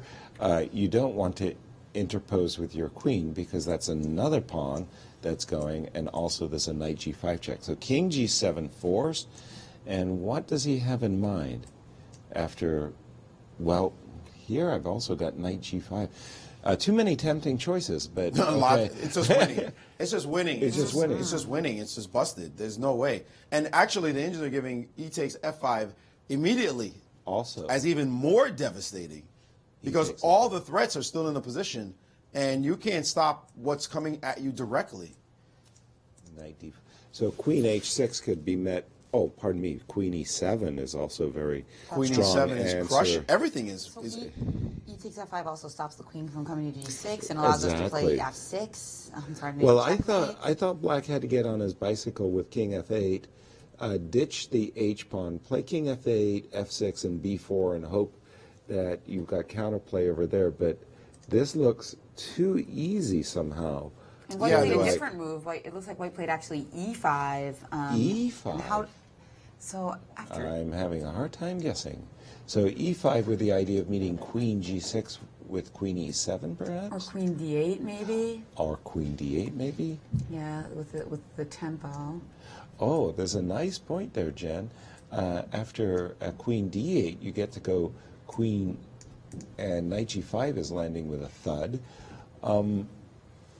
Also, the D4 pawn is going to drop directly. True. Yeah. I mean, Queen D8 hits everybody. Queen D8 with Knight G5, the D4 pawn, the bishop on E6. I mean, there's just a plethora of possibilities for White. This game is effectively over, and Sergey down to 32 moves. 2 moves with 30 seconds. 2 moves with 30 seconds on his clock, and all of it looking terrible. Magnus knows he has this one under wraps, and defeating, there is Queen G6 on the board. Magnus looked over the clock, and he just played Queen D8 instantly. He said, I'm not going to give you a chance to think, even though he's got plenty of time on the clock. 30-second delay. Yeah, you got your 30-second delay, whatever. I'm just going to drop this move and let you suffer, knowing this is a killer blow. He's hitting everything with this. Knight G5 is a threat. Queen D4 is a threat. Queen C8 is a threat. White's pieces are just dominant, and no chance for counterplay, because if you play the move knight e2, knight g5 check blocks your play. Exactly. And there's no hit on the g3 square. Knight e5 check is going to be played. Quick bishop e6 by Bishop Karyakin. E6. And you had mentioned the move queen f8. Yeah, there was something very attractive about this move that I found very... Queen g7, right? Yeah. I didn't have a good answer for queen g7, unfortunately. But let's continue the line. There was queen f8 check. Pardon me, queen f8, not check. Queen g7, knight g5 check. King here. Now I can take, but I come up empty-handed. Yeah, that knight is too strong to just take that bishop unless you have a win. Exactly. So you're thinking of just nibbling. No, yes. Give me the pawn. Who would have thought that you just take that pawn off? Yeah, but where does it now? The knight has to go. Now the knight, unfortunately, has no good square, and the queen is effectively buried on the g6 square. That knight on g5. This is lost, losing, gone, over. What else to say? The knight has to go all the way back over to a4. Jeez. I mean, we can even stick in bishop d5 and play e6. It just looks really bad. Yeah, bishop d5 is a nice one. Another idea is just to say, hey, listen, I'll go with this guy too. Maybe I can put my queen on find a better square for my queen. Maybe just all the way down the board and just... We do see knight g5 check immediately played. By Magnus. At least king g7 was an easy move for Sergei to get to move 40, so now they're there. But this position is devastating. And he's done it. Queen takes d4. He has takes just d4. snapped off the pawn as you predicted, Yasser. Yeah. As you and Maurice predicted, yes. And dire situation. Even the best defender in the world, as Anand said, this is going to be a too great a challenge. Yes. Too great a challenge here. Wow. Yes. But what a round that we're in the midst of. We saw this blunder from Levon Aronian, and something about that blunder reminded me of something, because, you know, our very first Sinquefield Cup, Levon lost a very similar blunder against Nakamura in round one, where he allowed that the nice exchange, right? A very simple position where he just where he let his guard down in a rook endgame. Right. And it lost on the spot, essentially. I think this one might kind of similar. He missed this knight d7 blow. Guys, look at this position. This position is intriguing because what he's attacking. Levon right now is attacking the rook on e3, the bishop on b4, and the pawn on g6. And he's trying to liquidate as much as possible. If he can get the g6 pawn, then there's a problem of the wrong color bishop ending as well. So if rook takes b3, for example, then rook takes g6, and maybe he can grovel. Unfortunately, there's a nice move right now, sacrificing a rook with the move g5 check. Oh, that's nice. And g5 nice allowing you to take the rook so he can play bishop to c5 check and have a completely winning endgame. And if I go up with king f5? King f5, bishop back to f8, guarding the h-pawn and hitting the g-pawn, and you're hit by a bishop. Your bishop will nestle on g7, your king on h7, and your rook will start just munching stuff. This will be very difficult for black to hold, but for white to hold. Black just needs to find g5. But he didn't find it. It was his 40th move. Bishop to d2. It was his 40th move, Maurice, so he didn't have time to relax and puzzle it out, and he played bishop d2 instead. And of course, Levon immediately taking the opportunity to capture that pawn on g6. Well, this is... Not as good? No. It should be winning. It's winning, but not as good is probably the right way to put it. Pardon me? Not as good. Yeah. Good, but not as good. G5 looked like a certainty. So you're saying the rook e6 check now is not sufficient because of that wrong colored pawn? Correct. So instead we're going to have to go for the rook and... We're going to play rook, bishop, and pawn versus rook and two pawn after something like check. And I don't know, king h7 perhaps. Well, actually, why can't I just play bishop g5 and then munch over here? You can go like this. This should be winning. And King The H7. fact that you paused. Yeah, is already an indication. Normally you would say, this should be winning. Yeah, like definitively. Right, but instead you said, this should be, Okay. Wait a second, I don't know. Fabi may have to do some work. That's right. Well, the curse of the 40th move, right? Exactly. Yeah, Bishop D2 was, it looked like he thought it was the only move. He didn't see G5 check. Yeah, G5 check. Because if he saw G5 and Bishop F8, he just plays it and doesn't even think about it. Right, exactly. But to give the G pawn away, that's a right. big gift. I wonder if he missed King, if he just had the blind spot with Bishop F8 and not G5 check. But either way, now he's got his work cut out for him. But it'll be a job he'll be happy to do, of course. Sorry, this is a nice little tactical moment that Maurice was saying. Sacrifice the rook. G5 check. If you take the rook, well, thank you very much. I'll take this rook, and that will be all she wrote. And if you move the king, then Maurice is saying, well, just drop back with a bishop, protect your pawn. And now with two live pawns, there's nothing to discuss. The game is simply over. Let's also take a look at this line, just a quick second, because I think some players in the audience might feel like, wait a second, are you sure? Yes. G5 check, king takes. E3, yes. Bishop C5. Yes. King E4. Yes. Takes. And now king D5. Yes. Although G4 positionally would make sense, but king G5, this move is coming. So now this is the problem for the beginners out there. The problem is that this bishop can always hold up the B pawn while this king marches into the game. And it's going to be a slow but sure process, and actually maybe even not so slow process, as this king marches up. You can push your pawn all you want, but you sooner or later going to have to move your king off of this square and allow in order to make it work. And allow Black's king into the game on the king side. Yeah. So that was the clean win. Let's put it that way. G5 check was a very nice, nuanced move. That would have won cleanly. Bishop D2 allowed Levon not to have to resign, but to continue to play with rook takes G6. And after rook takes G6, king H7, king F5, these moves have been played. Now Levon is desperate to trade rooks. He can offer any rook trade because of the wrong color pawn. The H pawn is the wrong pawn for the H5. Even if you could win all his pawns, it would still be a draw. So this position has dramatically changed to one where white would not have traded rooks at any cost. So now one where white is happy to trade rooks. Yeah. And that definitely signifies something went wrong here on that move 40.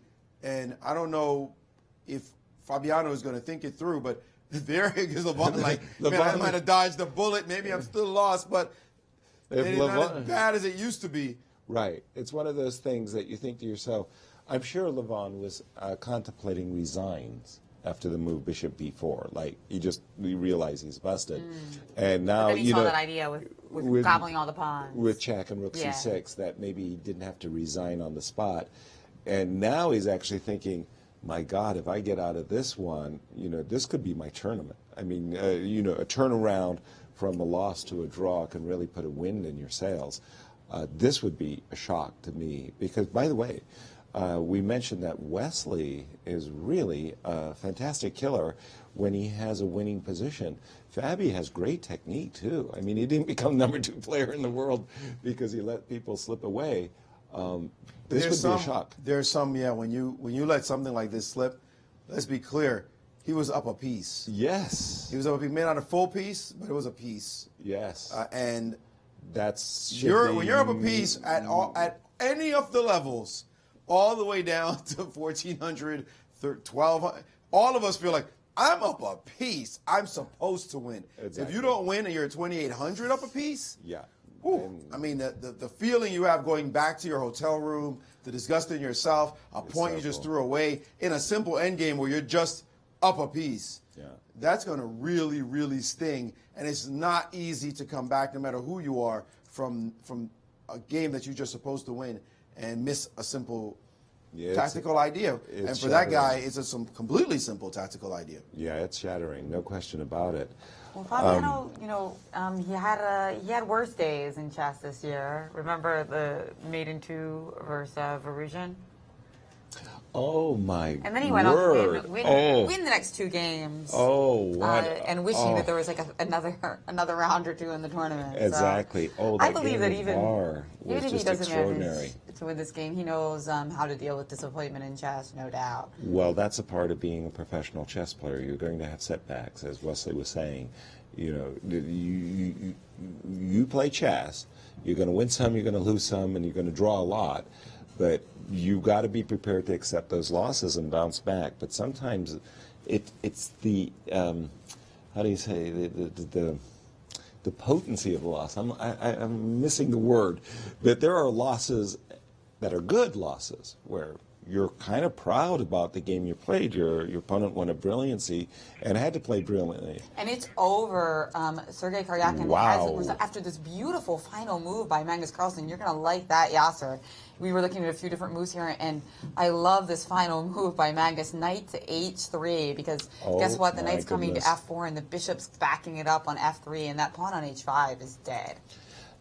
Yeah, and just no counterplay in the position. The knight on a4 is offside. The pawn on your passed pawn on b5 is actually going nowhere thanks to the queen's positioning.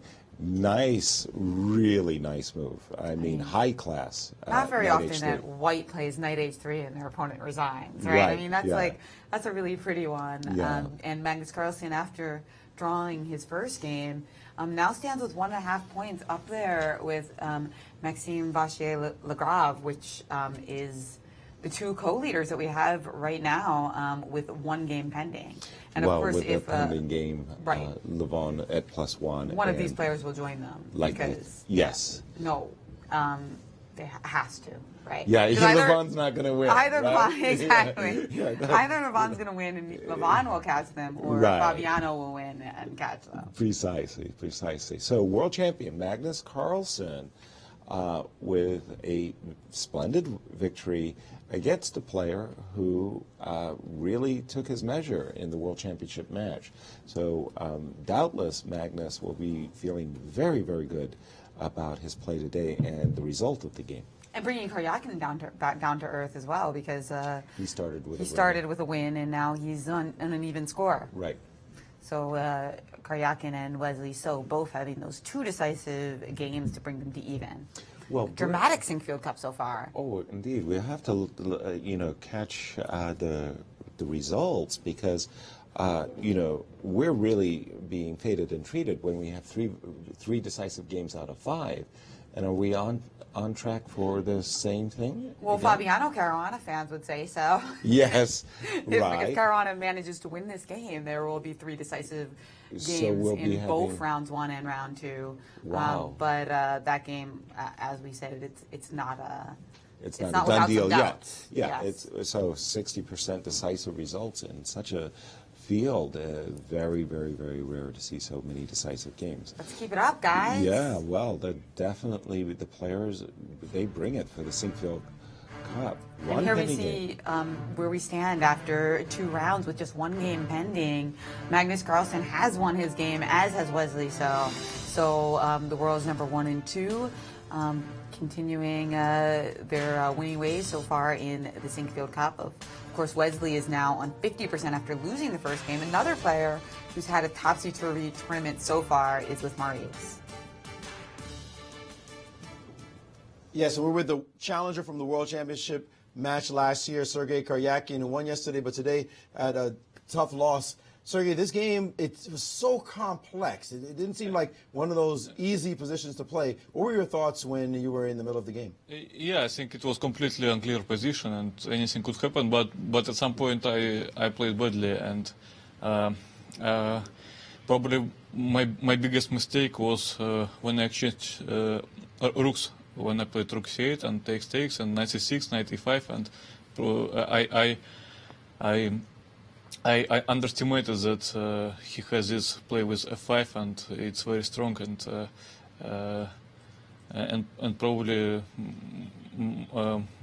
maybe I'm already lost. I don't know. I didn't see what I can do, and of course I think I should have taken on f4, but after queen f4, I mean the position was very, very unclear and not. I mean I didn't have much time to understand what should I do, so It was just okay. I mean, very hard game, complicated. Was it maybe a case of sustained pressure and complications and having so many decisions to make, and then the time pressure finally caught up, and then maybe just that all snowballed to make a mistake? Yes, this is what happened. But I mean, I was trying to go to some to the most principal moves. I mean, I could have played a bit safer. Maybe I should have played Queen D7 instead of Knight D4, and just maybe to exchange some pieces. And okay, even if I'm slightly worse, it's nothing special. So maybe I should have played more safer. But with what I did, I tried to be very principled. But maybe I was wrong. Well, certainly a tough loss will let you get your chance to recover, and good luck in tomorrow's game. Yeah, thank you. Thank you, Maurice and Sergey. And this is a very, very tough loss, but it was, you know, you got to give Magnus credit. This was a very high-quality win. You just don't take Sergey Karyakin out until, you know, you really put pressure on him throughout the whole game. And Magnus played a really, really great game. It's that simple. I just sometimes you just got to tip your hat and say, well done, because this was very well done. And let's hear from Magnus himself. He's with Maurice.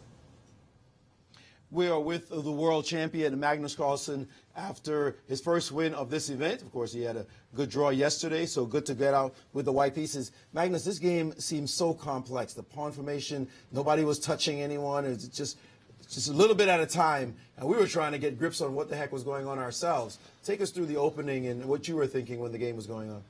Yeah, so I wasn't like overly optimistic after the opening. I thought even when I got this C4 stuff, there wasn't so much I can do. So I tried to, you know, make some waiting moves, look for the right moment to play CB5 or D4, but I didn't really find anything, and then. I mean, I started to gamble a bit with this whole operation on the king side. I think maybe Knight C3 was, if not a mistake, then impractical, because I get to trade his dark square bishops and his king becomes fairly weak. And like after I get F5. You know, he sits there. I have no risk. He has 2 minutes on the clock.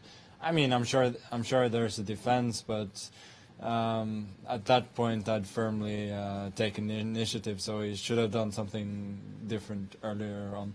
You call it a risk. So why do you call it? There was a risky operation when it didn't seem like you were in any chance of losing.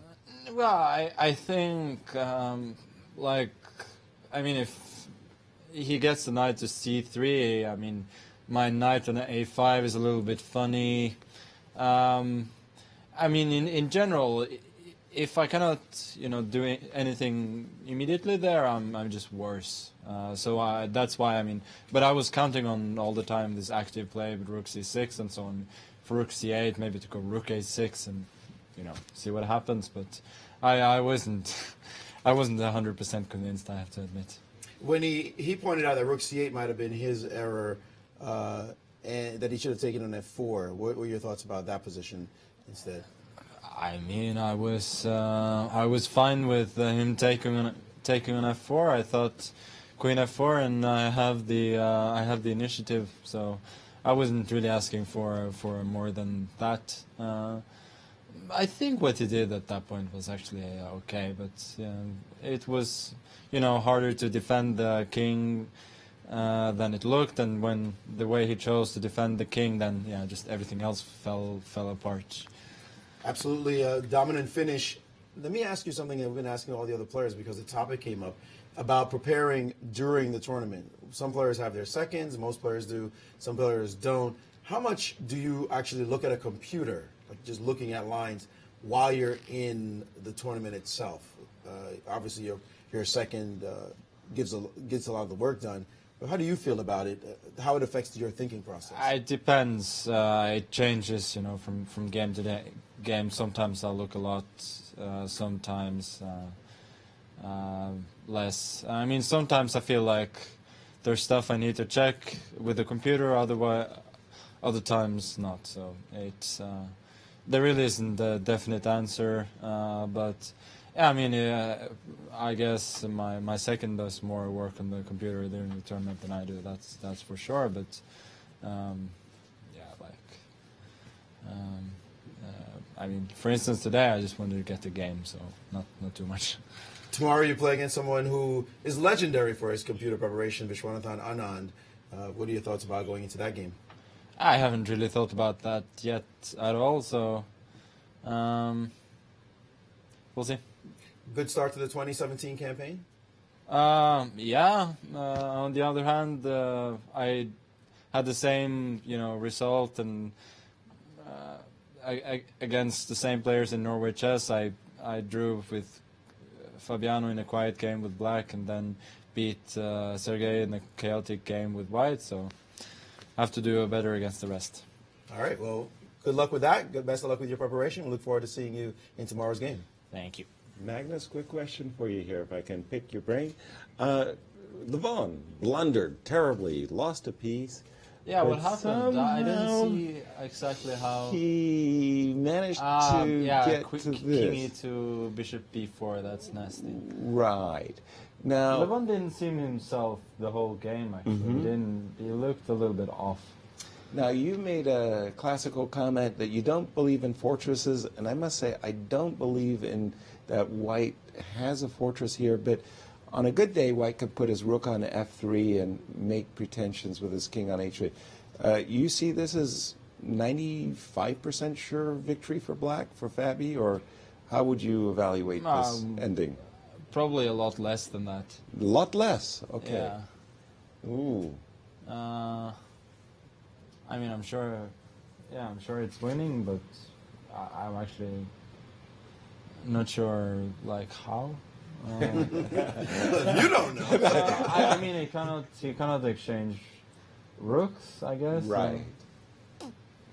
This was the move played, Bishop f6. For some reason, I thought that Levon was going to be able to magically put his rook on f3. Maybe Bishop e5 is really actually rather straightforward, eh? So not so easy a win, after all. Not so easy. Yeah, not so easy. I mean, in these positions, if you cannot find a way to, if you cannot immediately see a way to make progress, sometimes there isn't one. So I'm far from saying it's a draw, but right, 95 is too high. Way too high. Give us a 75, 80. I don't know. I really don't know. All right. All right. Well, thank you very much. A lot tougher. Thank you well very much done. for your insights. Thank you. you. See you tomorrow. Yes. See you. Yes. Well, okay. One game pending. 2 decisive results, 2 draws. And that's a big game because if Levon manages to hold this draw, he's That going would to be be huge. tied for the first with Magnus Carlsen and Maxime. If Fabiano wins this, he will jump up into that tie. So really huge battle going on here. And despite the emotions of having missed Bishop b4 earlier, Levon, you see him kind of shaking his head a little bit at the board, but you know that he's going to be refocusing in the next 20 or however many moves. Oh, he has already. I mean, that there was that window that Fabi allowed. I mean, he's really, he desperately wanting to find a save here. It would be remarkable if he could pull that off. But he still looks upset. Like, Of course. In the shot that we see him here, he's been shaking his head. So delighted that he's fighting still in the game. Maurice, your take on this extraordinary turnaround from having just blundered badly. Well, we talk about it and we read about it. First we read about it. In our cases, you read about the sin of the 40th move, like the move just right at time control, and how important it is to stop there because this is where mistakes are often made. And even someone like Fabiano Caruana, who got this position, he knows that, of course. 40th move is often a mistake made. It's either the 40th move or the 41st move that's just got a whole bunch of literature around it. I'm sure we could write a book called The 40th Move in chess, the mistakes that are made right at that moment. It's hard, though, when you're in the game itself to reflect on the fact that you're about to play move 40, and whether or not what you should be thinking about at that point. Should I stop? Should I refresh myself? I mean, you have to make a move. It's the pressure is on, and so for Fabi, in this moment in the game, right here, it's move 40. It's right now, and not only that, lots of stuff hanging. He's got a bishop hanging. He's got a rook hanging. He's got his pawn hanging. So it seems like he's got to give somebody up, and guy his level sees G5. I mean, if you tell him what black to move and find the best move with time on his clock, no problem. He'd find G5 and bishop F8, and that's all she wrote. Then you have 2 pawns on that side, and this game is over. I mean, we would have already interviewed him and said, okay, Fabi's tied for first. But to allow this pawn to drop with bishop D2 and then no discovery that matters here of consequence because the king can always go to F5, wow, this is a whole new ball game. And if Magnus is saying, I don't know, then you can bet it's not easy at all. And it's not obvious what's the winning plan. I mean, what is it that you should do here with the black pieces to dislodge White's position? I mean, it's hard to imagine. It really is just hard to imagine. And a rook on the 3rd rank would be a juicy thing to have, by the way. And White is threatening to either trade rooks or trade pawns. Either one of those two, the game's just drawn. Pretty much. Well, there is that rook and bishop ending that you have to fight. So maybe that's what Fabi is going to look for. And now that I just said it, guys, we might be here for a couple of hours. Well, at least not about that possibility. Good time for a commercial break, huh? Well, without the increment, we can't be here for 3 hours. That's right. So it does kind of change the character of the. This was exactly the type of end game that I was referring to. Right. Where with the delay instead of the increment, you can't just like build up another hour. Right. Precisely. But we're gonna take a quick break as we see this this very storied game pan out here between Levan and Fabiano. All righty.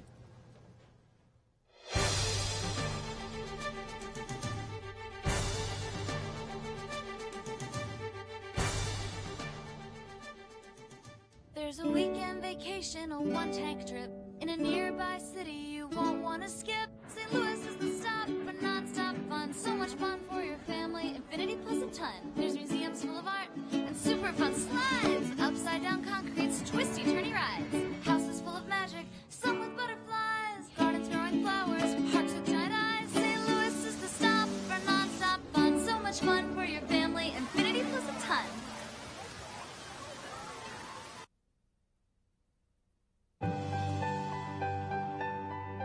Healthcare in America is changing, evolving, and we're helping lead the transformation. Ascension is made up of physicians and other caregivers called to deliver compassionate, personalized care for all. As one of the largest providers of care in the country, our patients benefit from collaboration between hospitals, medical practices, and healthcare innovators nationwide. Ascension's faith-based heritage means we have a moral obligation to serve everyone, especially those who are struggling. Last year, we provided almost $2 billion in care for people living in poverty and for programs to help them. Whether it's in a hospital, a neighborhood clinic, a senior living facility, or at home, Ascension's care providers value every aspect of our patients' lives and health. We listen with respect to ensure every person we serve gets the right care for them. Personalized, compassionate, that's Ascension.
Welcome back to our coverage of the 2017 Sinquefield Cup as we caught Levon Aronian on camera yawning as he tries to play out this endgame. We did get a very perceptive comment from Jeff Back at Leaf in the Stream on our Twitter hashtag Sinquefield Cup, who asks, with the rooks off in this game between Levon and Fabiano, could Caruana win anyway by zugzwanging white into playing G4, G5? What do you think of that? Yes. Absolutely, Jeff. Good eye. Shout out to you. Well done. Indeed, during our break, we've been looking at this ending, Maurice and I, and there is a chance of zugzwanging the white king and forcing precisely that idea of G4, G5. Do you want to show us how that might happen? Indeed. So I was just having some fun during the break, and going back to that, infamous 40th move moment right here, where Bishop D2 was played instead of the winning on the spot move G5 check. And I was thinking that after this, imagine that Black had forced the trade of rooks. King H7 was actually played. But imagine Black had forced the trade of rooks.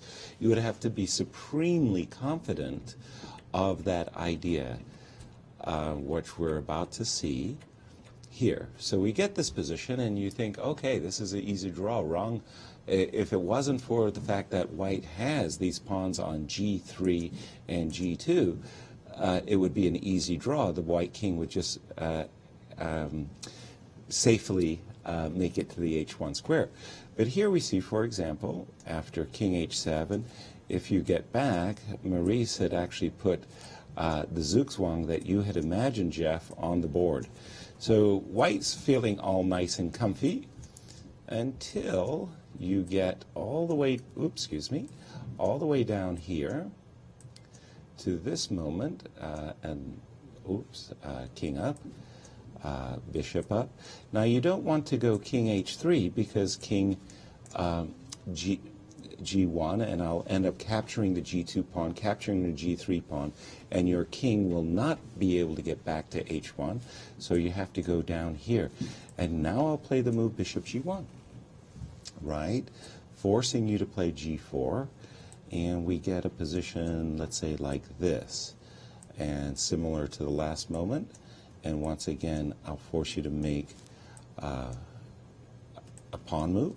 Sorry, I move my bishop, king, move my bishop, king, and this is exactly what you're talking about, Jeff, that you'll be able to force the move G4, G5.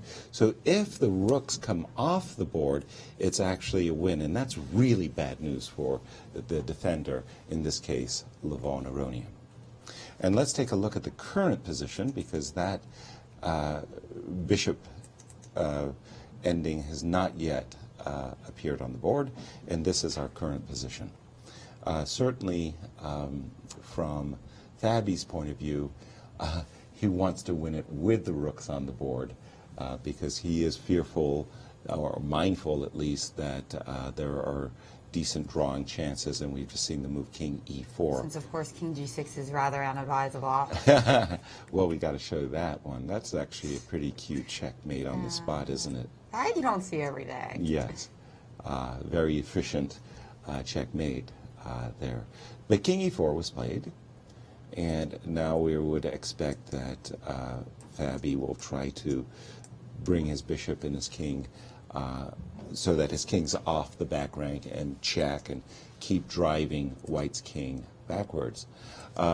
Maurice. Well, he also has a very concrete threat with this move bishop to e7, bishop to f6. I'm seeing the e7 square in my head. Is the move rook check and then putting something on e7, maybe even his rook, and because a rook trade is losing, and then the king comes into the game. So if he can get his rook onto the second rank, his second rank, that is the 7th rank for white, then he gets this trade of rooks. And this stalemate idea, it's a very typical idea in endings, and there are a lot of studies with this exact idea of stalemating the other player and then being able to execute a win because the other player has to commit suicide in one move, changing the position dramatically. So that will make progress for him. That doesn't mean he's winning this position. That's just the first step in what will be a long game, because even if he tries to trade rooks, so Levon will just avoid it and keep on going. And we still don't see the easy plan to win with the black pieces. You're going to make progress, but sooner or later you have to break down this little bit of a fortress here. It's not easy. It's not easy if the white rook is on the third rank guarding the G pawn. Your bishop can only attack now the G pawn. Right, the G3 pawn. The G3 pawn. And in many cases, winning the G pawn, we go back into the stalemate position if the rooks come off the board. Because then you can't actually stalemate the king and have him sacrifice his pawn, because now he's actually stalemated in full. So it's only the double pawns that are allowing it. So this is, even if it is a win, whoa. It's work. Big work. This is another fascinating hour and a half of these guys struggling. We see there 47 minutes to 40, so that's 87 minutes by my math. That's almost an hour and a half, plus the 30-second delay keeps adding and adding. So we're talking a couple of potential hours. There goes the rook to the D3 square, and that rook will be dancing on light squares for a while to avoid that bishop. But just not easy at all. It'd be incredible if Levon drew this game. We have a lot of people, since that guy was the first one. Jeff was the first one to mention that idea, but since then we have a lot more people tweeting in these ideas, including Chris Littlejohn. I'm not sure if that is the same. I think it is. The same Twitter account of Hikaru second. Exactly. But he says that Fabi is winning if rooks come off with both G2 and G3 on the board. You can stalemate the king and force H takes G at some point. So Chris taking a little break from preparing Nakamura to analyze some endgames. Right. And we also have some actual, if you look at the hashtag Sinquefield Cup, you can actually see the Grand Chess Tour has some screenshots of the table base evaluations as well. Oh, very good. The table base, definitely a great resource. And I'm sure this position, well, how many units are there? 1, 2, 3, 4, 5, 6. Wait a minute. 1, 2, 3, 4, 5, 6, 7, 8. Are we sure this is a table base? Oh, it's a. I'm getting screenshots from. I'm getting a lot of screenshots with like mate in 32 type valuations. So it could be that not every endgame is solved, but like this one is worked out. Exactly. And also they're looking at the positions when the rooks are traded. So they're looking at a lot of with less units in R now.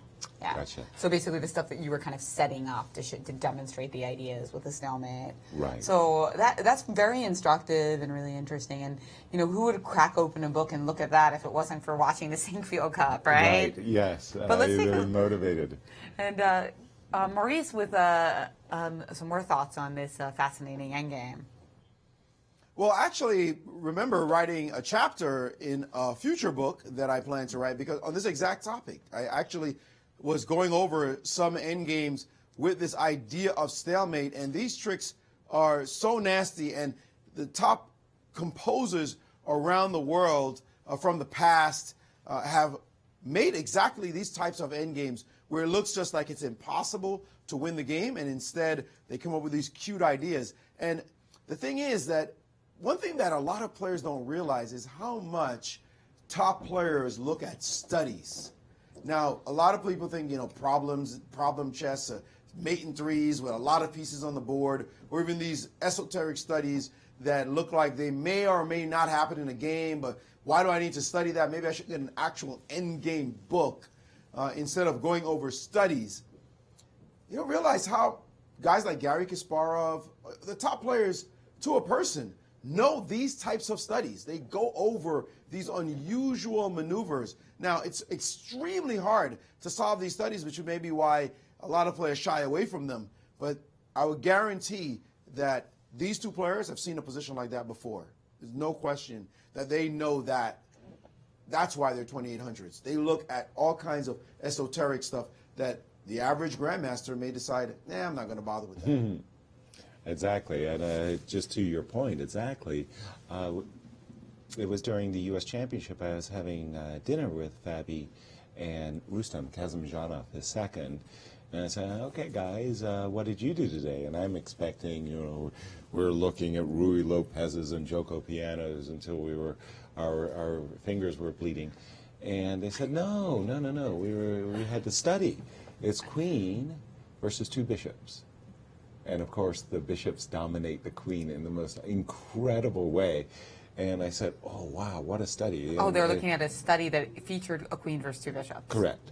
And what else? Yeah, and there was some pawns. Some pawns, but okay. it was also checkmated in the position.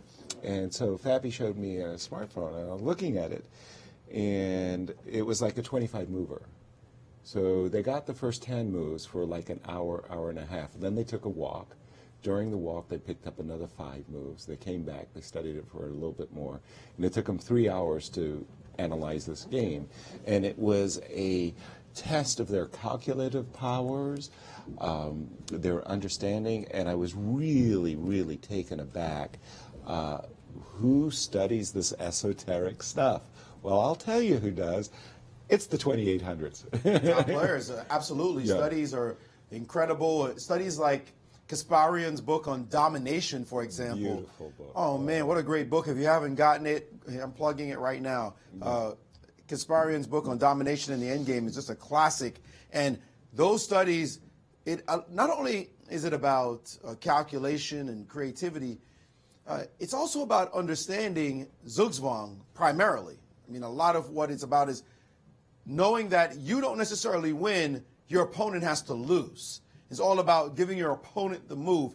A lot of times you hear somebody say, white to move and win, and a lot of players go, I'm going to try to figure out what the win is. And actually what you have to do is stop and say, well, what is black going to do? What is black's best move? And it's when you realize black doesn't have a move that you say, oh, so what I need to do is engineer a position where it's black's turn to move, and then the win comes about. In fact, this morning I created a study. I'm somebody who likes to dabble in creating studies, and I hadn't done it in a while. I don't even know why it occurred to me this morning. And I set up a study where it was the winning sequence was a typical knight and pawn ending, where it was the win was Zugzwang. You had to just make a couple of maneuvers where you made the other guy move, and then once that happened, then the game was over.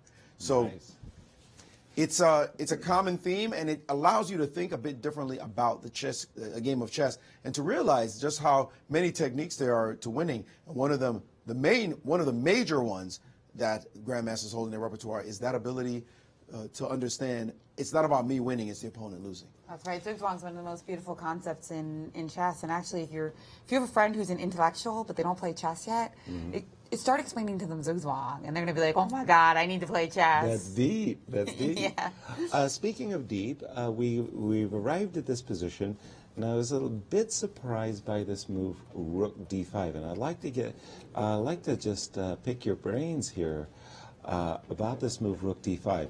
Now, we've been talking about how the pawns on G4 and G3 going to end up getting you stalemated, and I'm not sure I'm a big fan of this defensive move, Rook D5. I understand Levon's lost, but here's the question I would pose to you.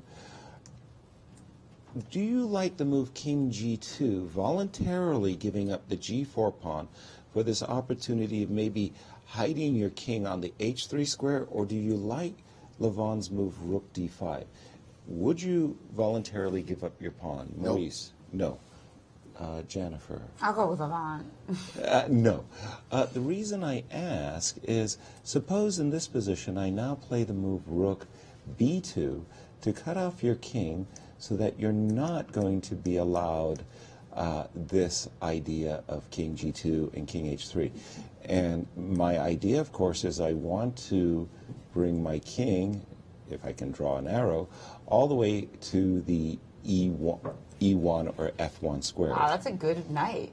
Yeah, that's a long night move. But long feature. You got the time here. Well, in fact, with the bishop on G5, there's nothing happening. You're completely cut off. You can't attack the pawn on H6, or you're never going to be threatening Rook takes G5. So here, of course, if I go King E1 and Rook F2, then it's just very easy. My king will go to F1, and my king will go to G2, and you'll have no chance of saving the game. So you're saying that you're taking the rook away from the D file with a well-timed Rook D2 in light of the variations we looked at? As well, exactly. That will help my king also cross the board.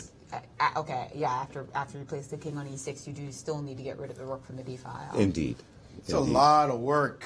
You know, And I'm just saying, in this position, suppose I had made the move king g2, and suppose you had taken the pawn on g4, and I'll go king h3. Now, tell me the winning method that you might do to break this fortress. I think it's going to be the same thing. You have to bring your king up. You're going to king all the way up to e4, and then you'll put your rook, yes, on the third rank. If that you will can. be good enough. But it doesn't look like Fabi played rook b2. rook b2 like you were predicting, and instead he checked on b3, and Levon did slide his king back to g2. Okay. And here comes the king. The black king has to enter the game, or else there's going to be no F7, chance of course, of possibly winning. So he's just going to do everything he's supposed to, as Fabi, and see what happens. But it's a nice thing to be in a position where you cannot lose. Of course. And so Fabi was going to torture him, and Levon, he's going to think for some time. I remember, playing against Dmitry Grubich. I already mentioned. Great respect for Grandmaster Dmitry Grubich, one of your colleagues. Absolutely. Yasser. Many U.S. championships. Yes, a great guy, Dmitry is. And I remember a New York Open where I was not even, I wasn't an IM yet. I was 2,400, but I wasn't an IM yet. And he tortured me for 8 hours in a queen and pawn ending that I didn't know properly, and ended up losing the game. 8 hours we were there, locked in battle, from 6 o'clock at night to 2 in the morning in the New York Open, when Jose Cucci used to organize those New York Opens back in the day. And the thing about it is, and back then the time controls were not short. You just kept getting more time and more time and more time. 20 moves in an hour, what have you. But here's the thing. That game virtually ruined his tournament, because we were there from 6 to 2 in the morning, and it's 2 games a day on top of it. So it was like, oh man, this was so much work. And I was younger than he was, but it didn't matter because I had no chance of winning the tournament anyway. But that game was so tough on him physically, and he had worked hard. And even though he won the game, it was still rough on him to play the rest of the tournament. I took some solace in the fact that I made him work so hard to win a game. Right now, these two guys, this could be the game of the tournament for them. Because Fabi walks out of this one not winning, he's disgusted. He's like, are you kidding me? I could have won in one move. I could have been home, and I get a draw out of this nonsense. And he'll have to deal with the fact that he's given away half a point in this kind of fashion. He could bounce back, but you're not bouncing back against, okay, I don't want to say, these guys are weaker players, but they are weaker players, like guys in the U.S. Championship. That's a whole different level compared to these players who are all 2,800s, basically. It's going to be hard to collect points and just throw away half a point up a piece. For Levon, he won the first game. Then he's to get given a second chance where he was dead lost. He's putting in so much energy, and then to come out of this losing. So this is critical. I mean, these guys are not going to give up. They're going to work hard. They're going to milk every little bit out of it. In Fabi's case, Levon's going to defend like a rock as hard as he can because he's been given his second chance. And if he comes out of this with a draw, Levon, I mean, you could just see wind behind his sails as well. So these kind of games are the ones that take a little piece out of you. And somebody is going to have a piece taken out of them today. I mean, Levon for messing up, Fabi for not winning the way he should have, but maybe winning. One of them is going to suffer, and one of them is going to be in first place as well. Right. Right. One will be tied for first place. And looking ahead till tomorrow, both players are facing players who lost today. I don't want to use the word losers, obviously, but Sergei Karyakin losing a tough battle today to the world champion is going to be facing Levon, and Fabiano Caruana with white against the tail ender in the tournament so far, Nepomniachtchi. So really important games for both of them coming out of this marathon struggle. Exactly. To the point that you were mentioning there, Maurice, you're talking about really the development of character. Both players determined, one trying desperately to save it, one trying desperately to win it. And you have enough of these character-building games, you'll discover your own mettle as a player. If you can, knuckle down and somehow save this impossible game, what it does to your self-confidence is extraordinary, and vice versa. You win these really long, tough, hard, grinding games, grinding endings. That is a real bonus for you. You take that confidence to your next game. Well, who will feel worse, though? Will Fabiano feel worse if he only draws this game, or Levon feel worse if he goes ahead and loses it? I think that Fabi's going to feel very, very, very badly if he only draws it, whereas Levon will recognize, look, I lost it, and then I put up a great, I lost it with Bishop before, but with then King E2. I found a remarkable way of putting up a real struggle and making my opponent earn the victory. So it's easier to forgive yourself for a blunder that you made, 40 moves Exactly. before, than for a single blunder than for kind of like a systematic failure to convert. Precisely. So Yeah, that's a very good way of describing it, Jen. Absolutely.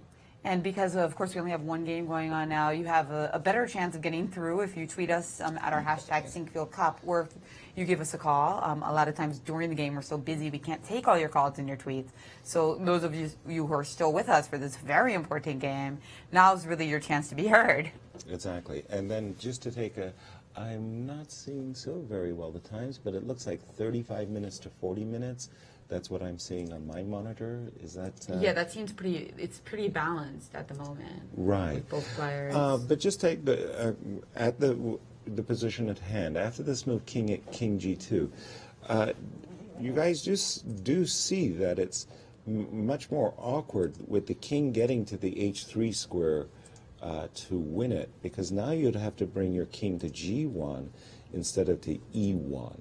That was why I was thinking that rook B2 check, just leaving the king on F3 was, to my way of thinking, an easier way of winning the point. In other words, Maurice, taking a look at this position now, this exact position, what they have on the board, tell me what you would think is the right winning maneuver. Bishop on the third rank hitting G3? Hitting the bishop on the long diagonal, hitting the G3 point. So something like swinging the bishop around to D6 or E5 is the next step, right? So he's gonna play for King E6, Bishop F6, Bishop E5. That's a concrete threat. Okay. As far as he's concerned, and Black's gonna have to be ready to pick off the H pawn. So he's gonna maybe have to play Rook D1 H1. Okay, so let's say I drop back with the rook. The bishop will drop back over here. I'll move my king. The bishop will reposition, right? Mm-hmm. Okay, so now I got no choice. Okay, you're very close to Zugzwang now. Right. Very close. So we get something like this. Maybe put the bishop back on B8 just for whatever purposes. And now you're going to get me from behind, perhaps? Is this what you want? I'm curious. Wait, hold on. Your G pawn is going to drop, right? But does that get me anything? As soon as I leave, you'll shift. I'll take. You'll attack. Wait, you just took a move back, so you're not playing Rook G2 anymore. Well, after Bishop B8, you're playing. I'm going to Rook G2, Rook G1. I have no choice, right? So I'm almost zugged. So what's the killer blow? What happens if Rook B1? Rook B1, well then I guess I have to move my rook over. Rook C2. So you got to. It's not that. It's not that clear, is it? I see that there's a bar on my monitor is going on. I know the computer is just saying it's lost, but okay, we're just sitting here. I'm not saying it's a fortress either. No, nothing of the sort. I'm just saying where's the winning shot. I'm giving you everything, right? But you get to put your bishop back on. You're targeting the G3 pawn, and well, there you go. You're targeting the G3 pawn. So you can do some funny business if you like. You can put your bishop. I don't know what square is the best square. E5, D6, and you can have it protected with a rook. But when you drop your rook to threaten me with rook H1, then I'll move aside, right, with my rook. I'll just go anywhere I can so that I'll get a check. in next. It's not that simple, is it? And we'll take a phone call now. Let us know where you're calling from and what your question is. Hi, my name is Nishant. I'm calling from Somerset, New Jersey, and I'm 11 years old, and I'm like 1700 rated. And my question for you is, I recently played at the World Open, and I was a little nervous. My question is, like, how do you maintain nerves while you're playing in a big tournament? Well, thank you for your question. We've got a lot of Scholastics players in the audience. Yeah. As I understood it, nervousness. Our second 11-year-old of the day. Right, and he was nervous playing the World Open. And how do you overcome your nervousness for these big tournaments? I think learn to live with it. I mean, learn to thrive under it, because if you're not nervous at all, that's probably not a good sign either. Right. But how do you learn to thrive under your nervousness instead of let it destroy you? Well, in my particular case, first of all, I always had butterflies before the tournament. Always. I didn't care if I was playing an amateur in the first round or super professional, world champion, didn't matter. Always had butterflies. But then as the game started and it was underway, it's like the butterflies went away and I was just focusing on the game and, trying to play my best chess. So embrace your nervousness, but let it dissipate. Just focus on the game, and it's really nice when you get a couple of wins. How about you, Maurice? Nervousness always played a role in your chess career? He who is not nervous is dead. I mean, there is the reality. One aspect to answer your question. One aspect of a strong player is the fact that they simply respect their nerves, deal with their nerves, handle their nerves, know it's there, and still perform. They say the thing about bravery is not the absence of fear; it's the ability to act despite your fear. And that's the same thing in competition. If you're nervous, it's because it means something to you. You want to do well, and you know it will be a tough battle ahead, and that's okay. And don't try to eliminate the nervousness. That's not what the top players do. We don't say we're just going to get rid of it. We just perform regardless of the fact that it's there. And usually, as Yasser said, what you find is as you're playing the game, you get a lot less nervous and you're about your business of playing the game. But in terms of before the competition, it's just part of the game. Now, there's something else that's different is if you're about to play a tough opponent, somebody may be higher rated, and you're afraid. Now, that's something else. It's not just a nervousness about the competition, a little excitement. I really am going to play a big game right now. But you're afraid, like, I'm going to lose. That means you're hanging on to something. That means you are more concerned about the losing than you are about the playing. If you're about the playing, you're going to be nervous. It's fine. But if you're about the losing, that anxiety is going to cripple you because you just think, I'm going to lose this game. I'm playing a high-rated player. Or even if you're playing somebody your level. Losing is learning. We all lose, so we deal with the nervousness, for starters. We also deal with losses. And that's a sign of a strong player, that we can accept losses, we can accept being nervous, we accept that this is a challenge. This is a real challenge to play this game really well, and it's no big deal if you lose a game.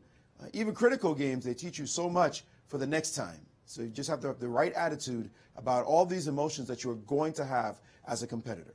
That's right, Maurice, and it's something you can also work on in your training. Both with playing training games where you also feel nervous. You can kind of simulate the conditions. And even with exercise, especially for older players, I mean, I'm sure most 11-year-old guys are getting plenty of running around done in school and everything. But you find that a lot of chess players really feel that exercise helps their form and helps them deal with their nerves. Energy and endurance, very important. I saw that you've got some Twitter that you we're really getting, like. Yeah, we're getting lots of good tweets. We've got Lev Bagramian, who is always a big fan of Levon, and he says that to Maurice Ashley's point, Aronian almost lost to Geary in round 3 of Norway chess. After that near death, he won the whole thing. So he's still saying Levon, Levon, Levon. Exactly. Well, again, you do get this incredible wind in your sails when you save a game that you knew you had no ghost of a chance. And it's just a great feeling in chess. It's almost as rewarding as a win, that saving a lost position. And another, he's also looking at all constructions that where he could lose, not just what's the best move, but he's looking at every piece construction that black can have that maybe he might lose, because he doesn't want to fall for any of them. He doesn't want to just suddenly slip into a lost position. So he's going to look carefully. A lot of players will just play rook a6 and say it's your turn. Find a way to win. Levon is looking very carefully at what are the setups, the a la Capablanca. Here's what the setup is that wins the game. Let's aim for that one. Levon is doing that for black right now. What are black's winning potential setups that might lose the game for me? And then I will figure out exactly what to do. You have to think for your opponent in chess. It is critical that you know what your opponent's best ideas are, not just your own. Exactly. Well, here the black king wants to come up the board. Rook d6 is a kind of a key move, a key challenge. Thus far, Fabi has been deliberately trying to avoid the exchange of rooks, but rook d6, just to be able to cross the 6th rank and to be able to play king e6 and king e5 is the most challenging for Levon. And he's played rook a6, by the way, as you... I said anybody would have played it. right away. But Levon is just making sure of all, like you say, the piece configurations. Well, okay, rook d6. Yes, that's so Fabi the will, money move. If Fabi recognizes that a rook trade is indeed a win, which I don't doubt that he already knows as a 2,800 player that he is, and he's, like you said, he goes over all these studies, and you might say, why? For moments like this. It's moments like this that separate the cream of the top from the rest of us. And he looks at studies because you never know when you're going to get into these end games. A lot of players ignore the end game and studies because they say, I'm going to have such a good position by then. I'm just going to win the game. I mean, what do I care? Right. I remember hearing that story a lot growing up in Brooklyn when nobody wanted to study end games among my friends. It was like, nah, we're not going to do that. Right. But when you're playing against somebody who has parity with you, they're not going to let you mate them, right? It's not going to be some steaming attack necessarily. Every so often you might, but most of the time you're going to be trading down pieces and getting to some situation like this one. This is the art of defense at the highest level. There you go. Let's take a review of our predictions. We've got, Christian Carilla has picked Fabiano, and Maurice and you, Yasser, have picked Magnus, and I've got Maxime, and it looks like there's a good chance that all of our picks are going to have 1.5 points by the end of the day. So far, impressive. not too bad. No, pretty impressive. But we have a phone call, Jen. Hey, welcome to the show. Let us know your name and your question. My name is Kunal, and I've started playing chess about 4 years ago, and I wanted to know if I've been 1,700 for a long time, for about 1 year, and never been able to move up. So I've been wondering. I wonder if you have any suggestions for how I can improve. Absolutely. Thank you for your question. I love he said he's been 1,700 for a long time. 4 years since I started playing chess. Yeah. Wow. Wow.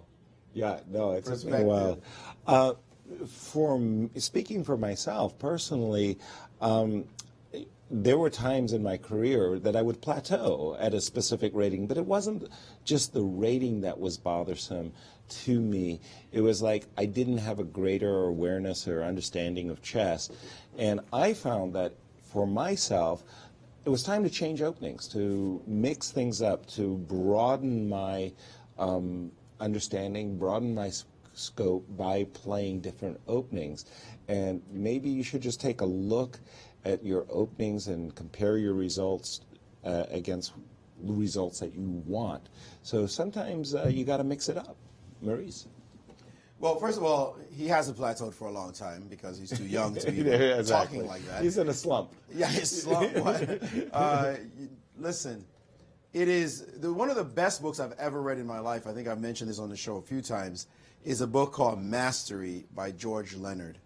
And this book starts with the topic of Aikido, which is what a martial art that I used to practice regularly.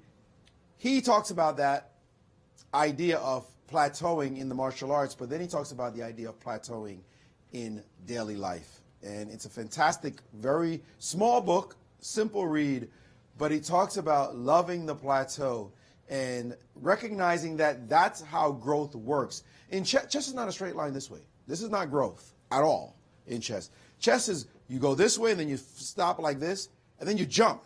And the reason why you stop like this is because you're building so many new skills onto your game that haven't quite been incorporated into your game yet. And then you'll be like this, and all of a sudden one day it all comes together, and then you jump 200 rating points just like that. And you wonder, how did this happen? You just go up suddenly. Your ability is on a different level.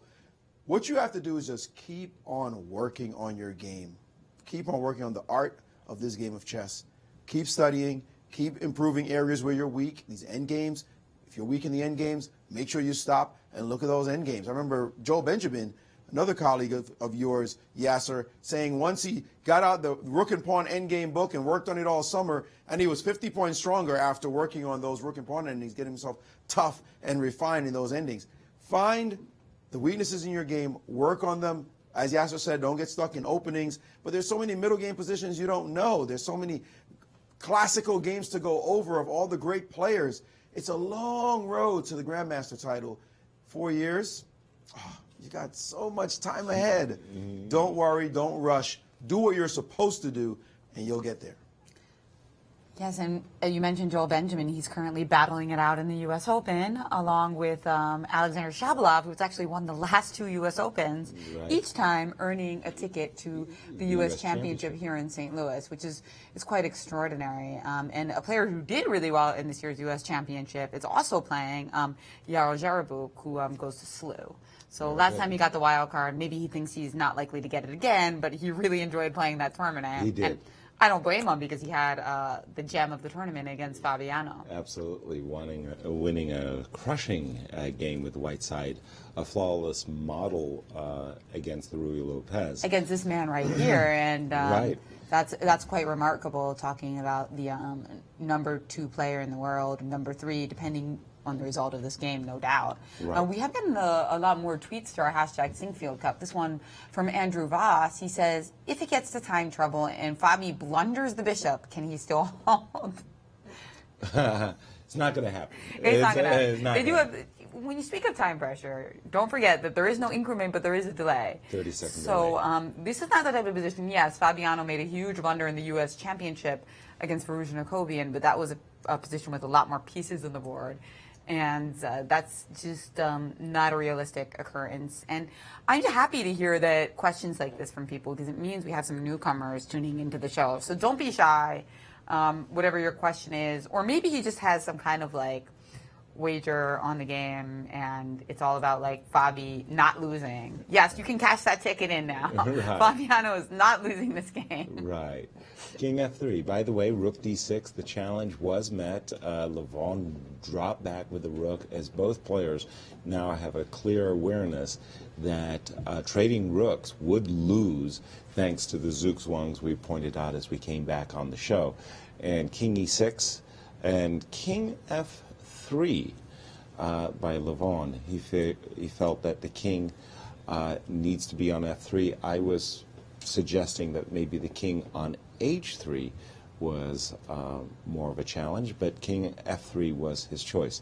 King E5 played very quickly, and again we see that Black just wants to play King D4, Rook check. Oh, Rook A5 check. Oops, just a second. There we go. Rook A5 check. Okay. Of course, you can just play Rook D5 as well, if just blocking the check. Yes. Makes a lot of sense. The Rook would probably go back on the 3rd rank to stop check and King E4. Let's say Rook B5. Idea, or maybe King D4? Maybe Rook C5, so you can play King D4 and threaten Rook C3? And Rook D5 has been played. Rook D5 very quickly. I'm anticipating Rook A3. And our panel likes Rook C5. Yay. Well, King D4, Rook C3, right? Because Rook on B5 is further away, so yes, you can keep pushing him back, right, by doing this, and even so, it's still not entirely clear. Okay, so let's say Rook A3 played. Rook A4. Let's say king here. I'm going to give you what you want. You're going to. You actually. I don't think you can stop him from getting what he wants. Oh, exactly. Oops, I went back too far. I'm going to give you what you want, but I'm saying once you've got there, what have you earned? Well, I looked at this as you requested, Yasser. You had shown Yes. this position before, but not with the king this deep in the position. It looked like it was a draw, is what the computer couldn't find a win. But now that you put the king here, this far in, it might be a lot different. Because you're going to go all the way to the first rank, and then you're going to go check. The bishop and king. The bishop is I mean, the long distance power of the bishop. Bishop probably belongs on E3 or D2. E3 is where it belongs if it can't get there. E3 and make sure your king is on H3, right? Push you back to H3, then put the bishop on E3, and then the king will be able to dance all around this bishop. Exactly. And gotcha. That's going to be hard. But I don't even know if you can make progress even after that. Looks like there are going to be mate threats happening, though. So just to clue our audience in here, so you're putting the bishop down here. So you want to do this kind of a business, bishop G3, tickle me, and at the same time you want to put your king on E2 so that you can always use bishop E3 as a defender, a shield. Yeah. Thank you. And we do have a couple moves, and Yes. Fabiano has played king D4 and then rook A4 check, king D3 on the board. So we have, I beg your pardon, which position are we? So after rook A3, Yes. What happened? Rook A3. there was no rook B5. Yeah, it looks like He he played decided king that D4 he could just immediately. dart down. It looks Right like away. he's going to play bishop C1 and then to came deal a with all these check. checks. And now Then king king D3, D3. and rook A3. Oh no, he again. can go to D2 E1. He's headed to E1. Yes. No matter how much you dance. No, E1 was always the desired square. That's right. He's headed in that direction because there's always that rook D1 block. Precisely. Exactly. So the easy dream-winning motif would be to play king to E1, rook. Put your king on E1, put your rook on D1, and then just slide your king all the way over so that you can then play rook F1 check and king G2, and in the immortal words of Larry Christensen, get you from behind. And we got another U.S. champion being quoted here, Larry, Joel, the good guys of U.S. chess. We have some divergent opinions on Twitter. Amar Godbali, who's been tweeting a lot at us today, some really interesting questions and comments. He says, Levon Aronian is surviving this one. What a gift from Fabi. We also have Timur Rajabov, League Grandmaster, who says, if black exchanges the rooks, it's obviously winning. Means position is winning for black. Exactly. So which of the two do you agree with? I'm with Timur. I'm going to go with the 2,800 on this one. Well, that king is looking powerful Really good right now. Exactly. And that, I think the white king has to head over to H3 like as fast as Right. possible, because if you let the king get to E1 and then something like rook D2, rook D1, king F1. oh, then that's just, Then it's just over, right? That's So what the king is Timur going- points out as well, that you can't avoid letting black's king to F2 or F1. Exactly. Oh, F2, yes, especially. So king G2, king H3. That was also why I liked the rook on the second rank, just to cut out that one sole chance. In any case, but you it can't, just but you winning. can't stop it. If the king can come off the board, then he's always going to put his rook on the second rank. Right. Well, unless the king was already on H3 is what I'm saying. What do you mean? Why can't the black rook find the second rank anyway? Oh, it can.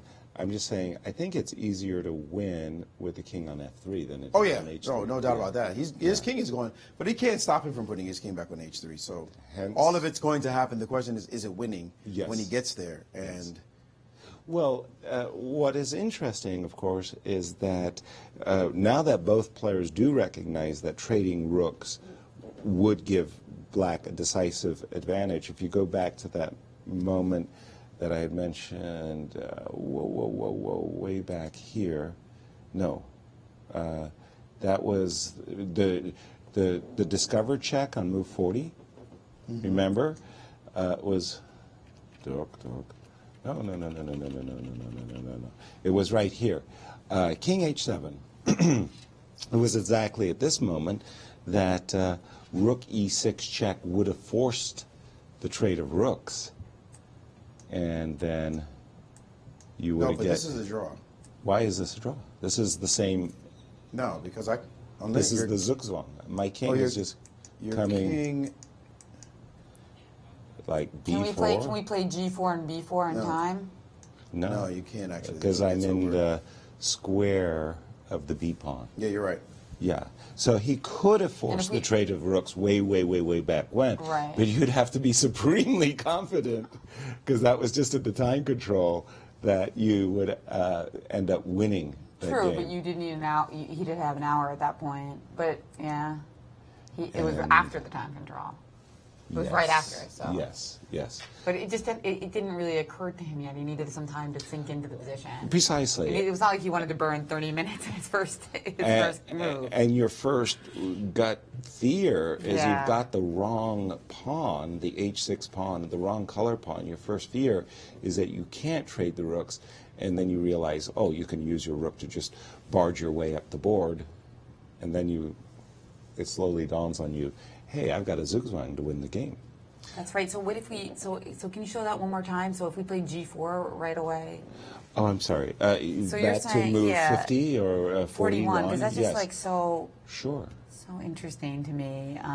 Okay, so this was the moment that King H7 was played, and here I was suggesting that indeed Rook E6 check would get you the very same ending without the rooks, something that Fabiano is now trying to achieve. Yeah, and you're getting into the square, so I have no time to sacrifice my pawn with like G4. To use it as a then distraction, play. right. So just that one move. Yeah, that's also like so sudden that King's just coming right in time. Exactly. With kind of the flicker of the eye, it seems like I could play like G4. Yeah, and B4 and sacrifice. Exactly. Yeah. But of course, when you play G4, you're turning just take with the pawn. You're turning my H pawn into a winner. So I would need to distract your bishop, which I can't do here because you're just leaving it there and then moving your king. After B4, I'm not capturing the pawn. I'm moving my king all the way over to B8. That's right. That's a profound point.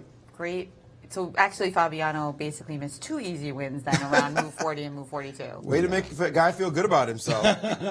But easy is a euphemism. It's not really the right word. Right. It's easy once he sees that concept. Right. Exactly. But it's very relatable that knowing he's got a long game in front of him, he's not sinking in at that exact moment. Exactly. Because they do say there's a curse of the 40th move and also the 41st move. That sometimes as soon as you get the hour, you kind of want to relax and get up, get a drink. Right, exactly. It's happened to me.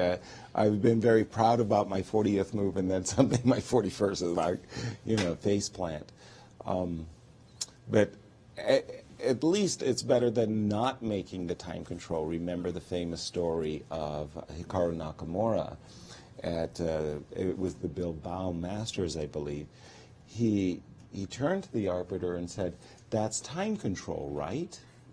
And the arbiter said he was stoic and he couldn't give him information, but Hikaru swore he saw a nod, got up and got himself an orange juice, came back, his flag was down.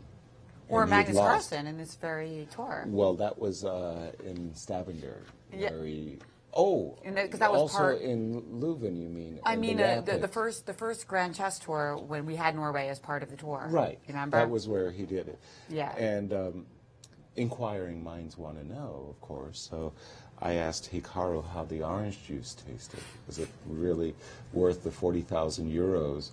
That was the difference between the extra half a point. He said it wasn't worth the 40,000 euros. Painful memories, Painful indeed. memories. And of course, when I said drink, I meant a non-alcoholic beverage. Of course. A lot of these players like to have a drink or two, but usually after the tournament, or at the very least before the free day. Right. All right. So let's catch up on the play thus far. But great, amazing demonstration there, Yasser, because so many players make mistakes at times of trade and liquidation, that they liquidate too much or they don't know the proper liquidation, and it's just amazing to see that it's true at all levels, just on a different scale. Chess is hard. Chess is really hard. Okay, so Levon is on his last defenses here. He's just played the move Rook A1, I believe. No, pardon me. He's played King F2. The Rook was on A1, and Rook C2 has just been essayed by Fabi. So definitely the squeeze is on here, folks. Rook C2. So why wasn't he? Why didn't he play Rook C1? Yeah, that's what I was asking. Rook C1. Rook Yeah. C1 instead of playing. Did you just think that this was even easier, or I'm was not there? too sure. Check, king here. You're threatening Rook C2, so I'm assuming at some point White has to give up the second rank, something like this, right? Well, I guess it actually comes to the same thing, because I could play King F1 here and force this position. Isn't this position we actually have on the board something similar to this? That is what we have, yeah. After King F2. So it comes back to the same thing, actually. So Rook C2, King F2, Levon Aronian to play, and marking time with the move Rook B1.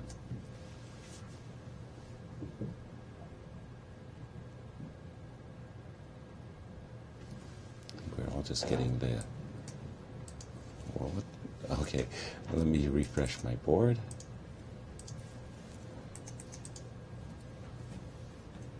And by the way, you were mentioning, Maurice, the Jose Gucci New York Opens. I have some marvelous memories. That was a great, great tournament that Jose Gucci would Absolutely. put on. And gave so many of us such great pleasure to play in that event. Norms, oh, man, as a young player, hungry for norms, to be able to play in that kind of event. And just being a New Yorker myself and being able to go and see these unbelievable players. I remember seeing Mikhail Tal play in New York, my hero. Gadakamsky defected during the New York Open. Gadakamsky came to the and defeated Tal, actually. Michael Tal, yes. I was there for that. Yes, I remember that game vividly. In fact, I found a move that both players missed. Very proud about that back, and this is before I even, got an IM title. I remember shocking you. You missed the move as well. You were busy reading a magazine. Mr. Seirawan, what about this move? You wanted to sacrifice a rook. I had a right to miss that move. Yes, absolutely. And now we see it looks like Fabiano is going for bishop f6, rerouting the bishop to either d4 or e5. Rajabal is tweeting at us again, mentioning that he studied this endgame at 11 years old in a training camp in Baku. No way. Something similar. Wow. And that you got to reroute the bishop to d6 and king to g5, and then rook a3. So those 11-year-olds who are listening... This is what they did in Azerbaijan to give birth to 2,800 grandmasters. Studied rook and bishop versus rook endings. It's endings in general. Yeah. It's just endings in general. If you want to stay a weak player, don't study endgames. Okay? If you just want to suck, just keep going at your openings only and tactics. Yeah. Well, you're not going to be a bad player, but if you want to be a powerhouse, know your endgames because your fellow 11-year-olds hate them. So if you learn to love them and be good at them, you will pick up so many points from players playing some ridiculous moves in the ending. And you'll be like, what? It was this easy? You trade queens and just win. That is a real secret to success in tournament play because so many people hate to study the end game. You start loving those end games like Radyabov learned to do when he was a youngster, you'll be golden against a lot of your opponents. And Leo Lasset, who's tweeting in us as well, says, very fascinating endgame, and he's being educated both on the board and the commentary. This is why he loves chess, so much passion. So it's great. Thank you for the Twitter. A dear friend of mine who's passed, he was multiple Washington State champion, Michael Fournette. He said to me as a young player, he said, Yasser, studying endgames is like cheating, because you know you're going to be tested.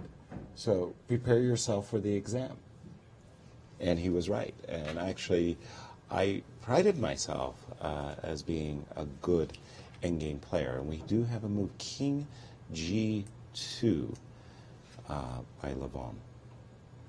Okay, so that begs the question, how is white going to meet King E3 check?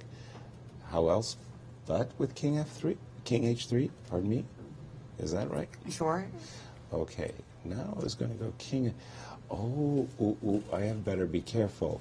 I was going to put my king on G1 and threaten Rook H2 mate, but I don't want to allow a mad rook. Stalemate trick, huh? No, but you'll be forced to play G5. Yeah. Right. So that's one of the things that helps our bishops know our bishops on F6 now. Exactly. So otherwise, your mad rook idea might work in some lines. But we have a phone call about this very game. Welcome to the show. Hey, how's it going? I was just wondering. You were saying that if the rooks were traded, then it's a win for black.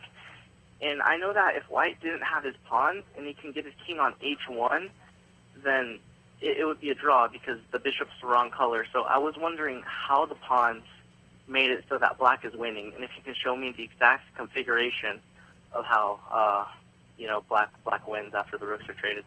That's great. Absolutely, yes. It's been a while, right? Right, it's been a while, and thank you for joining our show. It's an extraordinary ending, and the caller, you're absolutely right that if the rooks were to be traded, in fact, black is winning. If you take off all of white's pawns, the game would be a draw because white's king would just nestle nicely on H1. But because of the presence of the pawns, what black is going to do is put white in stalemate and force the pawn to advance. So how would it go? Let's take a look. We'll just make it as simple as possible for myself. And we'll get to, excuse me. So don't just take off all those pawns. Yes. And we'll just get to a position like this. And this is the first part of the stalemate idea. You can't come up because then your king just gets trapped up there. And I'm just going to take all your pawns. I'm going to come up and just take all the pawns, and your king cannot return to the H1 square. So after the move bishop D4, you have to drop back. Again, if there were no pawns, it would be a draw. But thanks to this move bishop G1, white is in stalemate, and he has only one move to get out of the stalemate. He has to play G5, which allows H takes G5. And now I release the stalemate, and now my H6 pawn has been magically transformed into a G5 pawn, and that's an easy win. That G pawn offers no miracle draws. No miracle draws whatsoever. So there is a miracle draw with the G pawn. What? But it's not this position. Okay. I mean, if we had a construction which is not even possible, with the pawn, the position you just showed, the pawn is on, the black pawn is on G3, and the white pawn is on G2. Ah, that's a yes. That's a draw. Even though you're up a bishop, and the king is on H1. And the king is on H1, you cannot make progress. I was so shocked when I was a young man, and that construction was shown to me. I thought the extra bishop, of course, it's an easy win, but no, the king is stuck in the corner and stalemate. So this position, we do have more moves.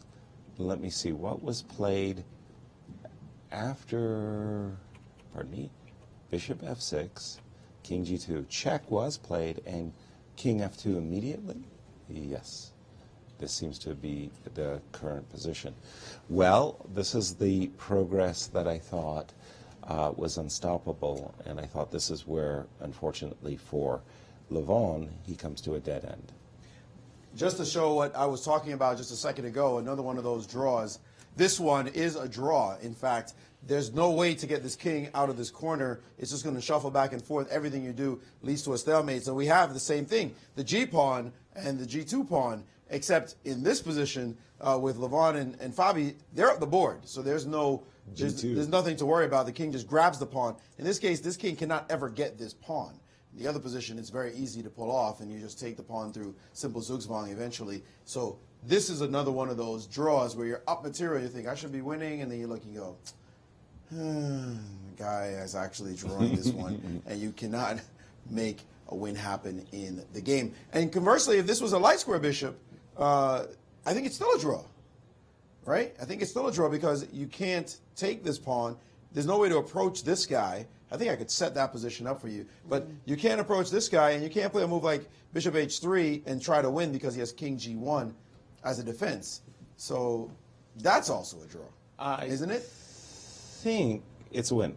How? So you put the go ahead, put the position up with a light square bishop. Oh no, I know. You put the bishop on f3. Correct. You put the bishop on f3. You're right. That Right. is how you win. Yeah, Correct. you got to get. But it's tricky. It's a tricky one. Well, you wait until he plays. Wait a minute. Well, wait a minute. No, you put your bishop on f3. You have to do it when I'm on h1. When I'm on h1, and then I play king g1. g1. Yeah. So maybe you're right. No. Maybe Yeah, no. Still it is a draw. Okay. It's still a draw. These are the musings that we have That's during right. Such positions. All right. The current position is as follows. King f2. The rook has just been placed to b5. All right. Now it's up to Fabi not to blunder his bishop. Rook f5 check being the obvious threat. Don't do that one. Probably it's time to position the bishop right back on that really nice square bishop on g5. I think Maurice is giving us a result in the same game. I'm still confused about why it's a draw with the bishop on f3. Because can't we put our king on f2 and force you to take on f3 at some point? Well, bishop, yes, that's the Yeah. whole idea, right? So you want to play bishop f3 when my king is on h1, and Mauricio is just putting that up on his board. And if you play king But g1? I'll go king g1. I'm not going to take the bishop. And then if I play king e2, you can just take the bishop off because no, Yes. you can't. No, I'll go king h1 again. If the king's on Okay, g1, you right. can take the... No, this is the position I was talking about. Right. In this position, although my board is acting a little bit crazy, but in this position, let's say he Bishop h5. Yeah. You wasted a tempo. Whoa! That was magical. That was very... This is Maxime Vachier. What the heck? Vachier Legrand. Back to this one. All right, I don't know what's going on. Something weird. So let's say you wasted a tempo with this move. King Let's see what goes to happens. h1. Okay, king h1. And now you can't play king f2 because it's a stalemate. Clear. So you play bishop f3, and now I can't take it in this position because you play king here, and then it's all over. Right. But once you do this, I go back. And how do you make progress? Right. You can't, if you move your bishop along this diagonal and I go back, you can't bring your king closer. You And can't play take this bishop pawn. f3. You can't zugzwang me in any way, shape, or form. You're just stuck with this king in the corner. Somehow my board has stopped working. I did something funny. But anyway, that's the problem. The problem That's is the you problem. cannot force anything out of this position because there's a constant problem of stalemate. And this theme of stalemate is really a very intriguing one. It happens in a lot of positions. But this one, again, extra bishop doesn't matter. Right color bishop, right corner, all that doesn't matter. Here, it's just, even with a different bishop, it's still a draw. But then there are these types that are not drawn. And you have to know those nuanced differences very quickly, be able to assess, okay, this is one of the drawn ones, this is one of the winning ones. That helps you to decide if you're going to trade rooks or not. This is that one was all about the over advancement of the G pawn. Like if the G pawn Exactly. was on G4 or any other square, You back we're that totally pawn up, winning. you win. Right. You draw easily. Right. But once it's that far, then you suddenly the stalemate problems occur. Yeah, that's a thing that you see a lot. Now, of course, this is a very complicated incarnation, considering the fact that even a Fabiano Caruana was not able to quickly assess it on move 41. Yeah. Exactly. But I just had a sudden panic attack there. I saw Fabi playing the move rook e2, and I'm thinking to myself, I can't believe what I'm seeing. Rook f5 check? Rook f5 check, but there is king g1. Threatening a little checkmate. And it's funny because we did have a tweeter ask us what happens if Fabiano blunders his bishop. Will he still be able to survive? And the And I answer is said- actually he's going to give checkmate. Right. I Except- said he's not going to blunder his bishop, and it's not stalemate. What's the situation on G5 because right of now? G5. All right. I'm taking with the bishop. And is it just winning? Oh, because you're saying that the... Now I want to trade rooks at all costs.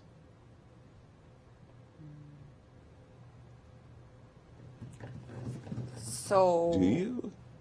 How do you? Yes, because then you get on G5, HG5, it's still stalemate. Yes, now you want to trade rooks at all costs. Only if I can get back, though. Only if I can get back to H1. The argument would have to be that you cannot. But is it not rook B1, rook H1 kind of thing? You can't. How do you make progress? Oh, you have rook E3. I check.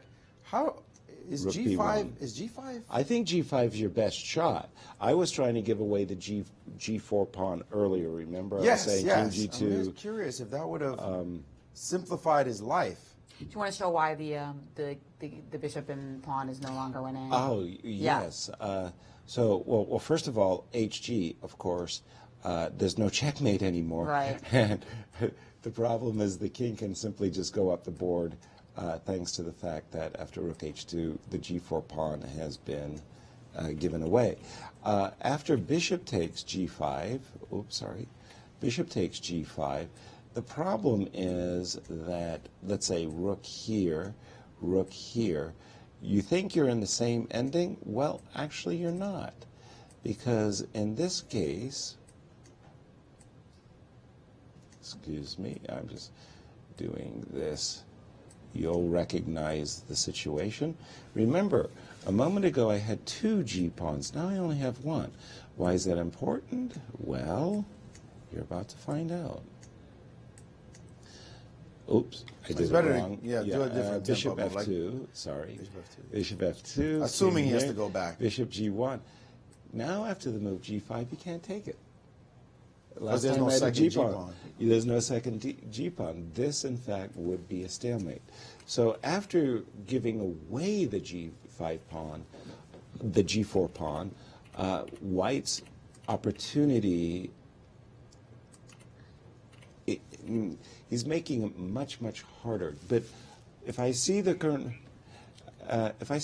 position, I don't know. He didn't play G5, right? He did not play G5, and now he's looks like he can't stop what's about to happen to him. Good. By the way, we have a call. We have a call from Italy where I think it's well past midnight. So welcome to the show. Thank you for joining us. Hello, and welcome to our show. Hello. Hello. Yes. Hi, everybody. Welcome. Let us know your question. Yes, I'm Roman Alexan calling from Milan, Italy. And I am following now this game, of course, of my compatriot Aronian. Are you hearing? We're Do you hear me? We're hearing you just fine. Just keep talking. Yes. And I think that there is a position when, unfortunately, black can win. If after exchange, Magnus says that black must not exchange the rocks. But if they exchange the rock and then black king go to h3 and bishop on g1 a7 line, then white, after taking this g4 pawn, then white king will be like stalemated, and Levon will be forced to go ahead to push his pawn, and in such case, this the black pawn will take g pawn, and this is already won. No? Yeah, I think we've been talking That's about exactly that. right. That's exactly right. You're absolutely correct. Yes, It is the in fact a same. win. Yeah, the same points we've just made. That's right. It sounds like he's an Armenian heritage living in Italy, Right. and rooting for his compatriot Levon Aronian, of course, the Armenian diaspora. Like lots of Armenians in Los Angeles as well. In fact, Levon just came from L.A. He and Ariana were there enjoying the sunshine. And you're absolutely right. Very, very large Armenian community in Los Angeles. Unfortunately, guys, for Levon, Yes. his rook b6 was a mistake of extreme proportions. He should absolutely play the move g5 in that position and free his king. Now he's lost. The game is basically over. He has no defense against what's going to happen to him. And, which is? Well, I can Simply to back up play- here. Here he had to play G5. Agreed. This That is was a his moment only that he chance. would normally not have. Because if the bishop were on E7 and G5, you just take with the pawn, and that's that. But he had this one tactical opportunity to play G5 because he has this move, Rook F5 check, and the game would continue. The engine's giving him the same deficit of a bishop that he's had all this time. But when he played Rook B6, this is now totally lost. There's this problem for him is black is going to easily make progress. Like, how do you defend this position, Yasser? He can, let's call it Rook B2, for example. In this position, the piece is going to go. The bishop's going to go to E3. This is the key variation. And did you wanted to suggest? No. You do it right. You go right, and then he's going to bring his king down here, and this is where he's facing a problem. The king, the rook, and the king are ready to march over to this side, and even the bishop can go to C1 with the mate threats. And he's going to D2 in the game. Let me get that position going. The king is sneaking around, and this is the main problem that he's facing. And the engineer giving him -7 at this point. That I'm surprised it's not bigger, because it actually did go bigger in a moment. But this position here, king H2 is being given. Bishop belongs on E3. And if something like Rook F5, King E1, King H1, I'm kind of surprised. The king is going all the way over this way now. Well, now his king is stuck on H1. Is stuck on this square. But despite all that, it's still not easy to see how the win gets executed. Like, the king has to march around to this side, but I'm seeing the king go to E4 and all the main lines. But even here, King E4, King Rook F2, King F3. Oh, and then the king penetrates. Yeah, right. You get that position. Right. Wow, but this stalemate is on the board now. It's funny that the king is now in stalemate on H1. Basically, he's going to get squeezed. Is the problem. But it's still not that easy. I think Fabi, though, is aware of the fact that he has a tremendous positional advantage. And look at how calm he looks. Lonely man is Levon Aronian over in the corner. Hall. Yes, indeed. And it's certainly it's hard for fans to watch this kind of finish, because it just takes a while. It's easier to watch online when you can do other things, which is why chess is such a great online viewership. Is fantastic because people want to keep track of this, but we understand that you might be tempted to learn something here as well. Yeah, right? doing some other things while watching this tremendous fight. By the way, we're just talking about endings and the need to learn them. And you mentioned Michael Tal, a hero of yours, mine too. And I remember this, the life and times, the life and games of Michael Tal. And he was talking about Velimirovich. He had played Velimirovich. It was a very, very sharp position, and Tal made a move, and Tal realized that Velimirovich could force a combination into a drawn king and pawn endgame. Velimirovich didn't do it, and instead made another move that lost the game. And afterwards, in the postmortem, Michael said, well, why didn't you go into this drawn king and pawn endgame? And Grandmaster Velimirovich answered, I haven't studied king and pawn endgames. What? Exactly. What? He became a grandmaster without ever having studied king and pawn endgames. It's in the book. I am telling you. What? I hadn't studied king and pawn endgames. That's the first ending I studied. Me too. As a total potzer. As a total potzer. And then look at that. There the king is now on H1. Right. Shouldering that black king from getting in the game. Yes. Blocking. But now that the king has been put on H1, we understand that what black needs to do is bring his king all the way back to D2, E3, and to F3. And so I'm anticipating that... but there's a draw or takes G5. Oh, sorry. I can't... I have to allow... I have to allow you... We should show that real quick, though. Yes. There's a lot of draw tricks. Very good. Once the king gets boxed in with either king H1 or king H3, you got to be constantly attentive to those little tricks. The stalemate. I have to permit you to play G4, G5, right? So, okay, so something... You're not worried about that with the bishops on the board. I beg your pardon? You're not worried about G4, G5... With the bishop? With the bishop on the board and the king on H1.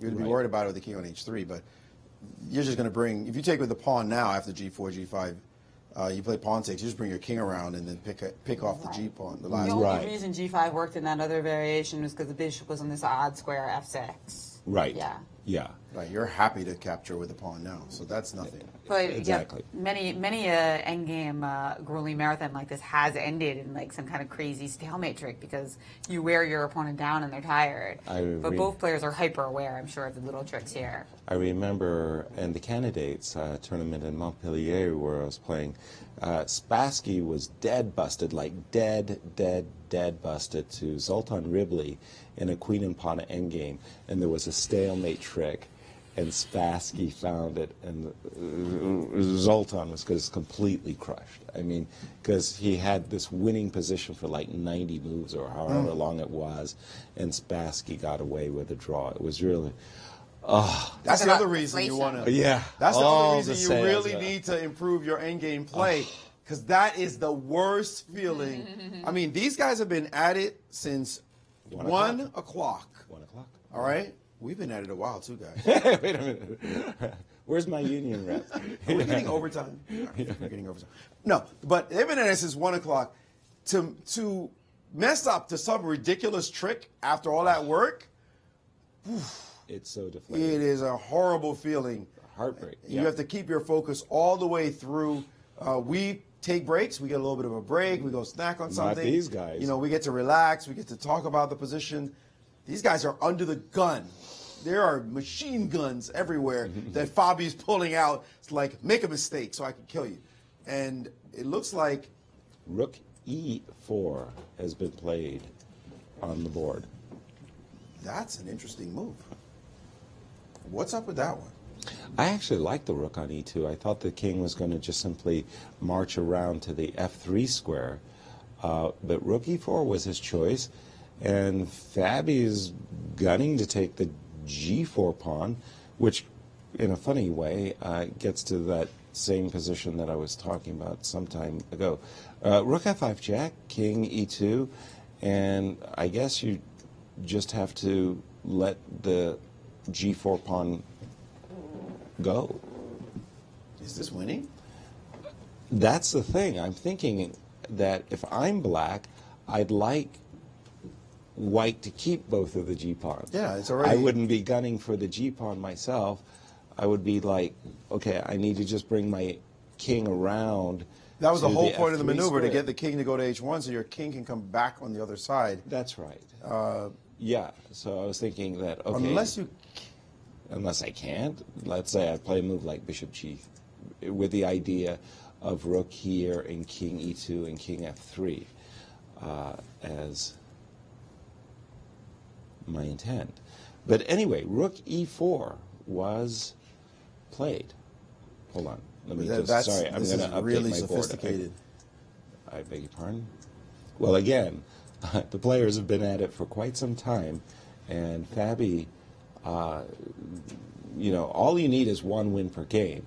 And so maybe he's calculating, how about this? Maybe he's calculating a line where he goes rook takes G4, followed by rook G5 with a threat of checkmate and attacking the rook. So rook E4. So rook F5 check was played. King E2. Yes. And king G2 quickly played. And he took the pawn. Rook takes G4 very quickly.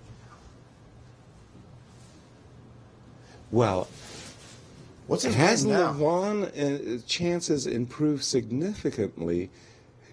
I would say yes. I really don't like this play. I don't like this. Maybe it's still winning, but that wasn't the pawn I was focusing on trying to capture. Rather, it was the G3 pawn. My goodness, this is getting very tense. Wow. That I would not have thought he really wanted that pawn. Rook F2 check. What is his next point? He's going to have to attack. Now the only way to, well, let's not say the only, but He's going to eyeball the G pawn somehow. Right. Put his bishop back to the E5 square. Rook check. So black is looking to reposition his bishop so that he'll be eyeballing the pawn on G3. But then what? The rook will go to F3 check? Yeah, king on H3. This looks so dead drawn. It's not funny. I mean, not dead drawn. Let's not call it that. But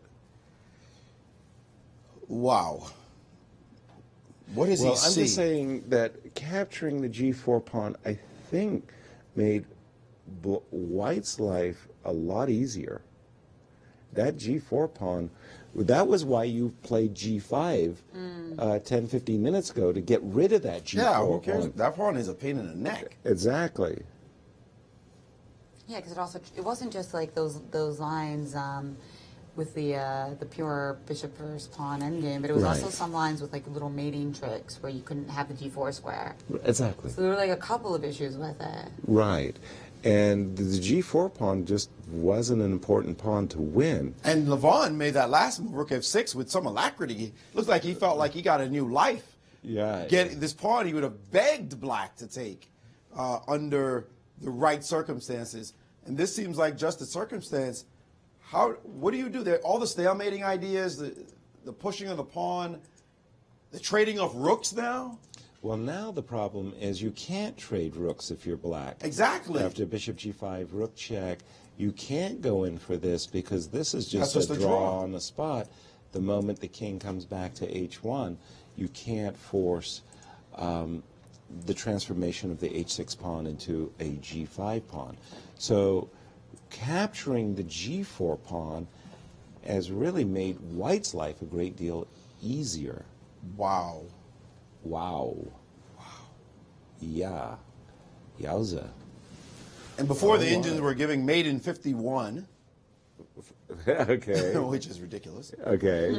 But now they're just saying black's up a piece. 3 points or something. Yeah. Yeah. Well, we can count. Black's up a piece, but the question is the fortress. But how do you win now? What do you do? You targeting the G pawn is not going to work because the rook is ready. Well, I mean, it's a dead draw if there was a pawn on H2, right? I mean, then there's just there's no ins and outs about it. Now, here the problem is.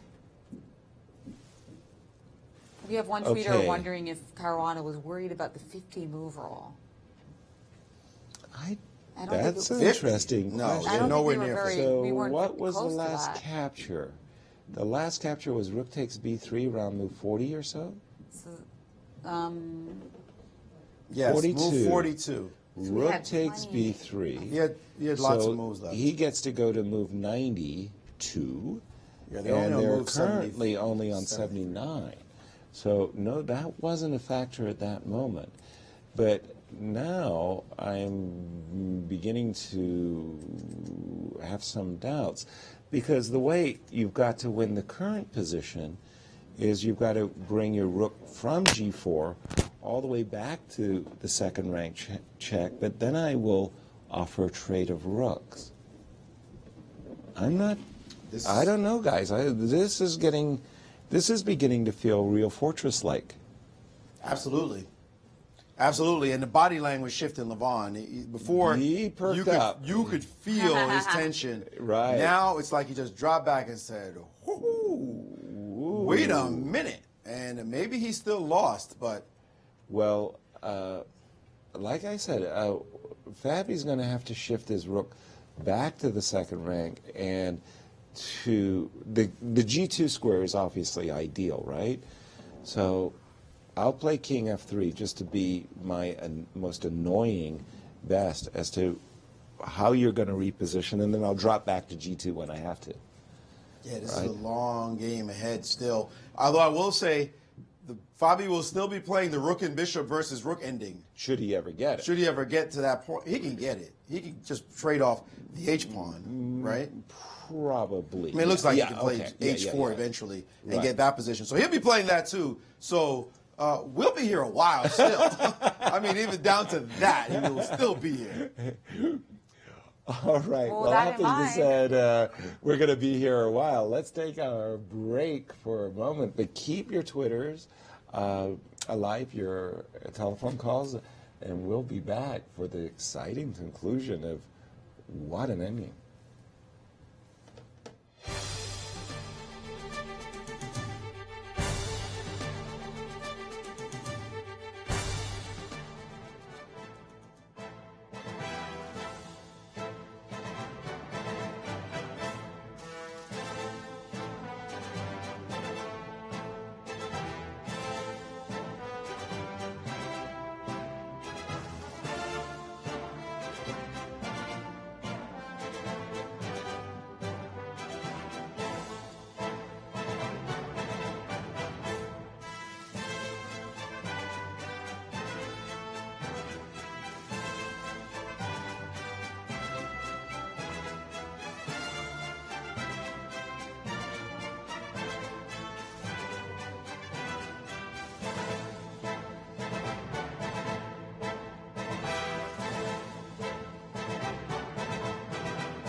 back at the 2017 Sinquefield Cup with one game still underway, and that's a game between Levon Aronian and Fabiano Caruana, which looked like it was going in the direction of Caruana, but now after this win, or should we call it loss, of the pawn on g4, Fabiano won that pawn, but it actually decreases his chances to win the game. Indeed, that's exactly what has happened.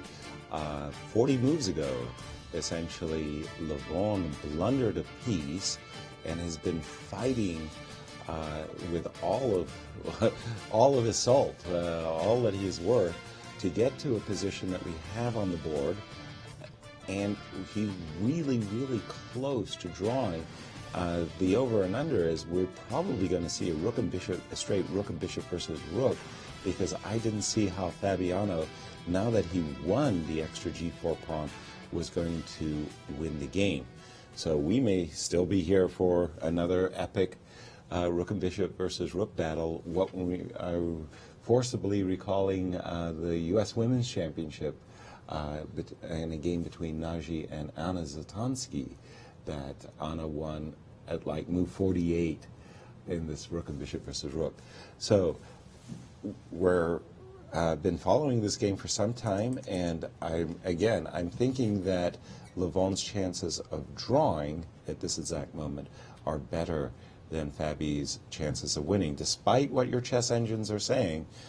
This pawn on g3, it's the wrong colored rook pawn on h6 that's the culprit. And the table bases are giving like mate in 53. So apparently the position at least was winning a couple of moves ago. Right. I don't know what they're saying now because we don't have that right in front of us. But the table bases are made in 53. Well, then yes. I will definitely stand corrected. But that doesn't mean you're going to find all those moves. All those 53 moves. I mean, those are a long way from here. And Fabi still has to find exactly the right plan. And he's playing with a bit more confidence right now. He's just brought his king up, allowing rook h5 check, in which case he'll have to put his king onto the g6 square, defending his pawn, and then bringing his bishop into the game. Well, just recalling once again the time control, the players have 11 minutes from my monitor for Levon, 12 minutes for Fabi, but it's a 30-second delay. They won't be having any further time added to their clock, and they'll be playing on the delay should they go another 20-odd minutes into this ending. And that's a dangerous situation to be in, to be only playing in delay. Of course, in this endgame, still simplified, not as dangerous as it could be otherwise, but where you can kind of let yourself get down to increment and still be confident that you can build up some time. Right. That's not the case with delays. You got to be really careful. You're just going to have 31 seconds perpetually. Exactly. Right? You have to adjust your strategical thinking that you're not building up time with any repetitions. I think Fabi thinks he's going to win this position. I think he feels he's going to win because of exactly what you guys just said. The white has to defend and defend and defend, and sooner or later, the time's going to get low. And then to defend that position is going to be really hard. And so for Fabi, he's always going to be up a piece. Of course. It's just not going to be easy as, look at how Levon is looking at the board now. I mean, that posture is a luxury in about 10 minutes, 15 minutes. He will not be able to do this physical posture when it's down to a minute, 30 seconds left on his clock, and he has to find a move and just keep making move after move after move. That's going to be his challenge. Right now, he's checking everything and worried about stuff, but he's just not going to be able to do that. And this is what I think Fabi's thinking. Practical chances, he thinks he can win this position. Very good. Timur Radulov disagrees with Maurice and the engines. He says, okay, it will end in a draw. I'm going to bed. Now, to be fair, Timur is in Baku, I believe. Azerbaijan, and Baku, it's 4 a.m. there. Well, he's so a dedicated he gets a pass. chess fan. Yes. Have a good night's sleep, Timur. And we've got some other Europeans still tweeting in. So really big shout out to those of you who are staying up with us watching this rook endgame. Soren Plavgaard from Denmark says, I still don't understand a thing about this endgame. One thing I really liked is the way that Maurice was showing some other bishop versus pawn endgames that were drawn. And I think that's a really key thing to do when you see a game like this. This is the time to break out your Dovretti endgame manual or whatever endgame index book that you have and look not only at very similar ones, but also tweak it up a little bit, because it can give you some inspiration to study endgames that you might not otherwise look at. Right. And we did have 4 other games today, although they seem so long ago, don't they? No. Magnus Carlsen. Winning an excellent game against Sergei Karyakinin. Right, a little postscript to their World Championship battle, which Magnus Carlsen also prevailed in, ultimately. But it was much tighter than almost everybody expected. Nakamura with a draw against Maxime Vachier-Lagrave. Standard Najdorf defense. Peter Svidler drawn also against Ibishianan. And Napan Nietzsche with a bad start to this tournament, 0-2, going down to Wesley So, who rebounded from a tough first round and now at even Steven. So that was a game where Ian really blundered badly. The move F4 was a real stinkeroo and howler, and he never recovered. That's right. And that leaves us with 3 players who are going to be at 1.5 at the end of today's round. Magnus Carlsen will be at 1.5, and Maxime Vachier-Lagrave will be at 1.5, and either Fabiano with a win or Levon with a draw. And just some more moves have been played. There was a couple of checks. Rook D3 check. King F4 by Levon, not dropping back with his king.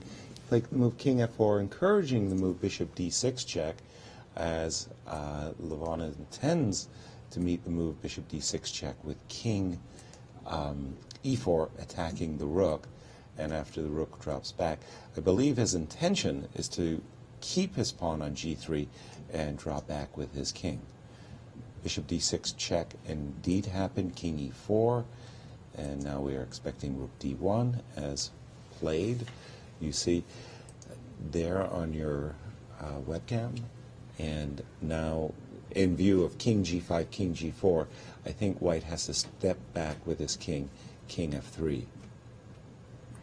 And Levon is contemplating that. Meanwhile, the folks over at chess.com are tweeting that they're now watching the Sinquefield Cup in this dramatic endgame since the game that they hosted the match that they hosted between Grishuk versus Report is over with they had that blitz match today. Yes. We didn't get a chance to say, and what was the final result? Grishuk won by a large margin. Oh. So, of course, Grishuk, a renowned blitz and rapid player, we will miss him in St. Louis this time. Indeed. Okay, King F3. And now, the table set, how are you going to win the game? Oh, that's a good question. And that has been the question for quite some time. Okay, let me take a shot. I'll play King F5, okay? The idea is that if you give me a check, I want to block the check with Bishop E5, and I'm dreaming about an opportunity of playing Rook G1 or Rook D3 check to grab that pawn on G3. So you still can't grab it, by the way, because the rook can always sack you on your bishop. So you're saying just wait with a move like Rook A5, Rook check, King F2. I cannot grab this pawn on G3 with my rook because if Rook takes E5. Very good. So in this case, I've pretty much established the maximum I can, right? But can I continue King E4? Yeah, you can keep trying.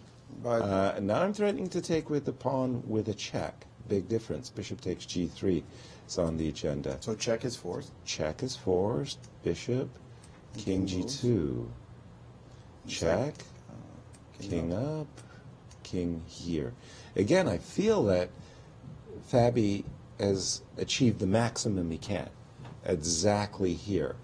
He can't do any better than getting this construction. His king's active, his rook is active, his bishop is good.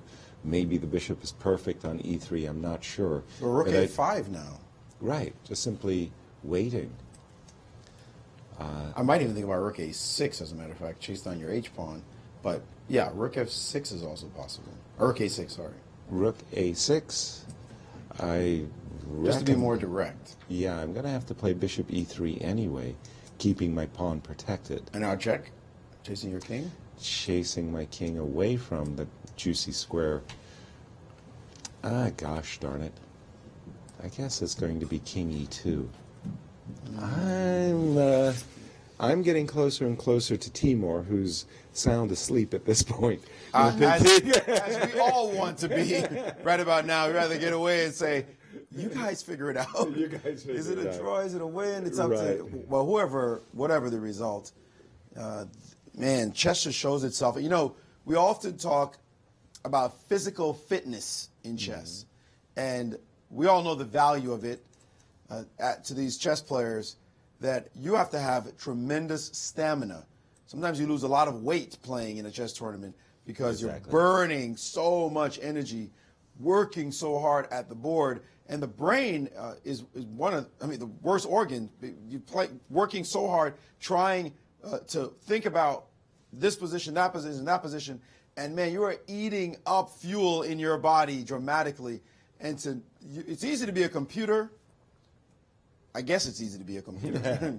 You're crunching numbers. These are human beings feeling the tension at every single moment. That alone, the stress of playing chess. Walter Brown wrote a book, The Stress of Chess.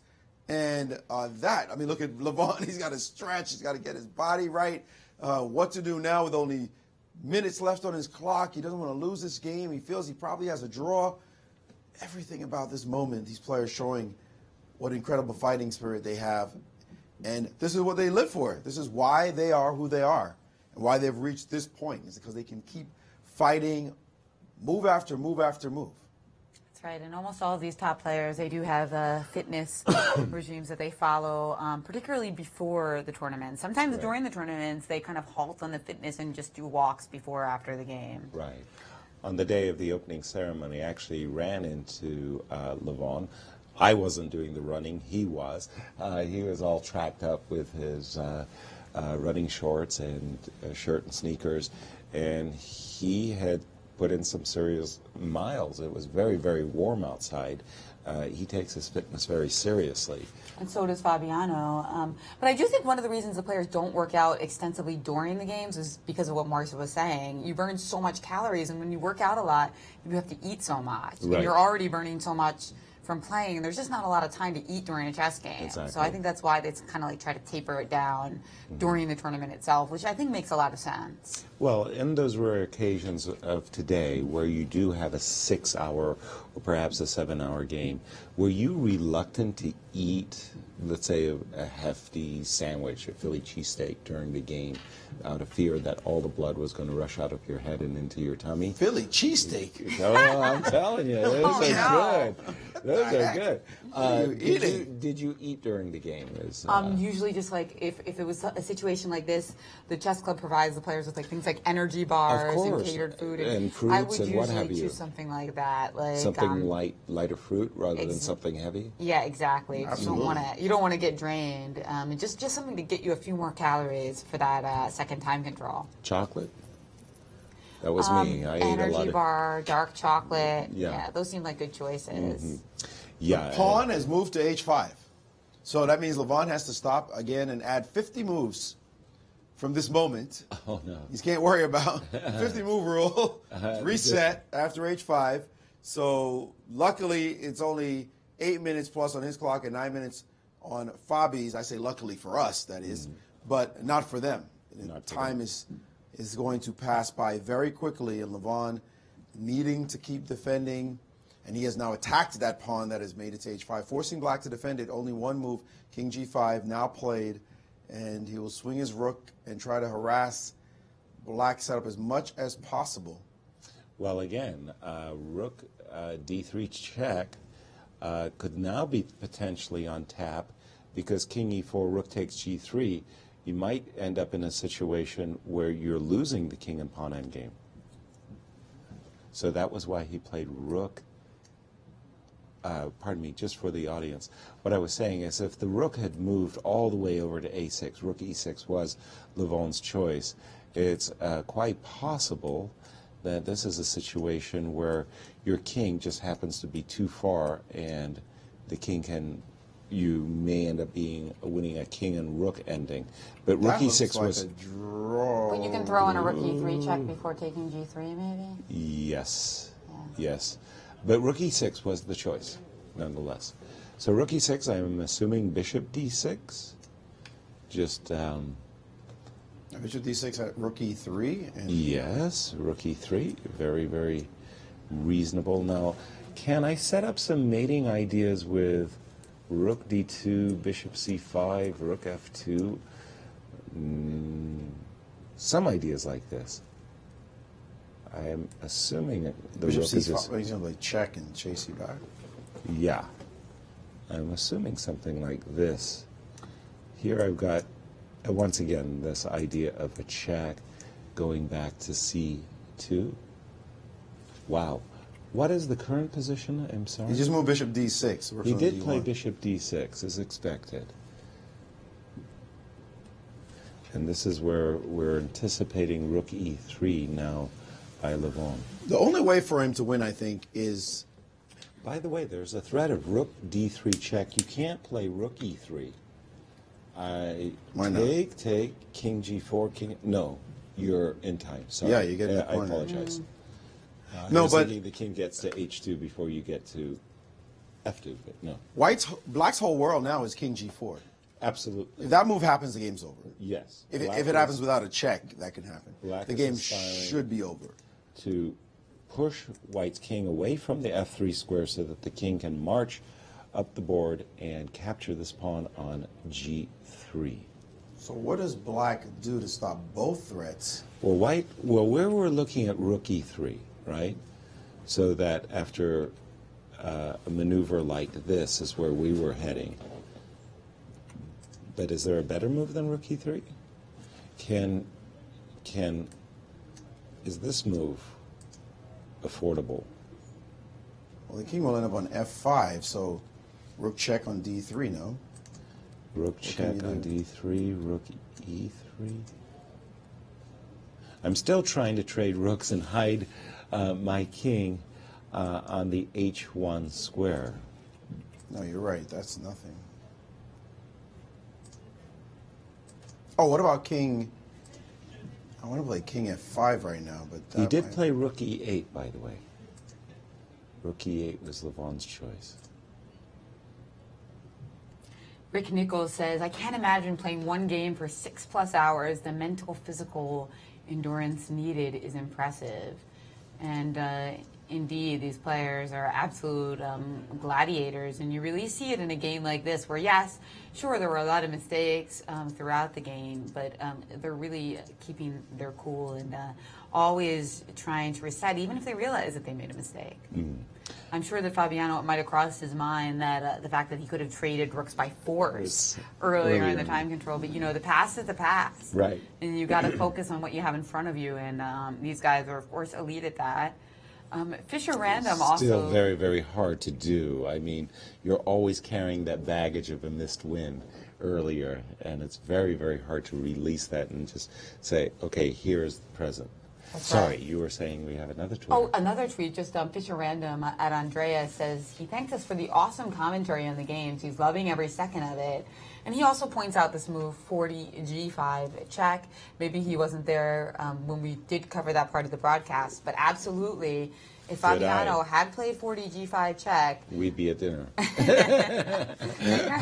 Speaking for everybody on set. Everybody, and the players themselves. Exactly. They would be in their hotel rooms getting some dinner, but one way or the other, everybody would be fed. Right. I'll tell you who's happy.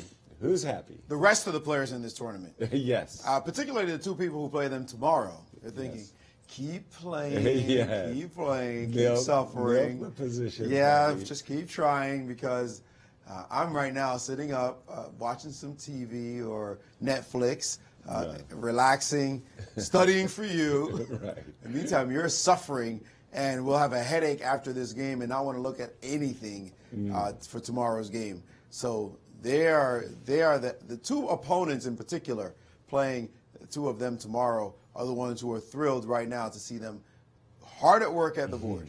And that's right. And those two players that really need the win.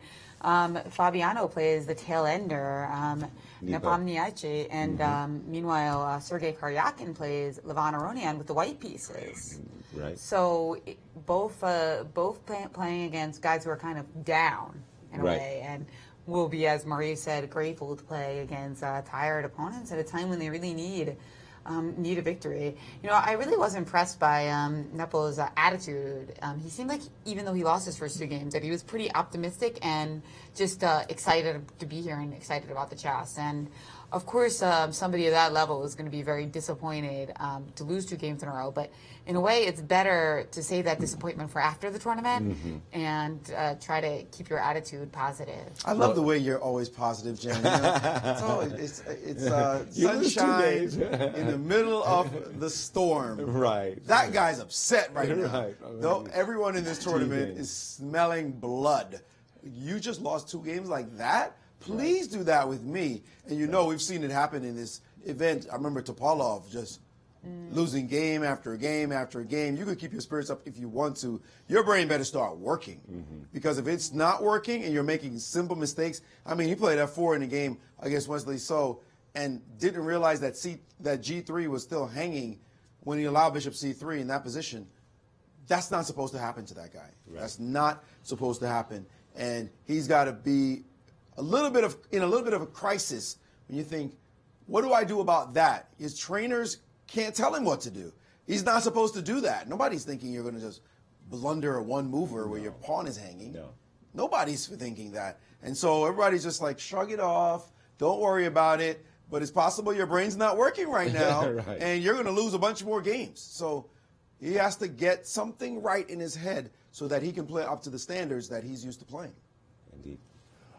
Oh, boy. Okay, so rook e8. Fabi thinking about his options. How are we looking, guys, after the move rook d3 check? I'm anticipating rook e3. Yeah, rook e3, right. Rook e3. Okay. And I still like trying to set up this construction with a bishop on c5 and a rook aiming at the f2 square because, as Maurice said, it's all about getting the king to g4, right? No, so Fabi chose rook c1 instead. After a kind of long think, note that he's now only got 4 minutes and 11. He took a big chunk of time for this, and he's not getting that time back. Delay, no increment.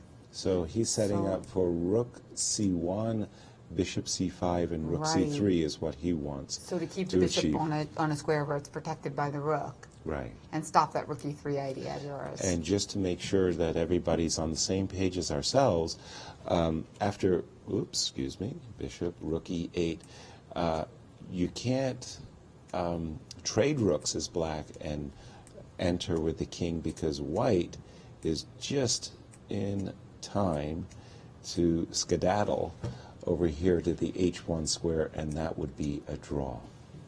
Okay, so by the way, even in that line, go forward really fast. Oh, sorry. Forward, forward, forward. Rook takes e3? No, yes. Keep going. King, check, bishop c5. And here, king h1 only move, otherwise king g3. And you can't take my pawn. And you can't touch the pawn because king takes is a draw. Because of the wrong color pawn, and pawn takes is a stalemate. On the spot. Nice little trick. I like that. I know, the stalemate. A lot of people feel stalemate should be a win, and h4, by the way. Yeah, but also, I think it's the stalemate. h4 you just sacrifice the pawn, right? Yes. Yeah. Yeah, I think that stalemate just adds a whole new world to endgames. It's hard to conceive of chess without stalemate. Indeed. The idea that it would be a win. Every king and pawn endgame would be a win. Yeah, you'd have to like rewire your brain for that whole. Yeah, material would decide, and I don't think the chess would be that interesting. Because wouldn't, like, for instance, obviously 2 knights versus a king would be a win. Would be a win. It's easy stalemate. Yeah, forcing stalemate. But there are a lot of people, Grandmaster Nigel Short, challenger to the world champion included, who feel that stalemate. If you're left helpless, you shouldn't be rewarded for being helpless. Why not play like a blitz match with those rules then, and kind of actually see how it pans out? I mean, because I feel like you need to play blitz or rapid, because you wouldn't want to try this with classical, because then you might just not get an end game in that particular game. Blitz is the same though. You could play a lot and never see a stalemate. I mean, you'll play a lot of games not to see stalemate. You'd have to actually just. I don't see how blitz, because I don't remember stalemates in Leuven or Paris. Maybe like a game 15, something. Maybe a rapid with an increment or something like that. I think you'd see some end games, and then it would come up, right? Yeah. Well, a lot of my blitz ends in end games. Rook E8. I thought we had a Rook C1. We did have a Rook C1. He repeated. So he repeated. That is to say, Fabi repeated. He didn't go for Rook E3 check or Bishop C5, but Rook E8, and this is the current position on the board.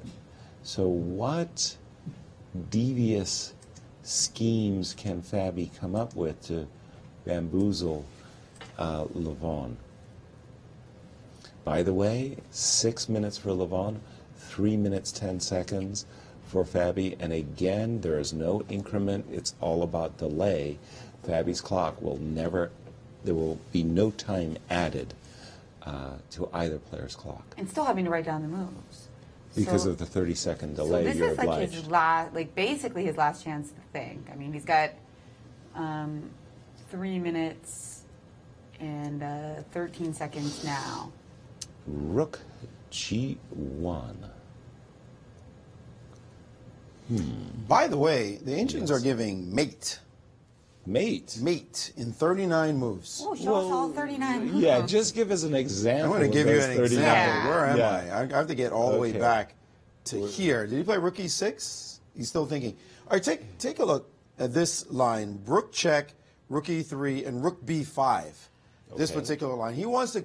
Well, let me just make moves. I just made the most natural moves. Bishop E5, Rook A3, Rook C5, Rook E3, and now King F5. In this construction, White now has to be careful for a couple of funny business ideas. The main idea is to get a bishop on D4 and mate on F2. You've seen this kind of thing before. Right. So White no longer has this file. So as White bounces, Black will zugzwang and play Rook C1. Now he also has to worry about a rook showing up behind on this side as well. But if he stays still, Rook A1, Rook D3, the worst place for this piece. Now Rook to G1, forcing the king to back up. Rook C1, and if the king goes back up, now Rook C2.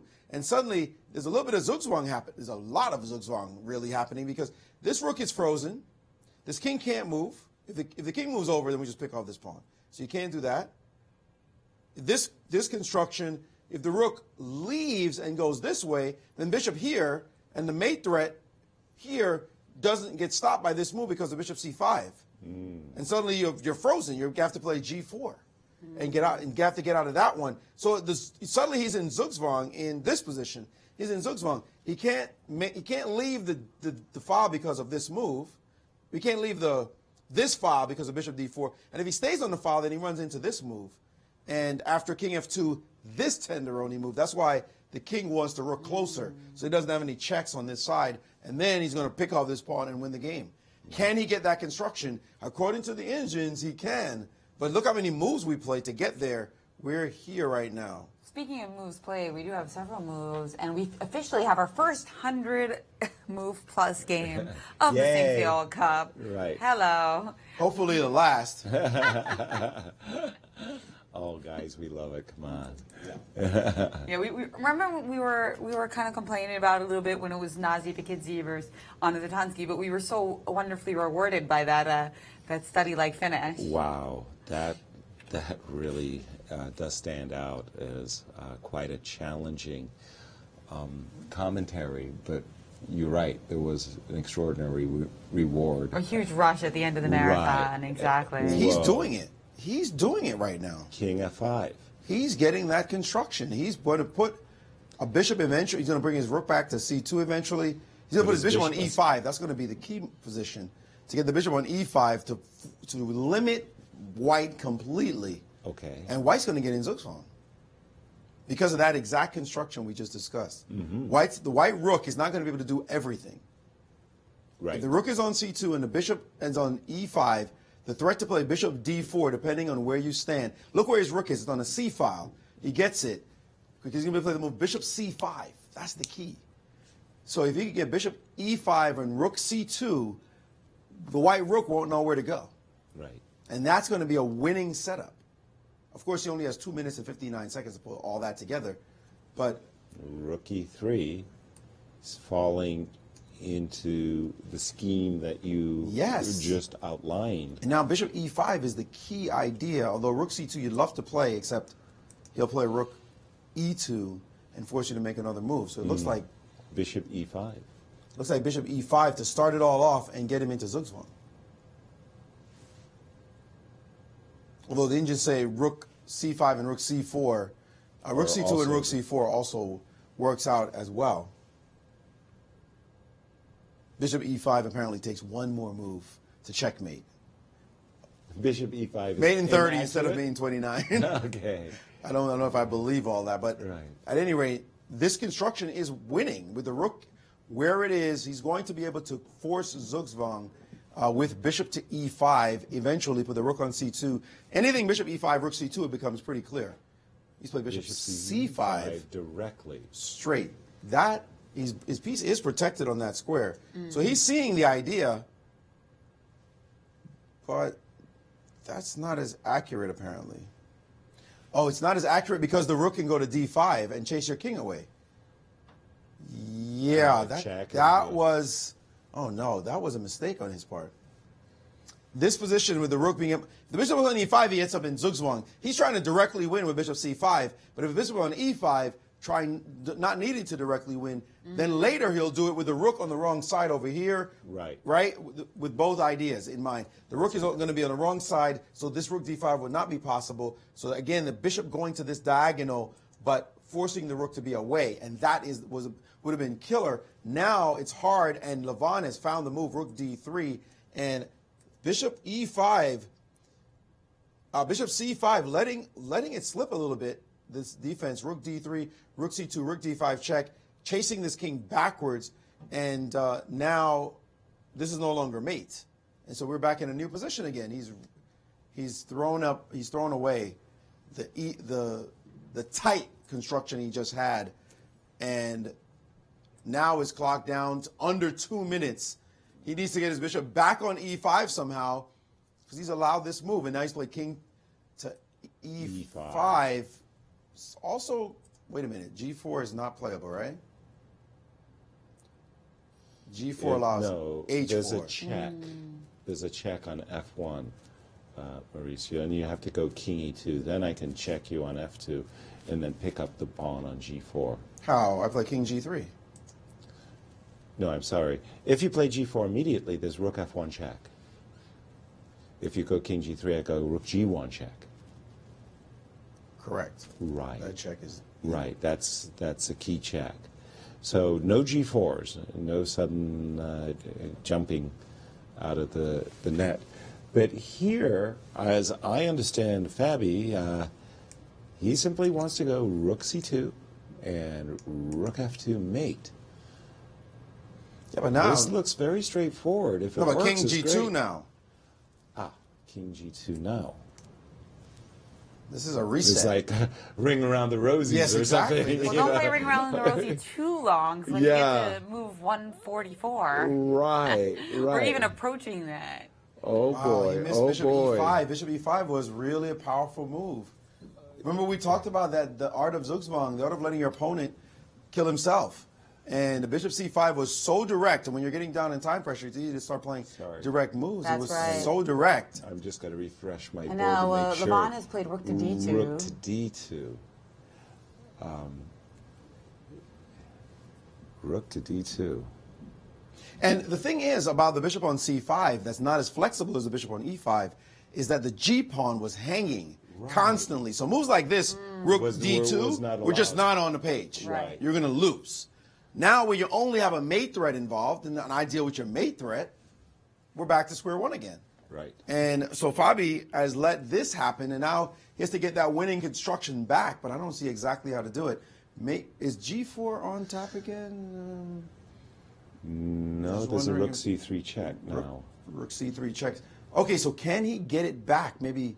Well, how about bishop d4? Bishop d4 is the move I'm wondering about. I like that move because the idea is if you slide over with your rook, then I want to go king f5 with the intention of meeting rook a5 check. Oh, no, problem, C5. big problem, guys. Really? What? Very big problem. There's a sneak threat of rook h2.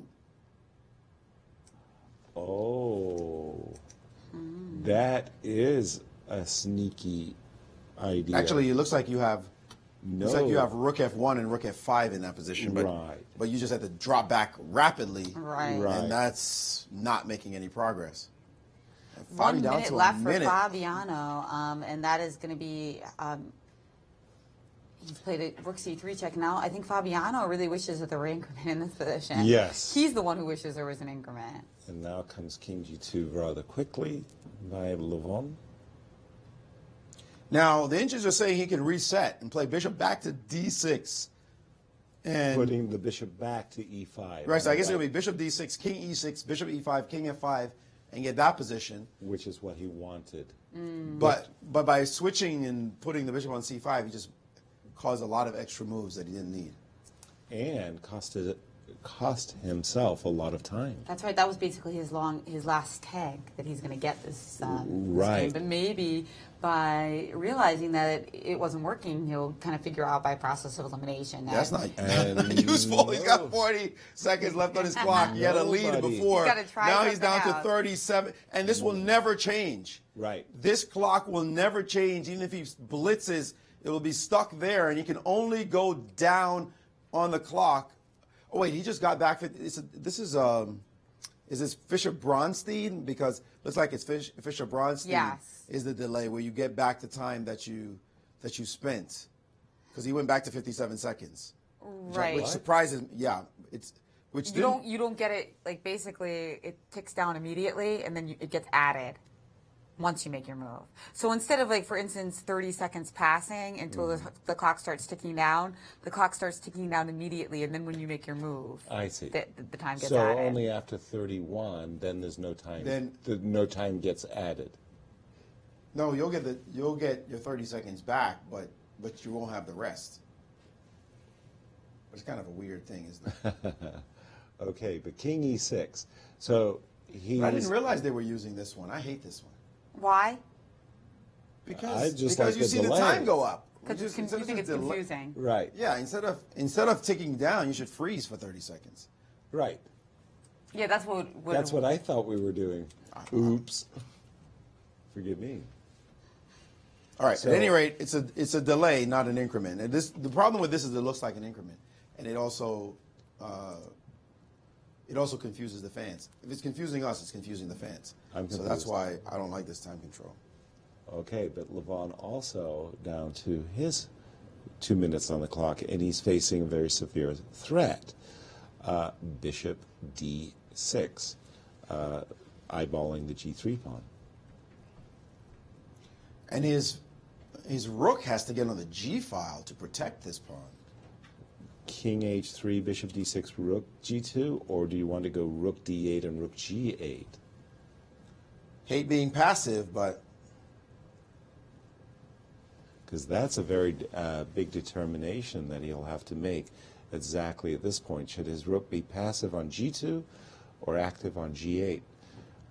Everybody knows that you prefer activity versus passivity, and which instinct is the right one? What would you do, Maurice? Would you go passively with the rook? Yes, that's what I'm saying. I wouldn't even blink. I go active. Rook d8 to g8. Yeah, I just have to be checking the guy somehow, but that doesn't mean it's correct.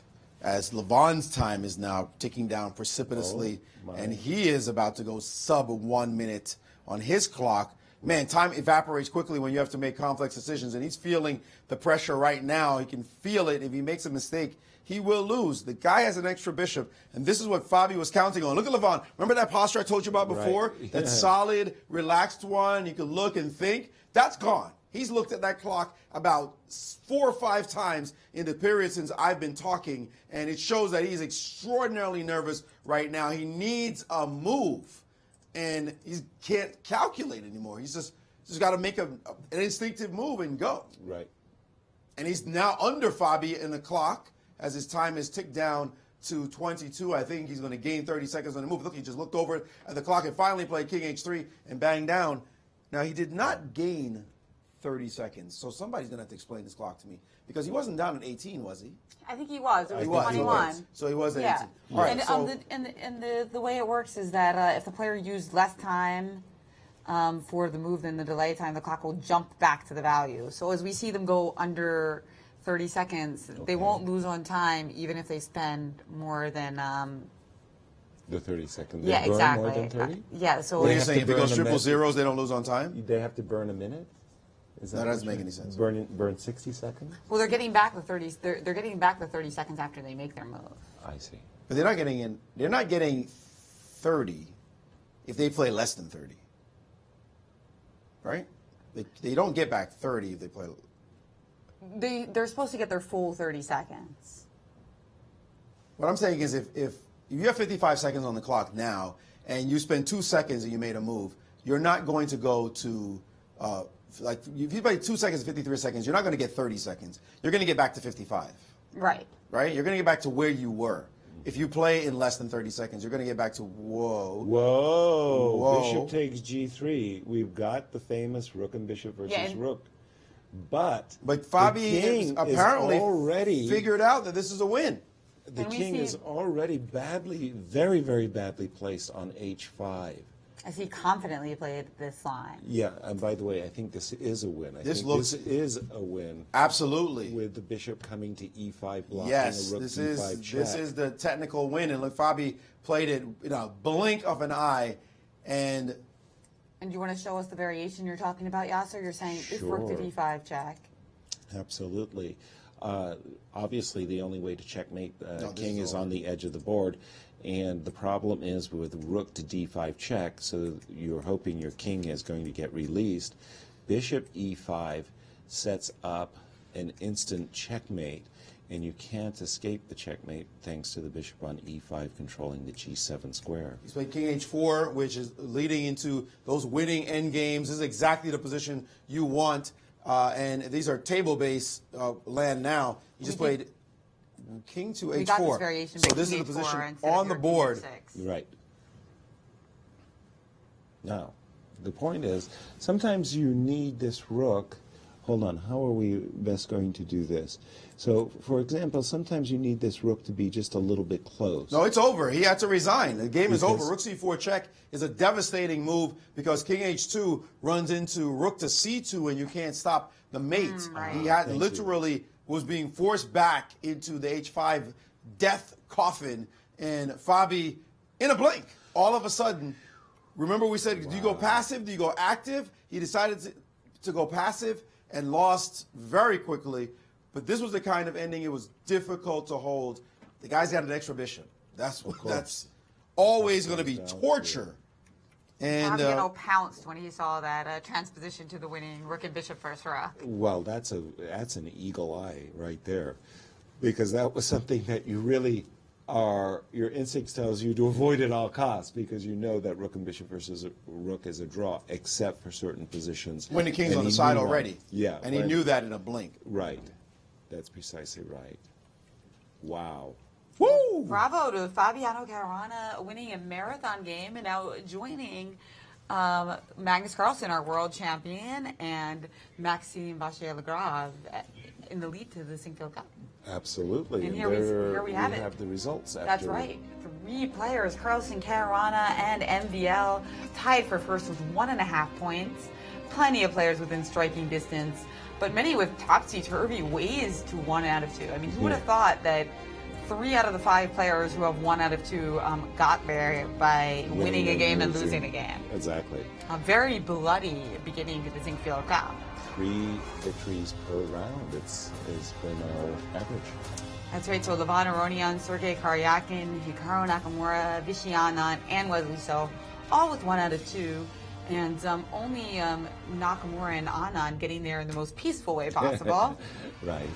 And Nepomniachtchi is the one who's the guy to beat right now, 0 out of 2. Tomorrow he's playing a very tired Fabiano Caruana, but also a Fabiano with some wind in his sails. Right. Happy. Happy. Happy. He will regret that he had to play so long. But here are round threes. Yes, I mentioned Fabi playing against Ian, and then we also have Sergei Karyakin against Levan Aronian. That's a really big game. They both are in even scores, as I mentioned, emotionally even scores. Anand versus Carlsen. Clash of the world champions. Right, so it's funny, we had him play Karyakin today and Anand tomorrow. So Magnus Carlsen going for a trip down World Championship memory lane. MVL playing against Peter Svidler. Important game for MVL. He's playing against our wild card. He's got the white pieces. Is he going to make something and win his first major tournament? These are the kinds of games he's definitely looking to win if that's what he's got in mind. Wesley So, white against Nakamura. Welcome to the U.S. Championship at the Sinquefield Cup. Exactly. These two players really taking the measure of one another. I think it's 2-1 with 10 draws. I saw a graphic earlier in the show. So lots of draws between these two. Yeah, but those draws have been really dramatic games. So what a round we have in store for you all tomorrow. Be sure to join us.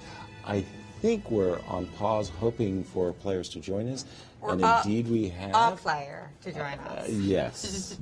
And as Fabi gets himself mic'd up, your thoughts about another, what a kickoff start to the Sinquefield Cup. We always seem to get treated by a large number of decisive games, Jennifer. That's right. I mean, the time's really gone by fast with these thrilling games. Even today, and this marathon endgame has really given us a lot of endgame lessons. And Fabiano Caruana now leading the Sinquefield Cup, along with two other players. He's with Maurice Ashley. Well, Fabi's one of the nicest guys you'll ever meet, a good friend of mine and a lot of us. But a lot of us don't like him right now because he could have won 70 moves ago. You missed this move G5. When were you aware? No, I saw G5, but I was a bit worried that the king against bishop with the B pawn, he might have some sort of draw. Which, I mean, I was pretty much sure I was winning, but I thought that this would be a cleaner way. Oh, no. You saw the thing on top of it. I saw it, but it was a bit low. Which ending were you worried about? You mean this one after king takes rook? Yeah, king e3 has to be the move. And then I thought, okay, he'll play king e4, he'll play g4 and king f5, and I mean, of course it's winning. My king gets out, but a long time I thought that the other way was better. Yeah, and b4 or something. And b5. You just get him in Zugzwang in this position, right? Yeah, probably. Pretty. I mean, it doesn't seem so easy though. Can you put the bishop on? Why can't you put the bishop on c7? b5 bishop c. Yeah, that seems to be it. What the heck? Oh no! Okay, now I really don't like you.